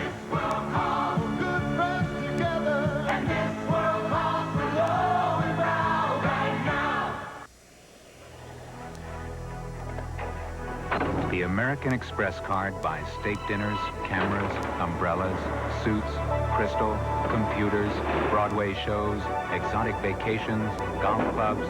But at times like these, the card is worth much more than what it can buy. Gonna need some cash? And a rental car? Oh, yeah. And can we help you find a place to stay for the night? With a shower. The American Express card. Don't leave home without it. A reminder, Family Circle Cup Tennis from Hilton Head, South Carolina. Upcoming when this one is over. But we got a dandy here. In the 10th inning, a 7-7 tie. Now, here's left. The Mets have Tim Corcoran and Barry Lyons. The Phillies have only Darren Dalton on the bench. That is really weird. When you look at it, that's all that's left. That's all that's left. It's almost like, hey, get those guys that played in the morning game. Rafael Santana will start it off. Then Wally Backman. Remember, Backman, who's playing second base, is batting ninth. Ball 1. The Phillies bullpen last year had 26 losses.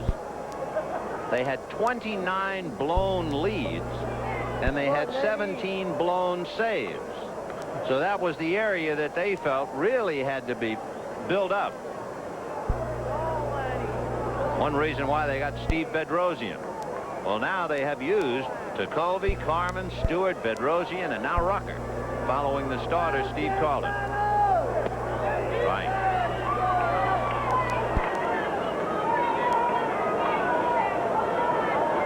Seven runs, 14 hits for the Mets. 7 runs, 10 hits for the Phils. Ground foul, and he'll check the bat. And he'll have to get another. That thing had a crack in it. The termites are getting them today. Amazing. Termites in the bat rack. The Phillies have committed 2 errors, and the Mets have committed 1, and the Mets error was a huge one. The ground ball that Glenn Wilson hit that went right through the legs of Gold Glove first baseman Keith Hernandez.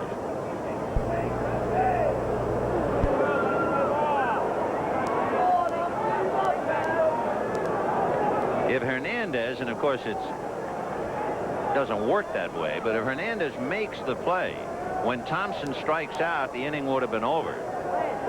However, the Phils still would have been a buck short. Instead, we're in the 10th inning. 2-2.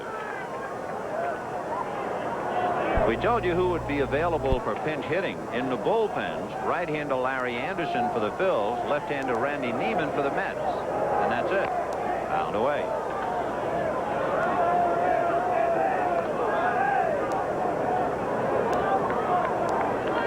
Hayes, Aguayo, Jeltz, and Schmidt, Reedus, Thompson, and Wilson in the outfield. John Russell going all the way behind the plate. 2-2. Ground ball to short. So Jeltz takes care of that one. 1 out in the 10th, and Wally Backman coming up.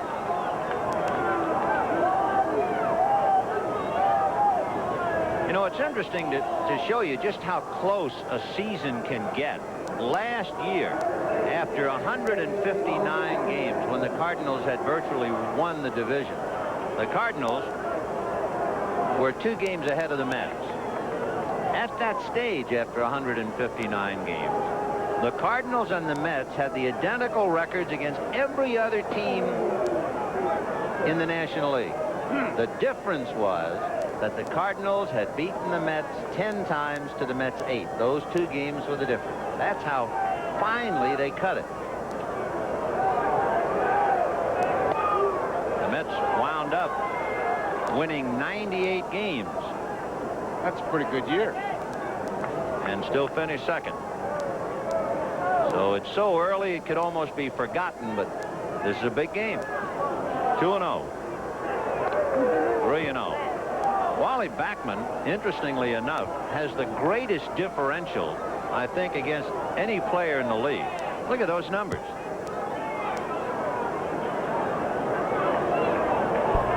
.200 points, and he's against a left-hander.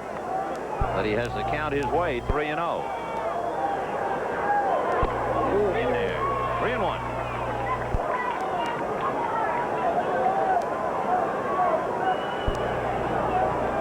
You know, there's another feeling. You follow one club all year, as they do in New York, following the Mets, and the club finishes second. Ball 4. And you say, well, if you finish second in the division with just a little help, you can finish first the next year. But if you throw out the strike year, 81, and the year that followed, if you just get rid of those, since 1969, only 1/3 of the teams that finished second won the next year. So it's not that easy to improve from second to first at all. It's a sobering thought, in fact. They got quite a combination on with Backman at first and Dykstra, who we know how he can handle a bat. They can do a lot of things. And I'll tell you, with Backman on there, and there's 1 out, if Schmidt comes in too close on a possible play, he'll go from first to third. Backman last year stole 30 bases, 32 the year before that.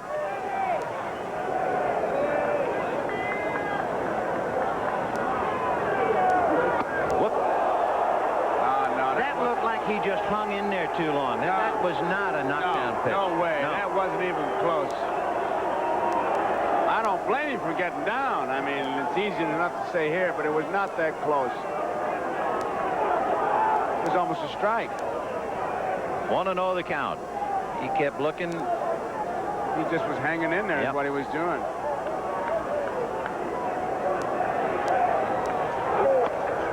Two 2-0. So Russell out to talk to Rucker with Backman at first. Backman on a 3-1 count was taking all the way, making Rucker throw strikes, and you can see there's Backman. Dykstra's taking a good look at Buddy Harrelson. Get a base on balls here, and these Phillies are really asking for it. 2-0 the count to Wally Backman. After Backman walked, 2-0 the count to Dykstra, and after Dykstra comes Tim Tuffle. 3-0.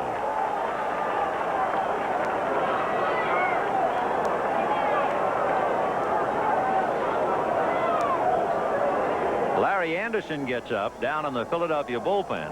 He's the only pitcher left to get up.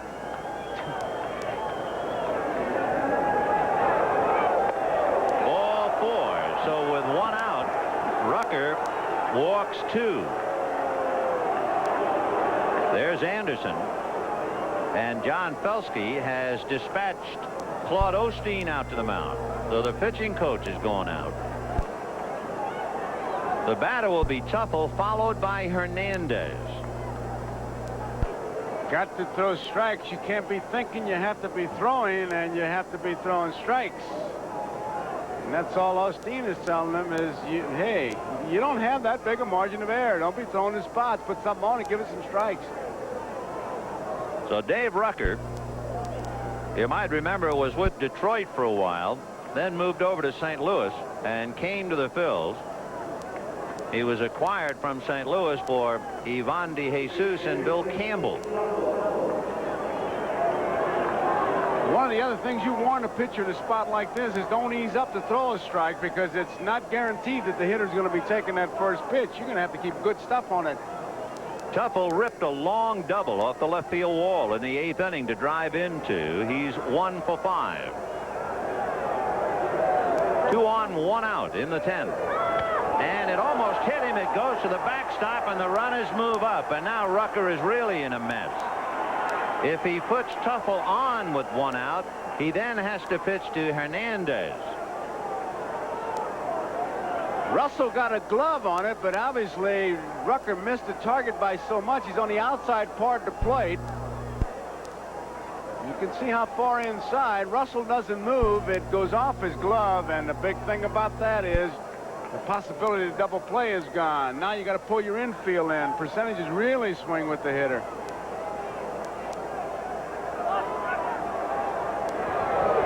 Ball 2. I say what has happened to him. He's made 17 pitches and 13 balls. I mean, he hasn't been in the neighborhood of the strike zone. 2-0. Ball 3. All right, he's going to have to throw 2 strikes here.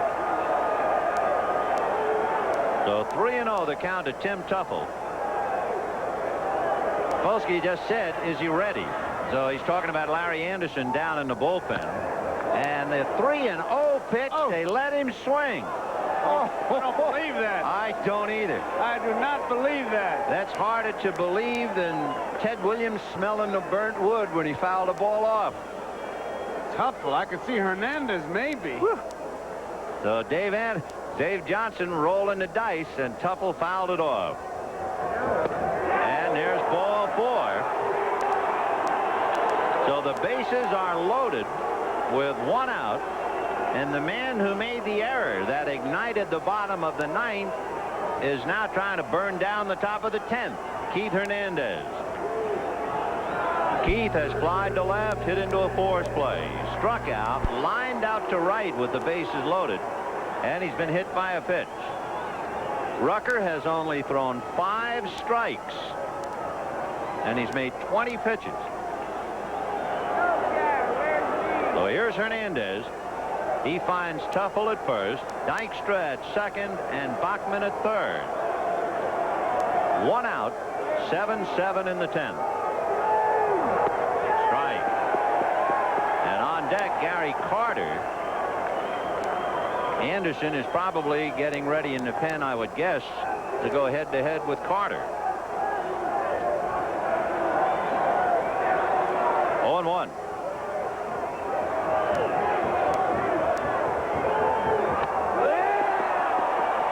Chased a bad one that time. He had made up his mind to swing, but that was way out in the strike zone. Unless he's having real difficulty picking that ball up. Which could be at this hour. It's almost 5 o'clock local time, Philadelphia. The lights are on now, but they're not helping that much. Time called.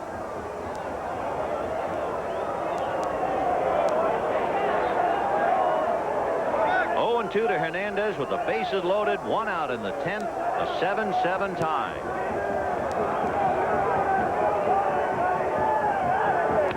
And there's one fouled off to the left and out of play.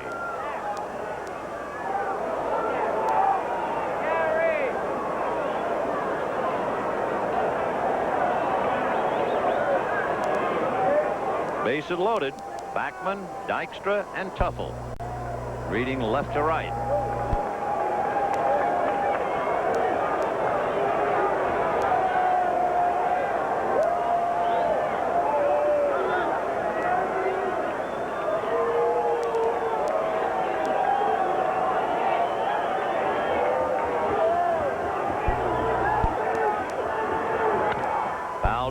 a third out of play. Still 0-2. The Mets trying to get a bundle in the top of the 10. In the bottom of the 10, the Phils are due to send up Mike Schmidt, Glenn Wilson, and John Russell. And that would be against left-hander Jesse Orozco. 0-2. Ball 1.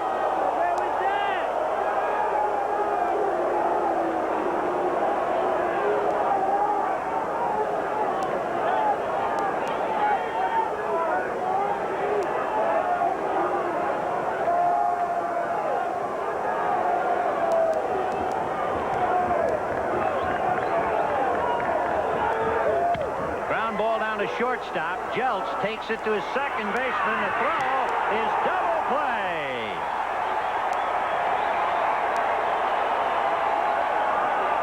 And the Phillies are out of the inning. And at the end of 9½, 7-7. It's brewed in America and in other great beer-drinking countries. It's the only beer that must, by license and authority, always use Bavarian hops for flavor. And be sent back to Munich to be tested by German brewmasters, tested for taste and quality. It's Lowenbrau. And that's how you get 600 years of Bavarian heritage in one smooth American beer. This world calls for Lowenbrau right now. These are the hands of Mr. Goodwrench. Hands that work. Hands with the know-how to fix things. Hands that are strong and sure. Hands that are gentle, accurate.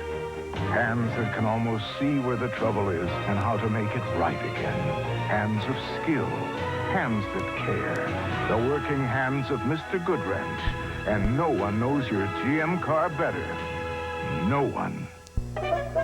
When you're dealing with higher volumes of information and need answers fast, you search everywhere for solutions, but find it hard to get on top of things.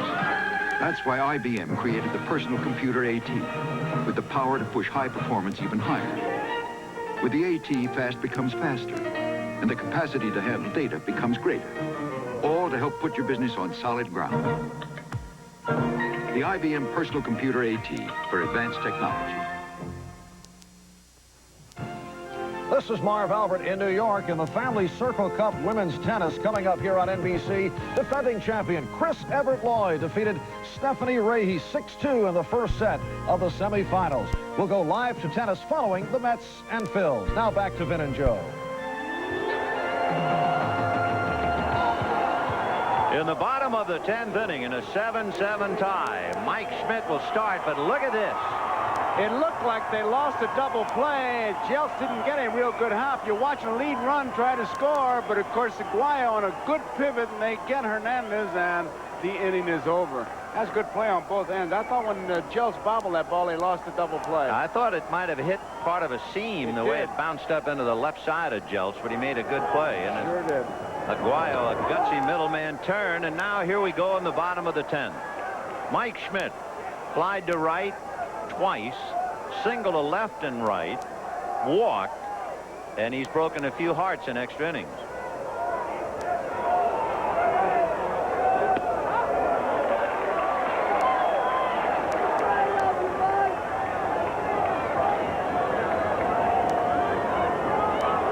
Jesse Orozco is the 5th Mets pitcher.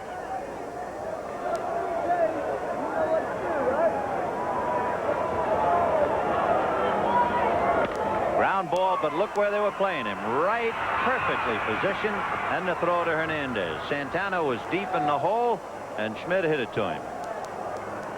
That'll bring up Glenn Wilson.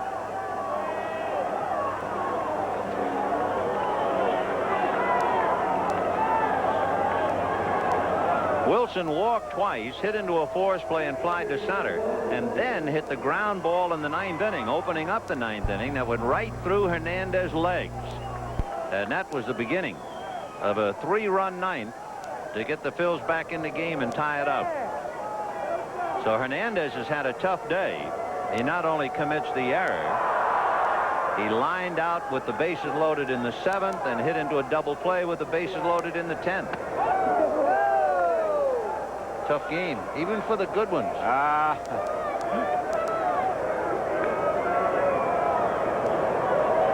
2-0 to Wilson.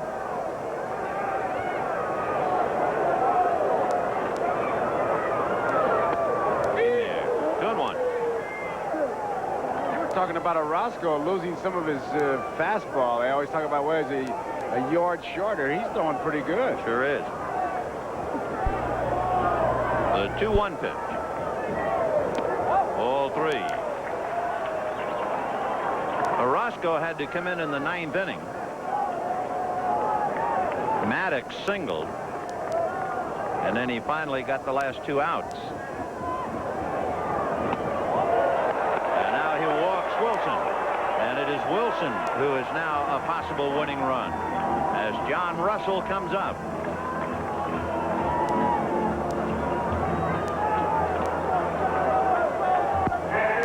Sid Fernandez walked 7 while he was in there, and there was not another walk issued until Orozco.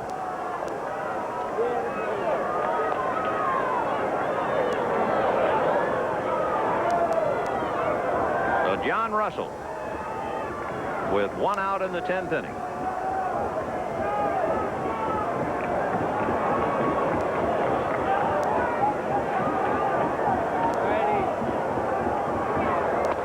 And a breaking ball was up.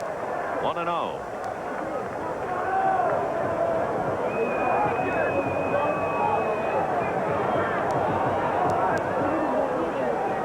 Russell with a lot of sock. And on deck, Von Hayes. Good save by Gary Carter. Boy, did he save a wild pitch there. Well, Orozco lost his balance as he set that front foot down, and he really fell, but Carter made a good play, both of them. Now watch Orozco. He goes right down. He loses it here, and Carter makes a good play. You know, I think Carter wasn't busy stopping the ball, throwing his mask away, and coming up ready to throw. 2-0. Popped in the air, foul, and out of play. Tuffle at third base is really guarding the line. He's not going to let that ball get between him and the line.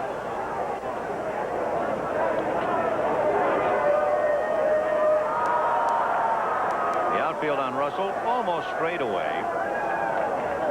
Strawberry shaded just a tad over towards right center. 2-1. 2 balls, 2 strikes. Bottom of the 10th, a 7-7 tie.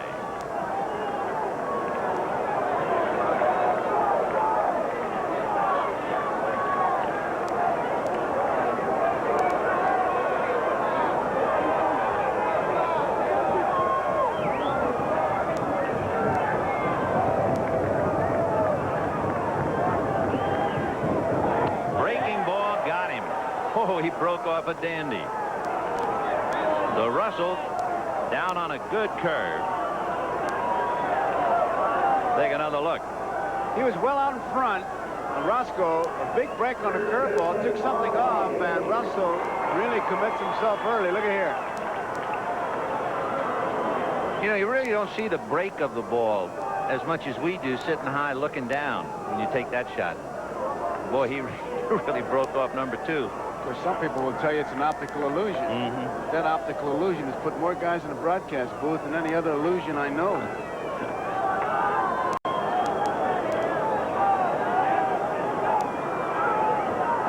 Orozco with 2 strikeouts working on Von Hayes.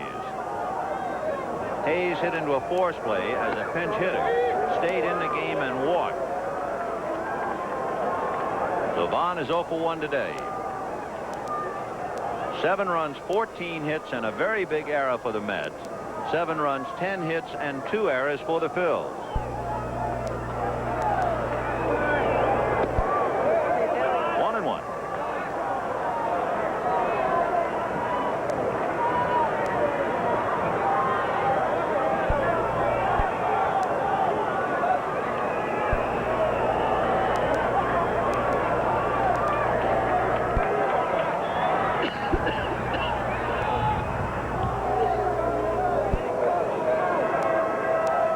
Down in the 10th inning.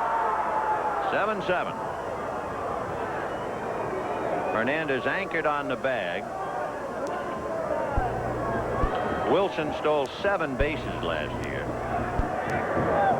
Good curveball. You see him flinch on that thing. That was the hard curveball that he threw. And he started that right at Von Hayes. And I tell you, you really have to have discipline to hang in there.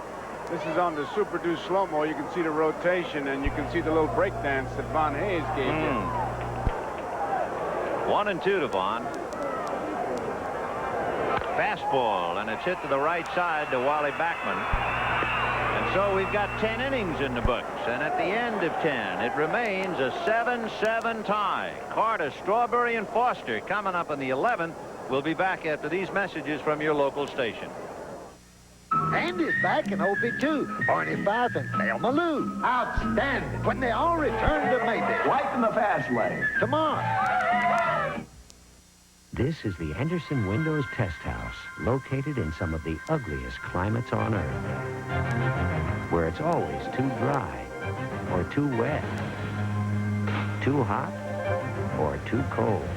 Anderson Windows and Patio Doors. Whether you're remodeling, replacing, or building new, they're built for the house you come home to at the Anderson dealer you come into.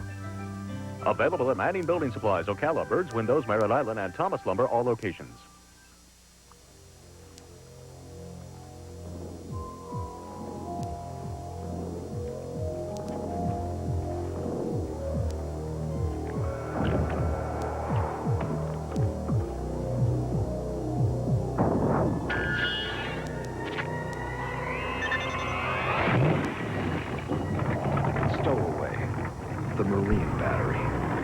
Look for the totally sealed stowaway at participating Western Auto Stores.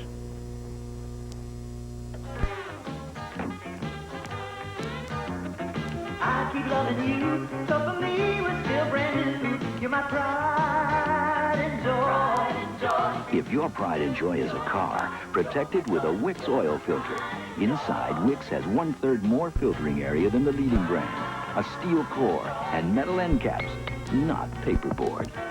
Isn't your car worth a Wix? SNAPS, a support group for disabled students at Daytona Beach Community College. Family Circle Cup tennis coming up next. Maybe. Maybe. Gary Carter starting off the 11th. Then Darryl Strawberry and George Foster. Carter has grounded out and flied out, then single to left, single to center. Ball 1. So Dave Rucker, who was really in a jam in the 10th inning when he walked 3 and had a wild pitch, and got out of it by getting Keith Hernandez to hit into the double play.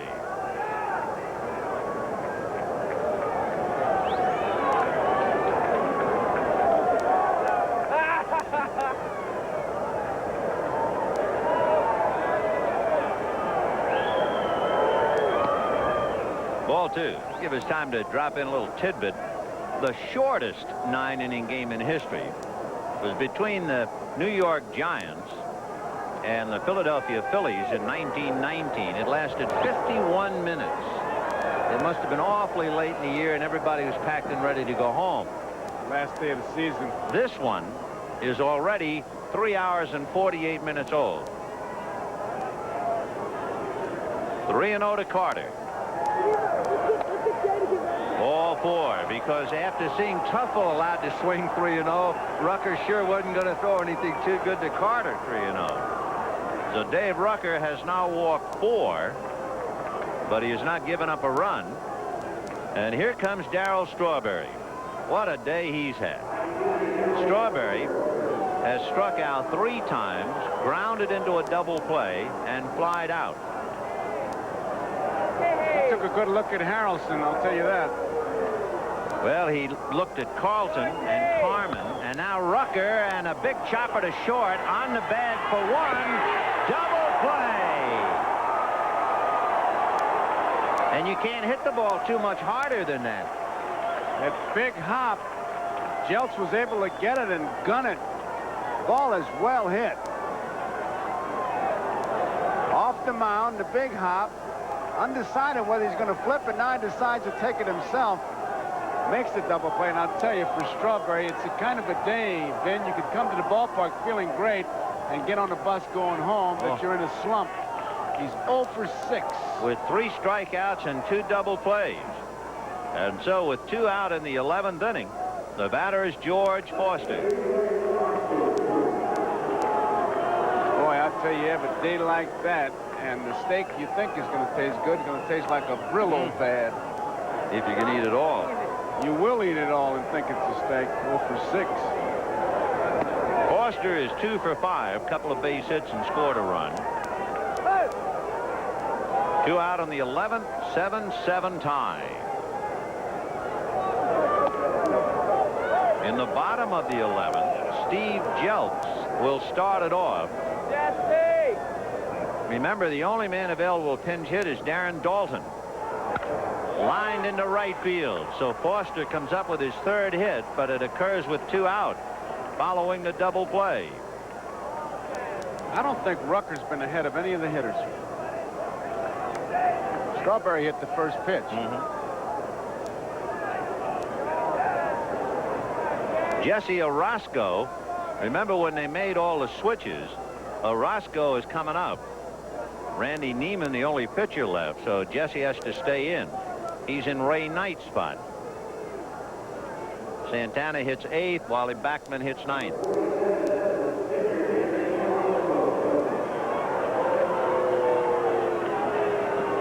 He's in some strange territory. Orozco, the batter's box. Yeah, especially of this inning. The 11th inning, 2 out, Foster at first. Right.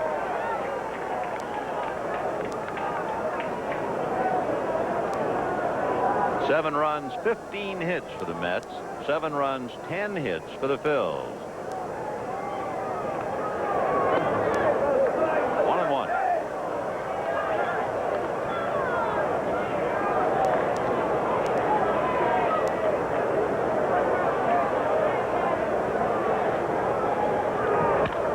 Look out on that foul ball. And the count goes to 1-2.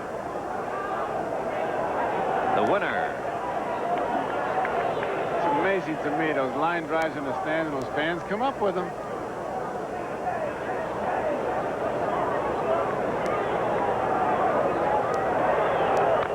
Fouled off, kind of a defensive swing with 2 strikes. Larry Anderson is still throwing back of Rucker, who is due to bat 2nd in the bottom of the 11th. Darren Dalton thinking about swinging the bat. He's a left-handed batter. Did he swing? He tried to hold up, and I guess he succeeded. He did everything. No swing, said Kibler. Boy, that was something. Down and around like a folding chair. It's low inside. He starts to swing and then just bails out. Like a corkscrew. He could have gone 2-3 feet in the ground. That right leg could have easily gotten injured, too. So Rucker, who is struggling with the strike zone all day, goes 3-2 to Orozco, and with 2 out, George Foster. And that's a big thing. It gives him about 5 extra steps. His pitch of decision should have been 2-2. And he walked him. Rucker has walked 5 men, and he has worked an inning and 2/3, although he must certainly feel like he's worked 9, and Felsky is acting like a man who's tired of watching it. The batter will be Rafael Santana, a right-hand hitter, and he has Larry Anderson, a right-hand pitcher. However, remember, the pitcher spot is due up in the bottom of the 11th. Felsky's making this move on the advice of his doctor. He brought out something written in Latin, I know that. Sad.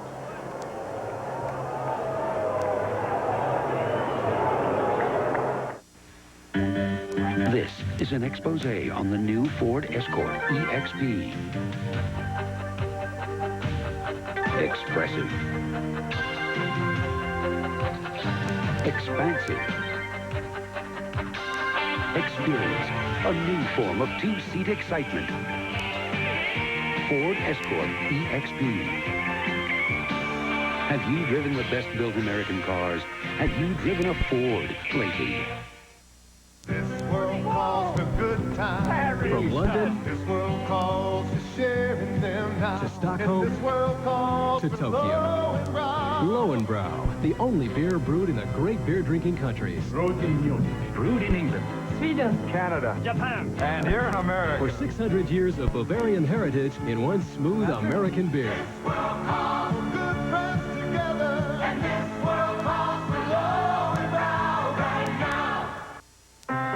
It's that time of year again. Deer season. Just as the grass is getting higher, prices are getting lower on John Deere tractors, lawnmowers, tillers, chainsaws. In fact, all kinds of lawn and garden products are on sale at the lowest prices of the year. So hurry to your participating John Deere dealer. After all, it won't look so good if deer season passes you by. Nothing runs like a deer. I'm Connie Chung. Tonight on NBC Nightly News, President Reagan is sending UN Ambassador Vernon Walters to Europe to gather support for U.S. action against Libya. We'll have reports on the latest administration position from the White House and the Pentagon. And American victims of the TWA bomb attack and the West Berlin explosion are buried. Well, ducking a few scores while Larry Anderson tunes up. Dennis Leonard is back. Kansas City beat Toronto 1-0. That was a big story. The Yankees got home runs, last we heard, from Winfield and Weiniger, and beat Milwaukee 7-3. Cleveland over Detroit and Jack Morris 6-2. Pittsburgh 3-1 over Chicago, the final. Seattle ripping Minnesota 10-4 in the ninth. So you're up to date. And now it's up to Larry Anderson, pitching to Rafael Santana. Right.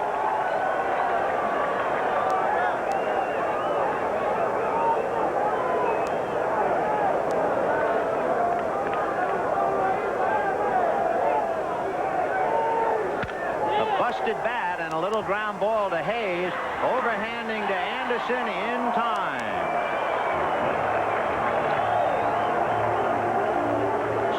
Get 2 walks and a single and come up empty and leave 2. And at the end of 10 1/2, it's a 7-7 tie. Come with me and see some of the most beautiful flooring designs Congoleum has ever created. I'm Harry Pearson, president of Congoleum, and we're celebrating our 100th anniversary as a leader in the flooring industry. To celebrate, we're introducing our new Centennial Collection. It represents Congoleum's commitment to beauty, durability, and styling. Now that I've shown you a glimpse of what we've got to offer, see your Congoleum dealer. He'll show you the way to the celebration. Anybody can be a great chef when they start with budding meats. And now my latest creation, biscuits à la beurre. Oh, biscuits à la beurre. And you have? I've prepared a quiche, Laverne. What have we here? Gretchen's. Intergalactic. Goodies. Oh, cosmic. There's so much you can make with budding meats. Just use your imagination.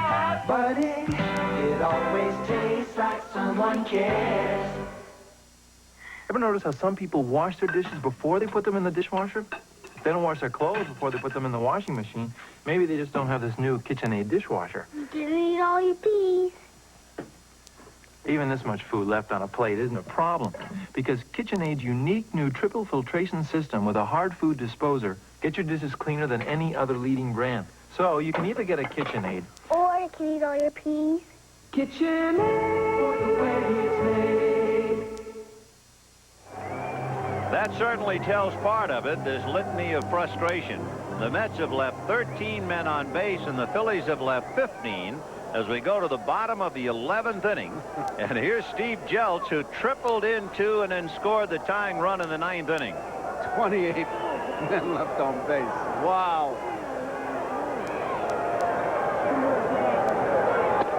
Ball 1. You know the one good, Frank? If they're not using the car to bring in the relief pitchers, it'd be a used car in the first weekend of baseball. You're only getting 8 pitchers to the mile. Talking about that, all of the relief pitchers had been used up, so Charlie Hudson went from the Phillies dugout to the bullpen, and he's down there should they need somebody else.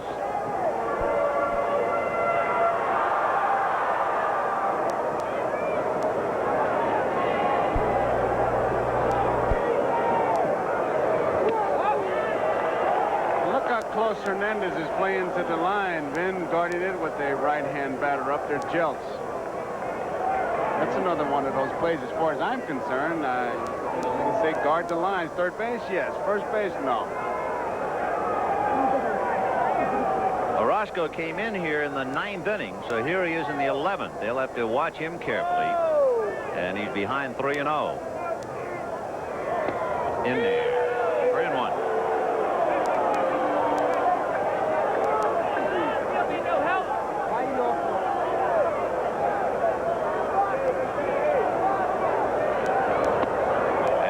Walked him, of course. It's been that kind of a day. Jesse Orozco has walked 3.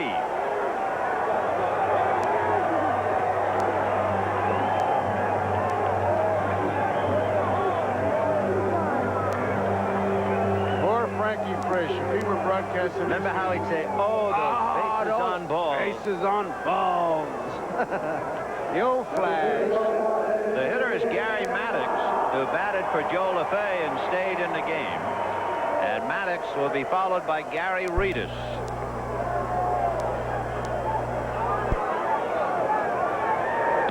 Fouled away. Steve Jeltz at first in the 11th inning. Why would you not bunt? Maybe they got a play on here. Jeltz didn't get on base very much last year, hitting 189, so he had just 1 stolen base. A couple of years ago, he stole 38 in the minors.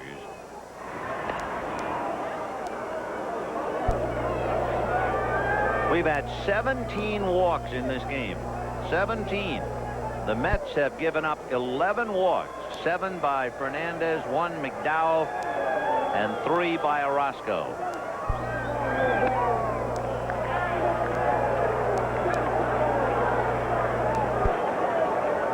Philadelphia pitchers, Carmen walked 1 and Rucker walked 5. Put it all together and it spells 17, plus a hit batter.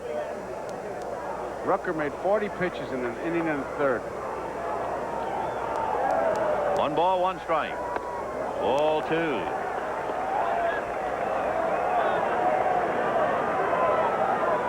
Charlie Hudson is throwing down in the bullpen.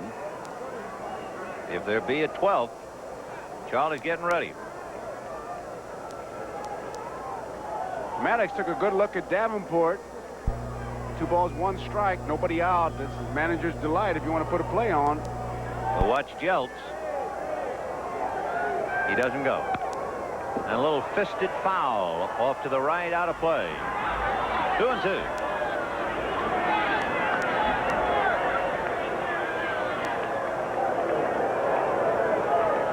You believe this? What? Last year, during a game at Dodger Stadium, the same fan caught 3 foul balls. If that's not a Guinness Book of World Records, I don't know what is. 3. During the game? Yeah, I mean, legitimately. Legitimately. No, No batting practice. No, during the game. That's pretty good. That's an all-timer. What'd you do with him? Hall of Fame. 2-2. And it's hit over the head of second baseman Backman for a base hit. Jeltz to second and holding.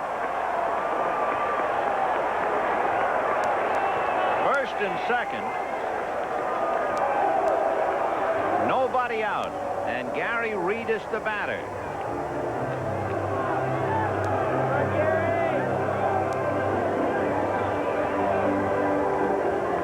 Reedus has struck out twice, walked twice, singled and flied out.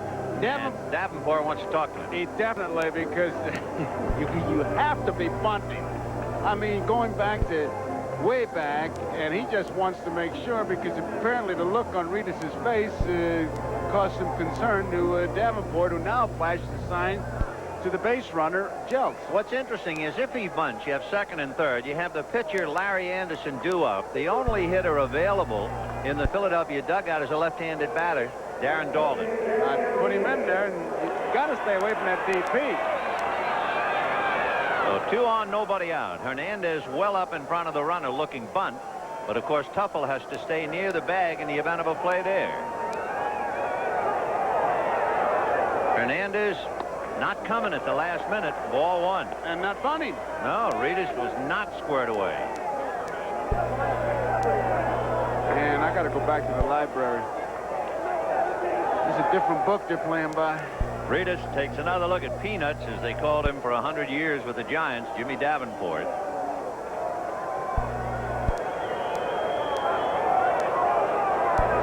Full swing and a fly ball to straightaway center. Jelf's tagging, but he's not really going anywhere. He just wants to draw a throw from Dykstra. So they have Reedus swing away because I guess they didn't want to get into the bullpen, and Larry Anderson is coming up. And he's going to be bunting, and there'll be 2 outs. I think he's going to be bunting. How do you know what they're going to do? They hit 3-0 when they're hitting 209. They don't bunt in the extra innings at home. I mean, this game is like being played Halloween. All right, here's Anderson. It's the computers that are doing it. I'm telling you, the computers fouled up. You know, they had a little thumbnail sketch in the Philadelphia Inquirer on all the ball players. And on Larry Anderson, they said he's worth keeping if it's only for his collection of masks and funny T-shirts. And here he is. Well, here we go. Right. Well, Sid Fernandez, they said, brings back macadamia nuts, which makes him very popular with the Mets. So a lot of ways to stay in the big leagues. When they talk about Larry Anderson's hobbies, one of them is practical jokes. Really? Yep. So here he is with the ball game on the line. 7-7 in the 11th. A base hit now would be some practical joke. The bunt. Down to get it, Orozco. To Hernandez, and everybody moves up. So they bunt with 1 out. Now you have 2 out. And the batter will be Luis Aguayo. Now, I got it figured if everything else is going to follow, they will naturally walk Aguayo and pitch to Mike Schmidt. That's right. Pitch to the 4th place hitter. Put him on. They have a person in every base. Luis Aguayo, who came in after Juan Samuel hurt his back. He struck out, flied out, singled, and popped up. The Phillies now, with Aguayo at the plate, have had 22 men come up with runners in scoring position. 22. Those hitters are 4 for 18. So the Mets pitchers have had to pitch with their back up against the wall all day. Fouled away. In the inning, Jeltz walked. Maddox singled him to second, but Reedus was swinging away and flied to center. Then the pitcher, Anderson, sacrificed. So Felsky told you he didn't want to get to Charlie Hudson. He didn't want Darren Dalton to bat against Orozco. And we're 7-7 in the 11th.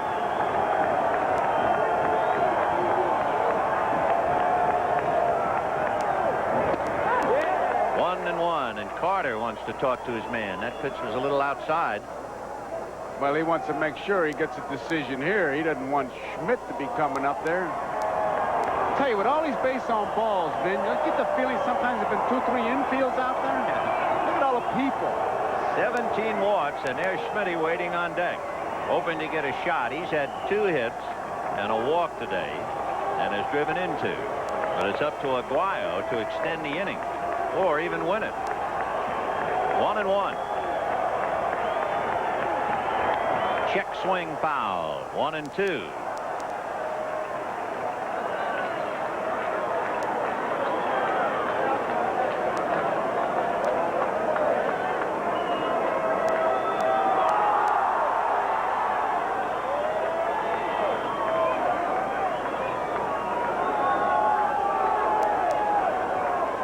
Luis Aguayo, who hit .279 for the Phils last year, up there with a spot to turn the lights off.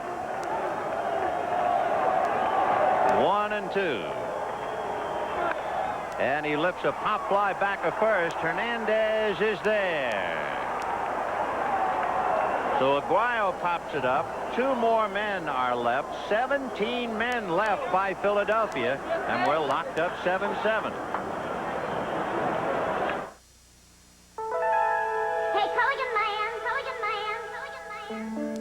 In the 50 years we've been around, concern over water has grown. and water problems have become more complicated. Fortunately, the solution hasn't. Hey, Banana Man. Don't take your water for granted. Call 1-800-447-4700. You'll get a free booklet, What You Should Know About the Water You Drink.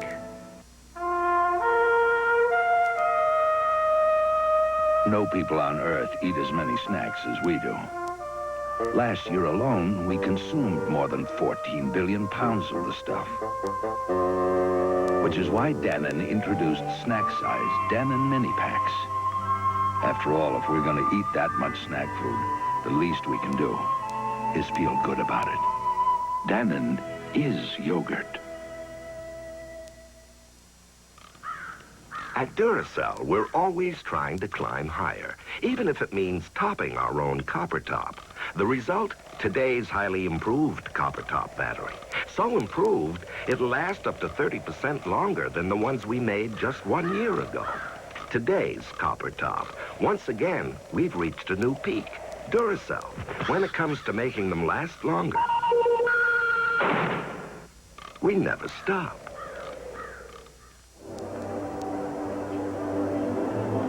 We're going to the 12th inning in a dandy. The Phillies 7 runs, 11 hits, 2 errors. The Mets 7 runs, 15 hits, and 1 error. Larry Anderson will be pitching to Wally Backman, Len Dykstra, and Tim Tuffle. If you've been with us all day, you might remember we have already named Len Dykstra the most valuable player of the game. But that was when the Mets were leading 7-4. So, Lenny, I'm not sure where you stand yet.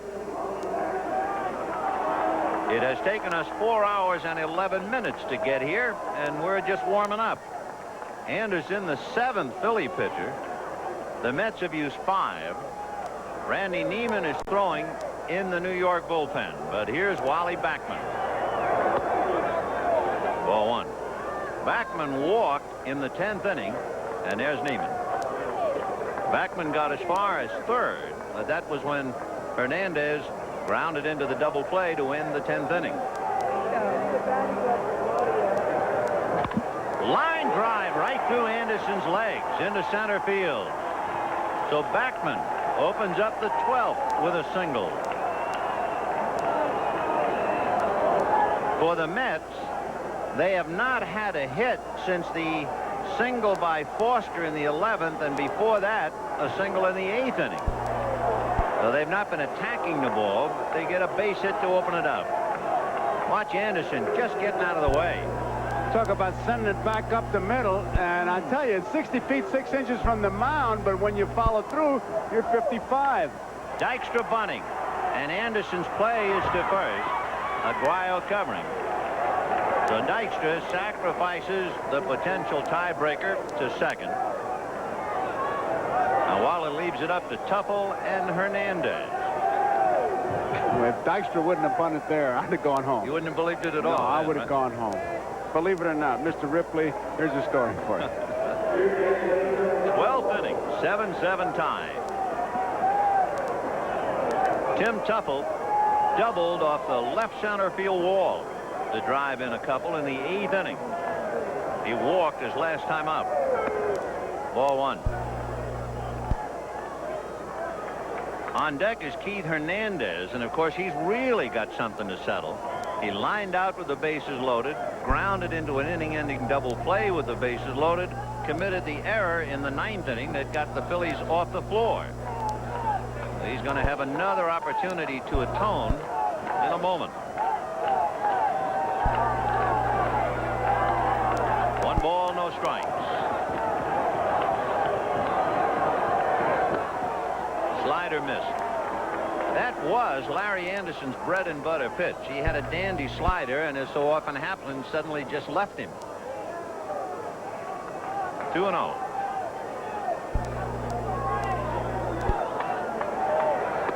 Good fastball.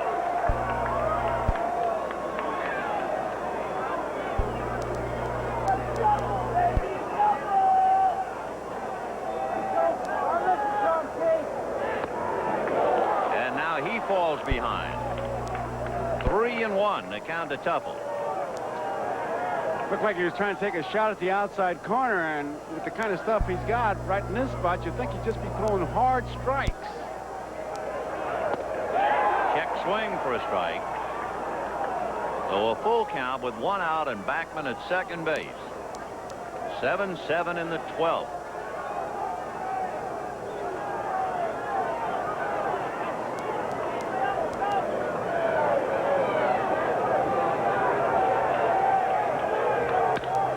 Ball to the left is short, and they've got to play at third, and they get him. I don't know where Backman was going, but it follows the wacky, bizarre happenings all day.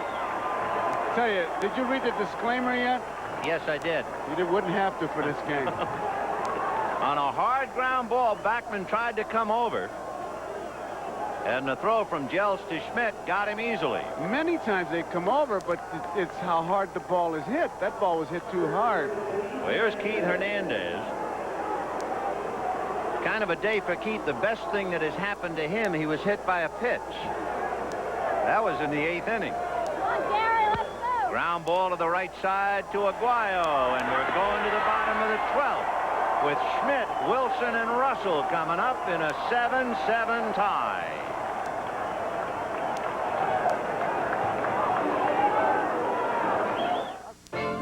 When we created our very own seasoning for Lowry's restaurant back in the 30s, people would do almost anything to take it home with them. So to avoid any unnecessary embarrassment, we proudly introduced Lowry's seasoned salt for the home. Ever since, people have been discovering Lowry's has the perfect blend of herbs and spices. So whatever you're making, there's one seasoned salt worth taking. Shaking. Lowry's, the original. True Value Hardware Stores, exclusive retailers of Harvard cutlery, are proud to present one of the great chefs of Chicago, Jean Banchet. I demand the finest quality tools to prepare fine cuisine in my kitchen here at Le Français. And with Harvard cutlery, I get the superior quality and performance I need for preparing everything from truffles to venison. Harvard cutlery, professional quality knives, exclusively from True Value Hardware Stores. Ernie! What's wrong? Look at our oven! You must be baking club crackers. How'd you guess? Club crackers bake up uncommonly light and flaky. Boy, they sure do! It's their light, flaky texture, perfectly blended with a light, buttery taste that makes Keebler Club crackers such a pleasure to eat. They may be a pleasure to eat, but getting them out of the oven is no picnic. Keebler Club crackers. Light, flaky, buttery tasting. This is Marv Albert in New York in the Family Circle Cup tennis at Hilton Head. Chris Everett Lloyd has defeated Stephanie Rahe in straight sets. Chris advancing to face Steffi Graf in tomorrow's final that will be seen here on NBC starting at 2 Eastern Time. Back to Vin and Joe. Well, I guess you could say the ball game got us in the family way. We went right through tennis. Tomorrow on NBC Sports World, Part 2 of the Superstars.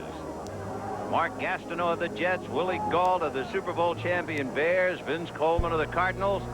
Watch the Stars tomorrow at 4 on NBC Sports World and tennis.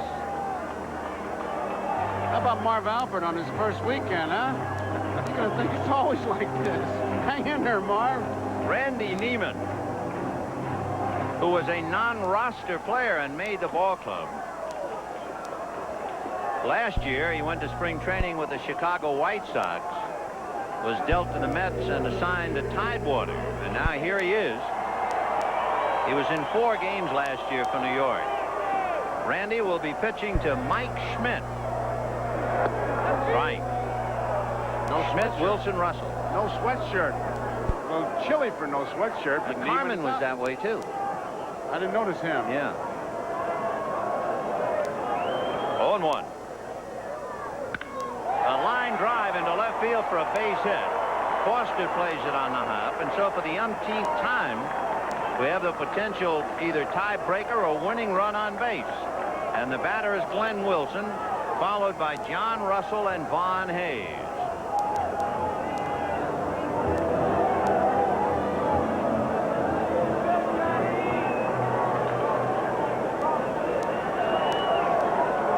Wilson has walked 3 times today, and he's 0 for 3. And he hits a comebacker.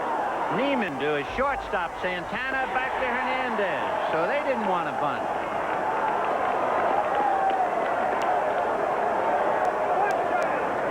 Well, I guess he figured if he bunted Wilson, he'd lose his bat. They'd walk Russell, lose his bat, and it'd be up to Hayes. That wouldn't be too bad a deal, would it? No, that certainly wouldn't.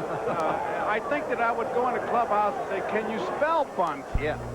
B-U-N-T. They forgot about it. We're going to find the bunt on the side of a milk carton. Russell has struck out twice, had 2 hits and a walk, and popped up. 1. I really don't understand that. No.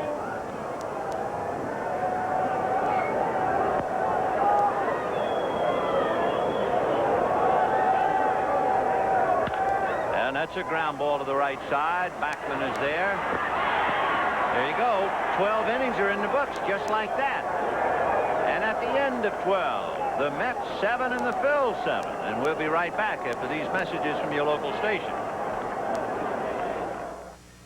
Andy's back in OP2. Barney Fife and Thelma Lou. Outstanding. When they all return to Mayday. Right in the fast lane. Tomorrow. Once you start listening to a Delco music system, you'll never want to stop. Nothing else sounds quite like Delco because it's specifically designed to match the acoustics of your very own GM truck while it's still on the drawing board. Delco Electronics delivers sound so true, you just can't be lured away from it. Delco designed in sound. You'll love it too much to leave it. Right now, your body's thirsty for more than water. You work your one and only body like you never have before. Quench its Gatorade, it's thirsty. So go and give your thirsty body what it's feeling thirsty for. Quench its Gatorade, it's thirsty. For that deep down body thirst. Gatorade Thirst Quencher quenches the thirst in your throat while it helps put back the potassium, fluids, and minerals your whole body's thirsty for. Quench its Gatorade, it's thirsty. For that deep down body thirst. Chevrolet introduces Black Magic, a new Cavalier with super tuned suspension, ground effects, multi-port fuel injection, and so much more. What it is a new Cavalier with the bloodlines of Corvette and Camaro. New Cavalier C24, a quick little fox, raised by wolves. Counting Your Calories, Monday on HealthCast on News Center 2 at 6. How about that shot of the Phillies dugout? Let me ask you a question. If you saw that as an ad, would you give money for a fundraiser? That is really a disaster area. I'd give $1 anonymously. I'm looking for Darren Dalton, but he had been in the bullpen, then came into the dugout. The only man we saw in there was Coach Del Unser. And of course, Unser at one time in his career played for the Mets. Well, here we go to the 13th. Carter, Strawberry, and Foster. And remember tomorrow, Graff and Everett on the Family Cup tennis. Gary Carter has 2 base hits and a walk.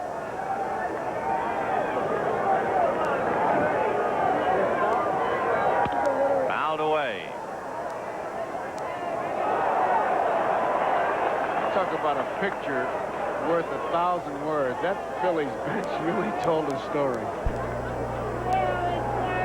We're in the 13th inning of a 7-7 tie. Larry Anderson is the 7th Philadelphia pitcher. Line to left field, coming up after hesitating and grabbing it is Gary Reedus. So Carter lines to left, and Darryl Strawberry the batter. Now remember what a miserable day he's had. He is 0 for 6 with 3 strikeouts and 2 double plays. And now he has a shot at a right-hand pitcher.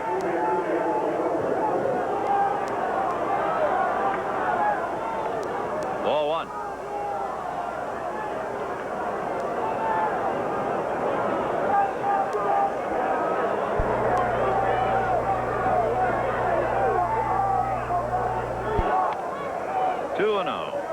deck, George Foster.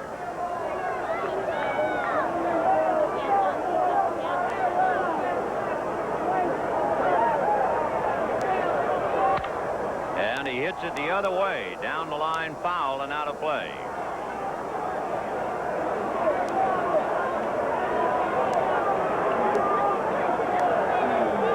Trying to heel with this at bat. 2 balls and 1 strike. 3-1.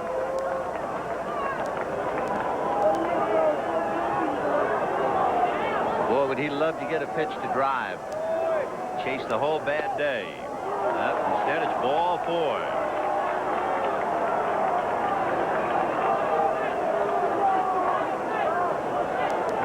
No, just for the sake of giving them a boost, the umpires have really been out for a long time when you stop to think that they do not go and sit on a bench between innings. And you know, Bob Davidson behind the plate has had to call 18 walks today, and he hasn't had a gripe. Not one. That's right. And he's had a knockdown warning. Yep. He's had some day. So here's Foster. Big chopper to the hole. Tough play for Jeltz. He hurries it, and it's just in time. Boy, was that close to get Darryl Strawberry. Excellent play by Steve Jeltz because he had to back up to get a hop. He backs up, braces himself right here, and he gets something on this throw. Bruce Fleming, the umpire at second base, it was close, but he was decisive. Look at Bruce right there. He got something on that throw, which was surprising. Excellent play by Steve Jeltz. So Randy Neiman, who is hitting in the number 7 slot, coming up. He has had 24 at-bats in his big league career and 6 hits. It's pretty good. But I'm not sure the last time he swung the bat.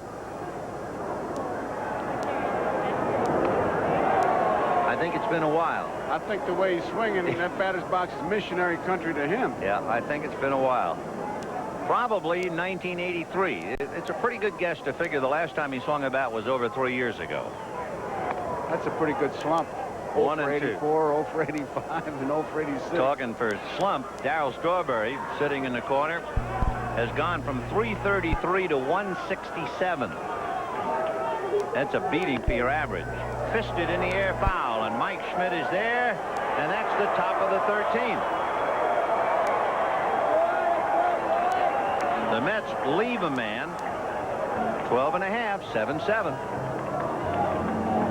Birthdays come once a year, gifts wrapped in laughter and tears.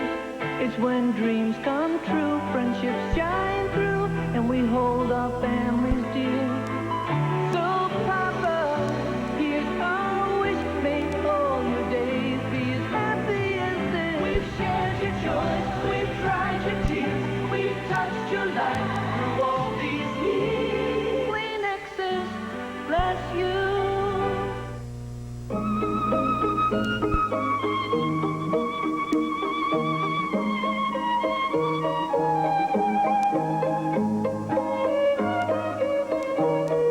Lubrider means softness.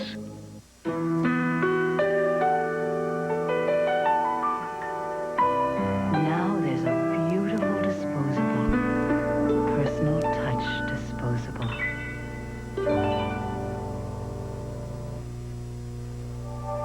I thought, I've got to go on a diet again. I'll starve, I'll try pills or powders, then I'll do what I always do, gain it all back. Then I thought, no, it's going to be different this time. I'm going to Diet Center. No drugs, no gimmicks. I lost the weight, and they're helping me keep it off. See? It can be different. Diet Center. Come on, you're going to make it this time. An American tradition continues with an old-fashioned doubleheader. Next Saturday, the National League West champion Los Angeles Dodgers face the Atlanta Braves. Then it's on to Fenway Park as the Chicago White Sox take on Boston. Plus regional action. Check your local listings. The tradition is here. The memories are waiting.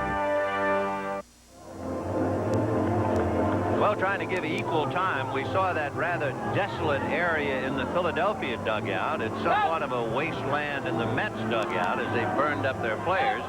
And this group of numbers might give you an idea of just what has transpired here today. The Mets have left 15. The Phillies have left 17. There have been, among other things, wild pitch and a stolen base. And we go on into the bottom of the 13th with Von Hayes. Strike. And the telling thing on that graphic was so far. So far. Far. Who knows what lurks? 0-1. Hayes will be followed by Jeltz and then Gary Maddox.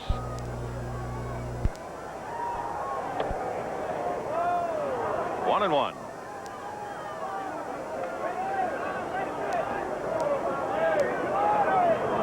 Randy Neiman, the 6th Mets pitcher. The Phillies used 7 pitchers. 1-2. The Mets led way back when 2-0. The Phillies tied it, went ahead 4-2. Eventually it was 7-4 Mets, and the Phillies got 3 in the 9th inning to tie it. And here we are now in the bottom of the 13th.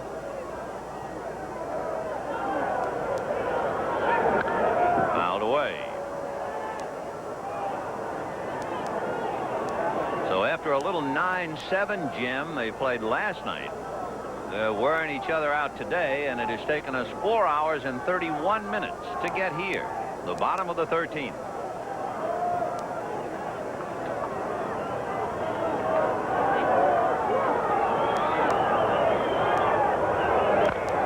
Little nubber.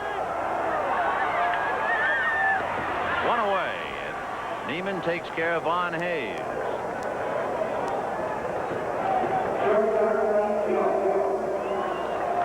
Steve Jeltz, who has had the key hit coming up. It was Jeltz's triple in the 9th inning that knocked in 2, and then he represented the tying run and scored on a base hit by Gary Maddox.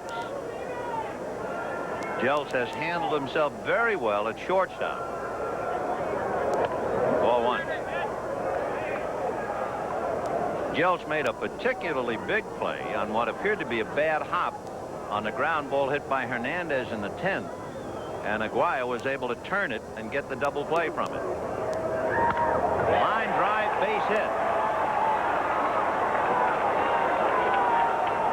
So Jeltz comes up with a single, his 2nd hit plus 2 walks today, and the batter will be Gary Maddox. And Gary Carter, I don't know whether he got hit by the bat or not, but evidently his left arm around the elbow. I think that's what happened, yeah. man. Looked that way. And he's definitely in pain. That wasn't any glancing blow.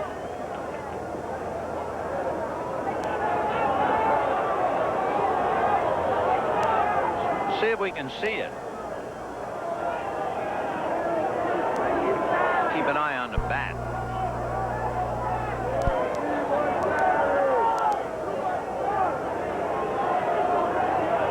Right there. Yeah, got him. Yeah, got him. The bat got him, all right. He let loose of the bat, and the bat landed right on his elbow. There are very few hitters who turn that bat loose like that. Most of them hold on to it. He turned it loose and it got him right on the elbow. And I think at this hour, after a long day, and it has cooled off now as the sun starts to get down, any blow hurts even more so. Take another look just for sure. But it's pretty obvious now. The bat hit Gary Carter on the left elbow. Around. And there it goes. Right there. It's behind him, and it's going to catch him. Caught him. So the batter is Gary Maddox, who batted for Joe Lefebvre in the 9th inning and has had to stay in the game, and here he is in the 13th. On deck, Gary Reedus.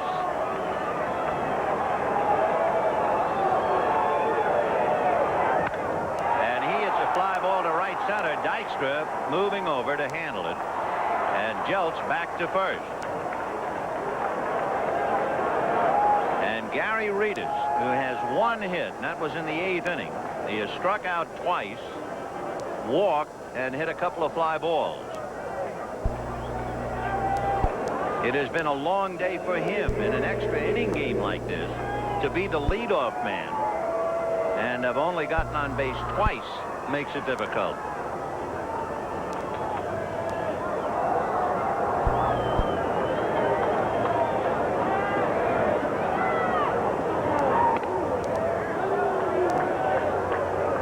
Bottom of the 13th, 7 runs, 16 hits for the Mets, 7 runs, 13 hits for the Phils.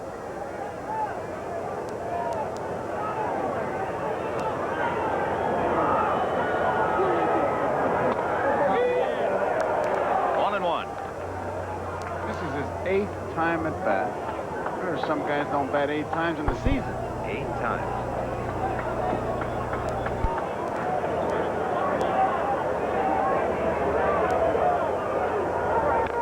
Fouled off, 1-2.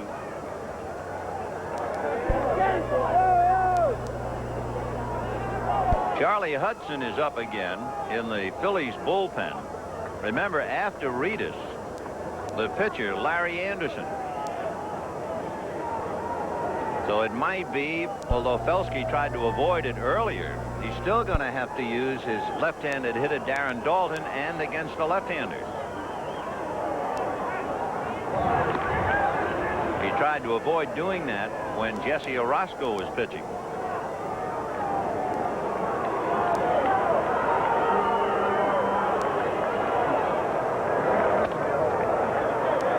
Two and two.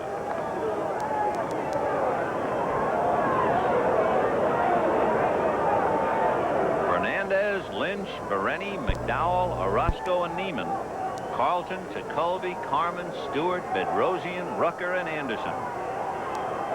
There goes the runner. Ball 3, and the throw in the dirt, and he's in there. He took him for granted. Neiman took the base runner, Jeltz, for granted, and Steve just took off. So Gary Reedus now has a chance to win it.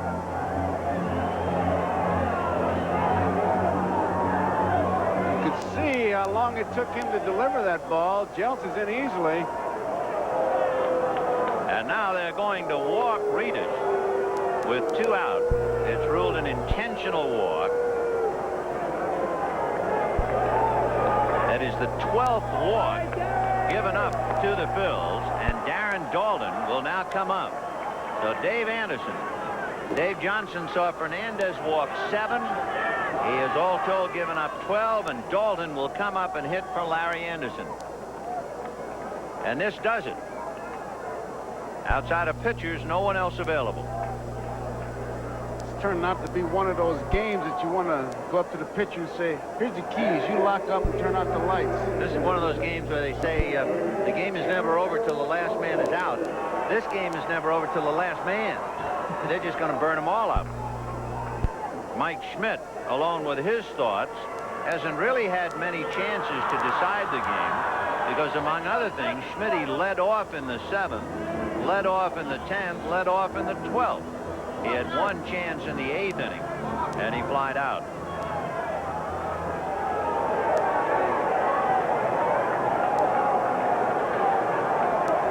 So Darren Dalton hitting for Larry Anderson in a 7-7 tie, bottom of the 13th inning.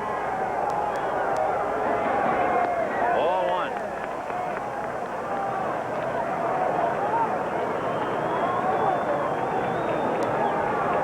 Dalton has had shoulder problems. He'd like to keep it healthy for a full year for the first time since 1982.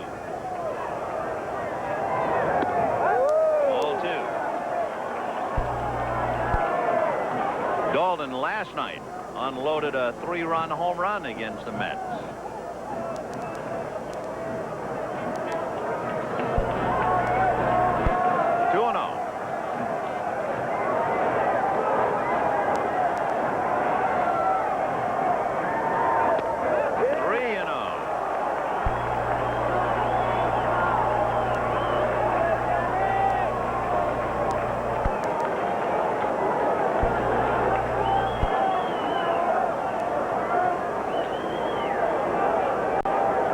Jeltz is the man. He's the winning run at second base. Oh, and it is a wild pitch. And the bases will be loaded. Didn't make much difference. It was ball 4 anyway. Home plate was guarded by Neiman and also Tuffle. Tried to put a little extra on it and overthrew the ball, and Carter just couldn't get a glove on it enough to hold it. Slowed it down. But as you said, man, it didn't make any difference. Not really. Here we are again. But the bases are loaded with 2 out in the 13th inning of a 7-7 tie. And John Felsky, who saw his team down 7-4 in the bottom of the 9th to tie it up, now sees his team within an eyelash away of winning it. Aguayo has 1 hit in 5 at-bats. And Carter says, hold everything. Remember, Aguayo came into the game when Juan Samuel hurt his back in the 5th inning. All you got to do is throw the ball over the plate. That's exactly what Gary Carter said to him. Forget the man at second base. Forget the base runners. Get that batter. Throw the ball over the plate. You got to throw a strike. Jeltz at third, and of course he's the winning run. You have Reedus at second and Dalton at first, but Jeltz is the man. 1 ball and no strikes. In there.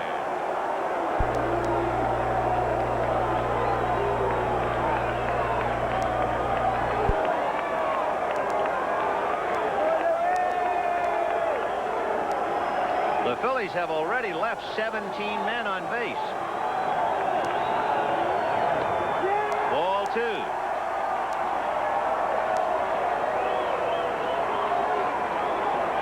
Gary must be having some trouble behind that plate. He boxed the last 2 that were thrown. Long day for both John Russell and Gary Carter. 2-1.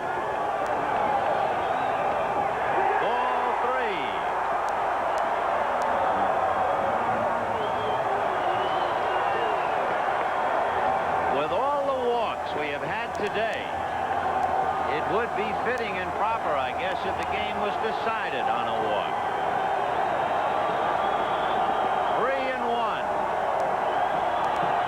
3-1. In there. Well, if you wanted to find pressure, if you wanted to take a picture, here it is. Bases loaded, 2 out, 3-2, 13th inning, the ball game on the line. 22,372 making noise. Check swing, a little roller to Backman. We go to the 14th, and the Phillies have left 20 men on base.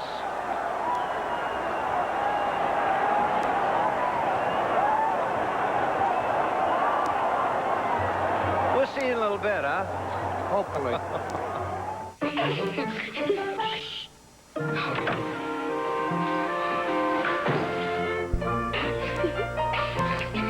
Ta mère est si belle, si mince. Est-ce qu'elle mange? Que tu es bête. Un peu moins avec ça. Fiber Trim, fait de grains et de citrus.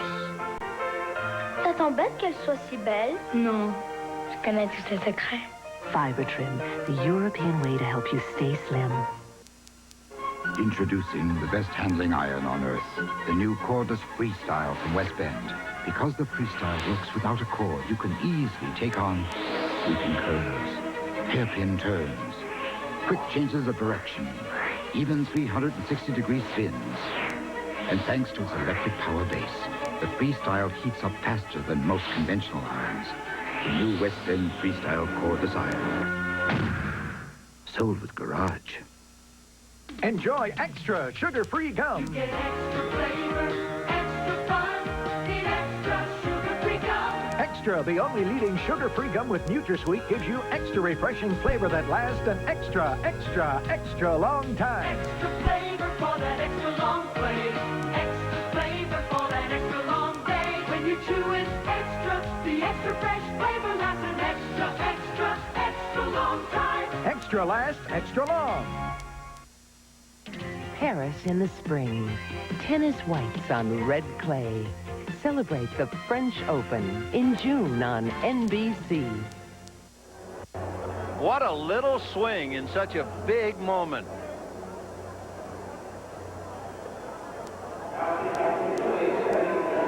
Excuse me. 43 in the books.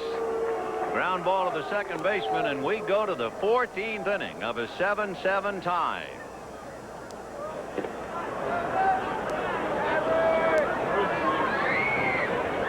We can change our facts again. Look at the left on base. 35. 20 walks. 28 base hits. 4 hours and 45 minutes.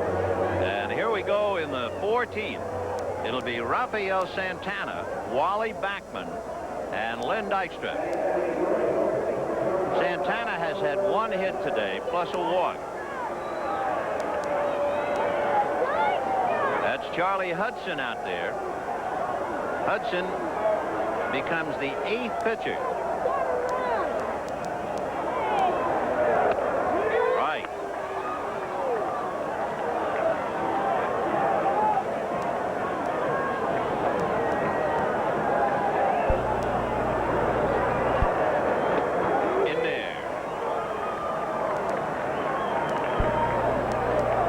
Charlie Hudson. And a long wait in the pen. And here he is. Fouled away. The Phillies like Shane Rawley. And they have to be happy now with Steve Carlton. They are hoping that somehow Charlie Hudson will come back to what he was. And make the starting rotation. Making pitches like that, he's got a chance.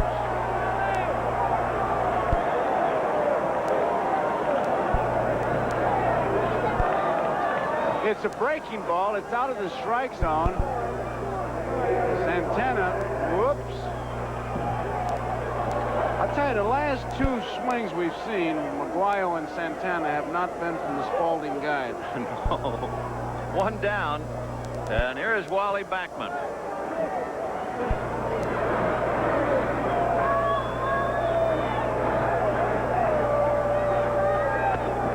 Right.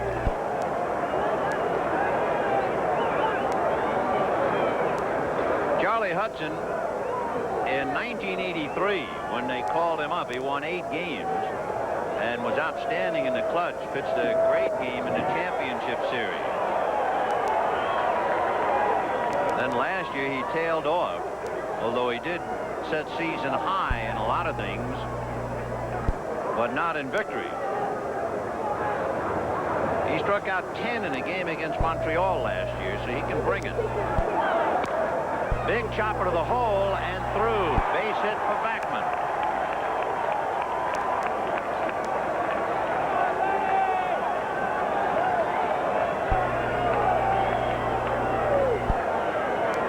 Backman, who came into the game very, very late, has walked and singled twice. And here is Len Dykstra, who was named the most valuable player of what seemed to be the first game of a doubleheader, but it's this game. Right. And I tell you, with Backman on, these guys are like the Katzenjammer kids. They can make things happen. You got to watch Backman at first. Dykstra certainly can do a lot of things, the best of which is bunt the ball and bunt it for a base hit. He's had 3 hits, a stolen base, scored a run, knocked into. And hits one into right field, base hit. Backman looks at Harrelson, who puts the brakes on him. Backman had to stop because the ball was hit right at him as Dykstra pulled that ball, and here we go again. So Charlie Hudson comes in, and after striking out Santana, gives up singles to Backman and Dykstra, and Tim Tuffle coming up. Tuffle had a big chance in the 7th. With the bases loaded and 1 out, he fouled out. But he did double in 2 in the 8th inning. Now he has a chance here in the 14th. Tim played second base and finished up at third. High slider, ball 1. The Mets have 7 runs on 18 hits. The Phils, who have left 20 men on base, have 7 runs, 13 hits. And he laces it to center. That's a base hit in front of Maddox.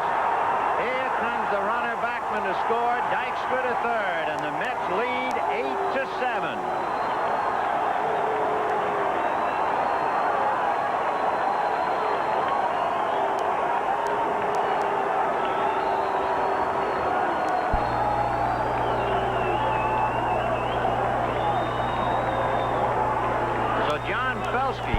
Who acted somewhat like a manager who didn't want to use Hudson, was eventually forced to use him. And now you see Charlie give up 3 hits and a run. And here will be Keith Hernandez. Hernandez 0 for 6. Hits it to first. Hayes down to his shortstop. Jelks back to Hayes. Double play, but the run is in. The Mets have hit into 4 double plays, and at the end of 13 and a half, 8-7 Mets.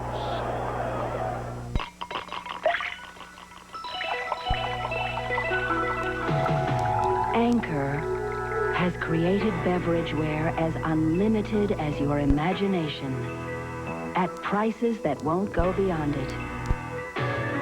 Anchor beverageware from Anchor Hocking. We're with you every day. Win $10,000 instantly in the Anchor's away game. Look for specially marked packages at participating stores. Ocean Spray makes the unique cranberry taste so good. Cranberry juice cocktail makes you feel so good because it gives your body what it needs. Cranberry juice cocktail tastes so good and makes you feel so good because it's Ocean Spray. And you know that's good. Cranberry juice cocktail. Cranberry juice cocktail. It's good for you, America, from Ocean Spray. Bye-bye dry. Bye-bye dry. I'm giving Tone a try. Bye-bye dry. I'm giving Tone a try. Say bye-bye to dry skin with Tone. Tone has 2 moisturizers, glycerin and cocoa butter to help retain moisture and leave your skin feeling soft and smooth. Bye-bye dry. I'm giving Tone a try. Help your skin feel soft and smooth. Bye-bye dry. Try Tone once and you'll say, bye-bye dry. In the icy cold waters of the Atlantic, between New Brunswick and Prince Edward Island, fishermen trap the famous northern lobsters called Homarus americanus. Stouffer's uses the meat from the claws and tails of these glorious crustaceans. Each morsel is firm and pink with a taste and character that is rich beyond measure. Now you know one of the reasons why Stouffer's Lobster Newburg is as good as can be. 2 large slices of humble pie served up in Philadelphia. Not only are Hernandez and Strawberry a combined 0 for 13, they have grounded into 3 double plays. They have struck out 4 times. There was a big error committed by Hernandez. But with all of that, the Mets are leading 8-7. And here is Mike Schmidt leading off again. Fouled away. We are looking at baseball's first Twilight Night single header of 1986. Mike Schmidt is the only man who started this year, who started in the 1983 World Series for the Phillies. That's the kind of a turnover they've had here.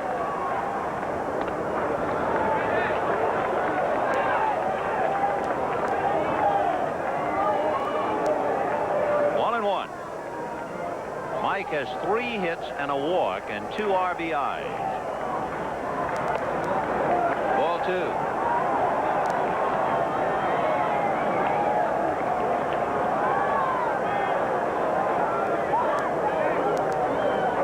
Bottom of the 14th inning.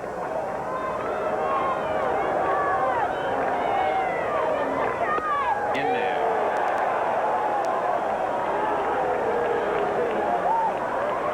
8 runs, 19 hits. hits, 1 error for the Mets, 7 runs, 13 hits, and 2 errors for the Phils. And Randy Neiman trying to get a win. Foul ball, out of play.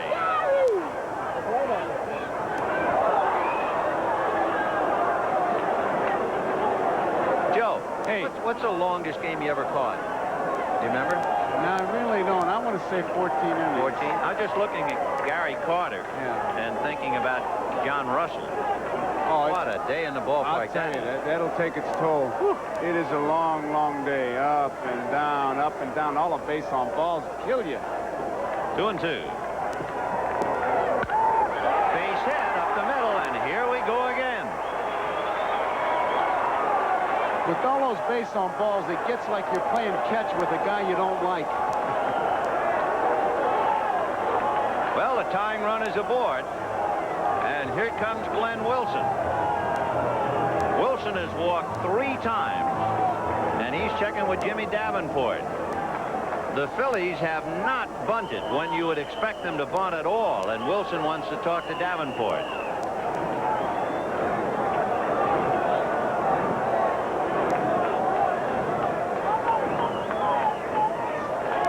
Wilson came up in the 12th inning after Schmidt singled, did not bunt, swung away, hit into a double play.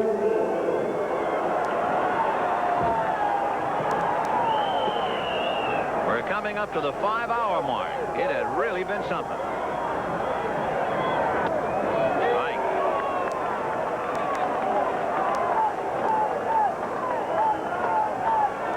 On deck is the catcher, John Russell.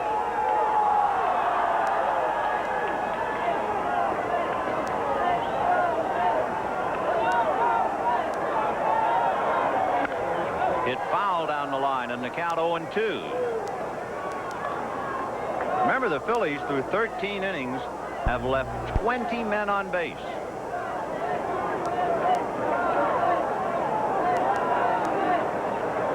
The Mets have left 16.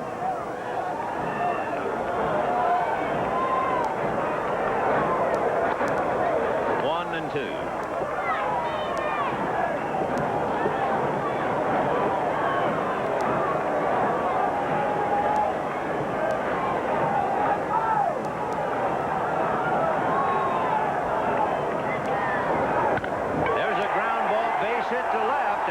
Schmidt goes to second. This is not your typical 5-hour, 14-inning game. No, it isn't. Now, what will happen? You got to believe bunt, and they would walk Hayes, and it would be up to Jeltz, and let's go from there. And Dave Johnson, who just a moment ago was out in front 8-7, now sees that in jeopardy as John Russell comes up, and he gestures, look for the bunt from Russell.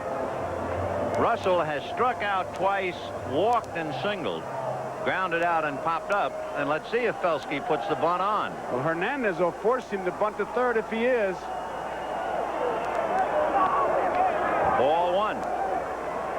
Look at Keith. He's charging to the third base side. Should Russell switch and bunt to first, which is a big gamble to take, he could end up a base hit.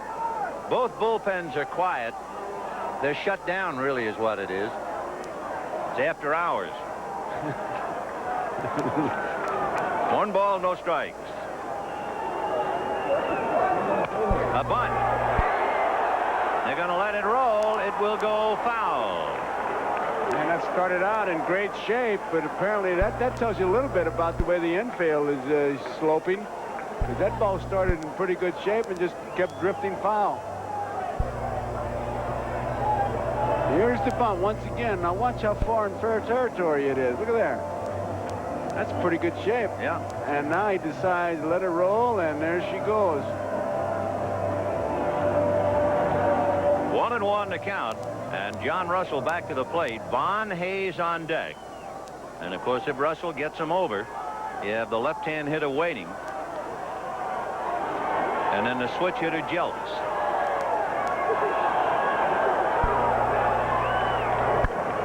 Another bunt. This one's a good one. And Carter picks it up late, and the bases are loaded. He was the only one that could make the play. Neiman could not make that play, and the little bunt has really set it up for the Phillies. Must say, Russell had two pretty good bunts. That first one had rolled foul, and this one, it really is dead.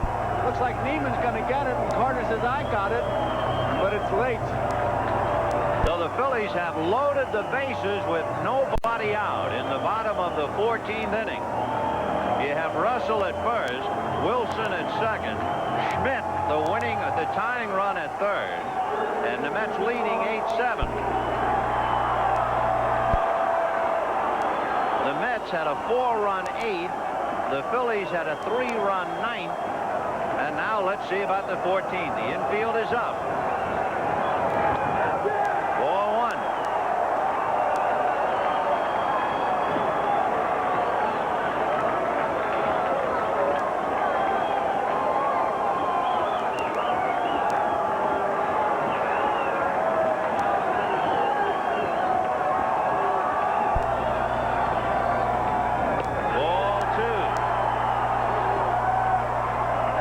Something in this spot. The infield is up. Yes. They're leading by a run. Yes. Isn't that kind of dangerous on AstroTurf?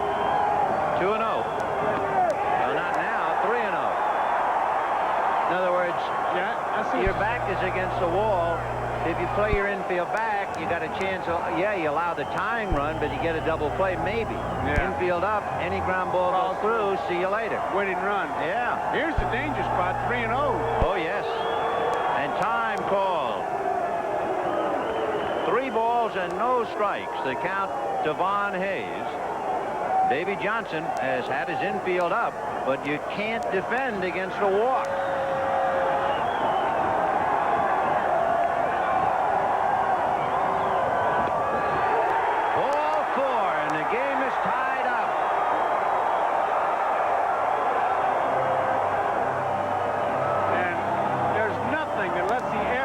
Balloon quicker than a base on balls with the bases loaded. Now the outfield has to come in addition to the infield. It's only the 14th walk given to the Phils today, along with their 16 hits. 14 walks. Steve Jeltz, as Neiman's going to miss without any doubt. That ball is way outside. So now the infield is up, of course, because the game is tied, and the outfield is shallow. Strike. Jeltz has had a triple, 2 walks, and a single. He has scored a couple. He's had a stolen base. And if he does anything, he'll take the MVP award away from Len Dykstra. Ground ball up the middle, and he's the MVP. Mike Schmidt scored on the walk. Glenn Wilson scores on the hit. And the Phillies get 2 in the 14th inning and win a rather unbelievable game in 5 hours and 2 minutes. 9 runs, 17 hits, and 2 errors for the Phils. 8 runs, 19 hits, and 1 error for the Mets. Can you believe it? I can believe it. The only thing I can add to all that's happened is that this game should have been played April 1st. Because it really was April Fool's, but it was exciting to watch all the base on balls. We've had everything in this game. But I tell you, the Mets, they thought they had it won 3 or 4 times. The Phillies thought it was over. What can you say? What a game. It was a wild outing, and the 22,372 enjoyed every single minute of it. Hope you enjoyed our first NBC game of the year.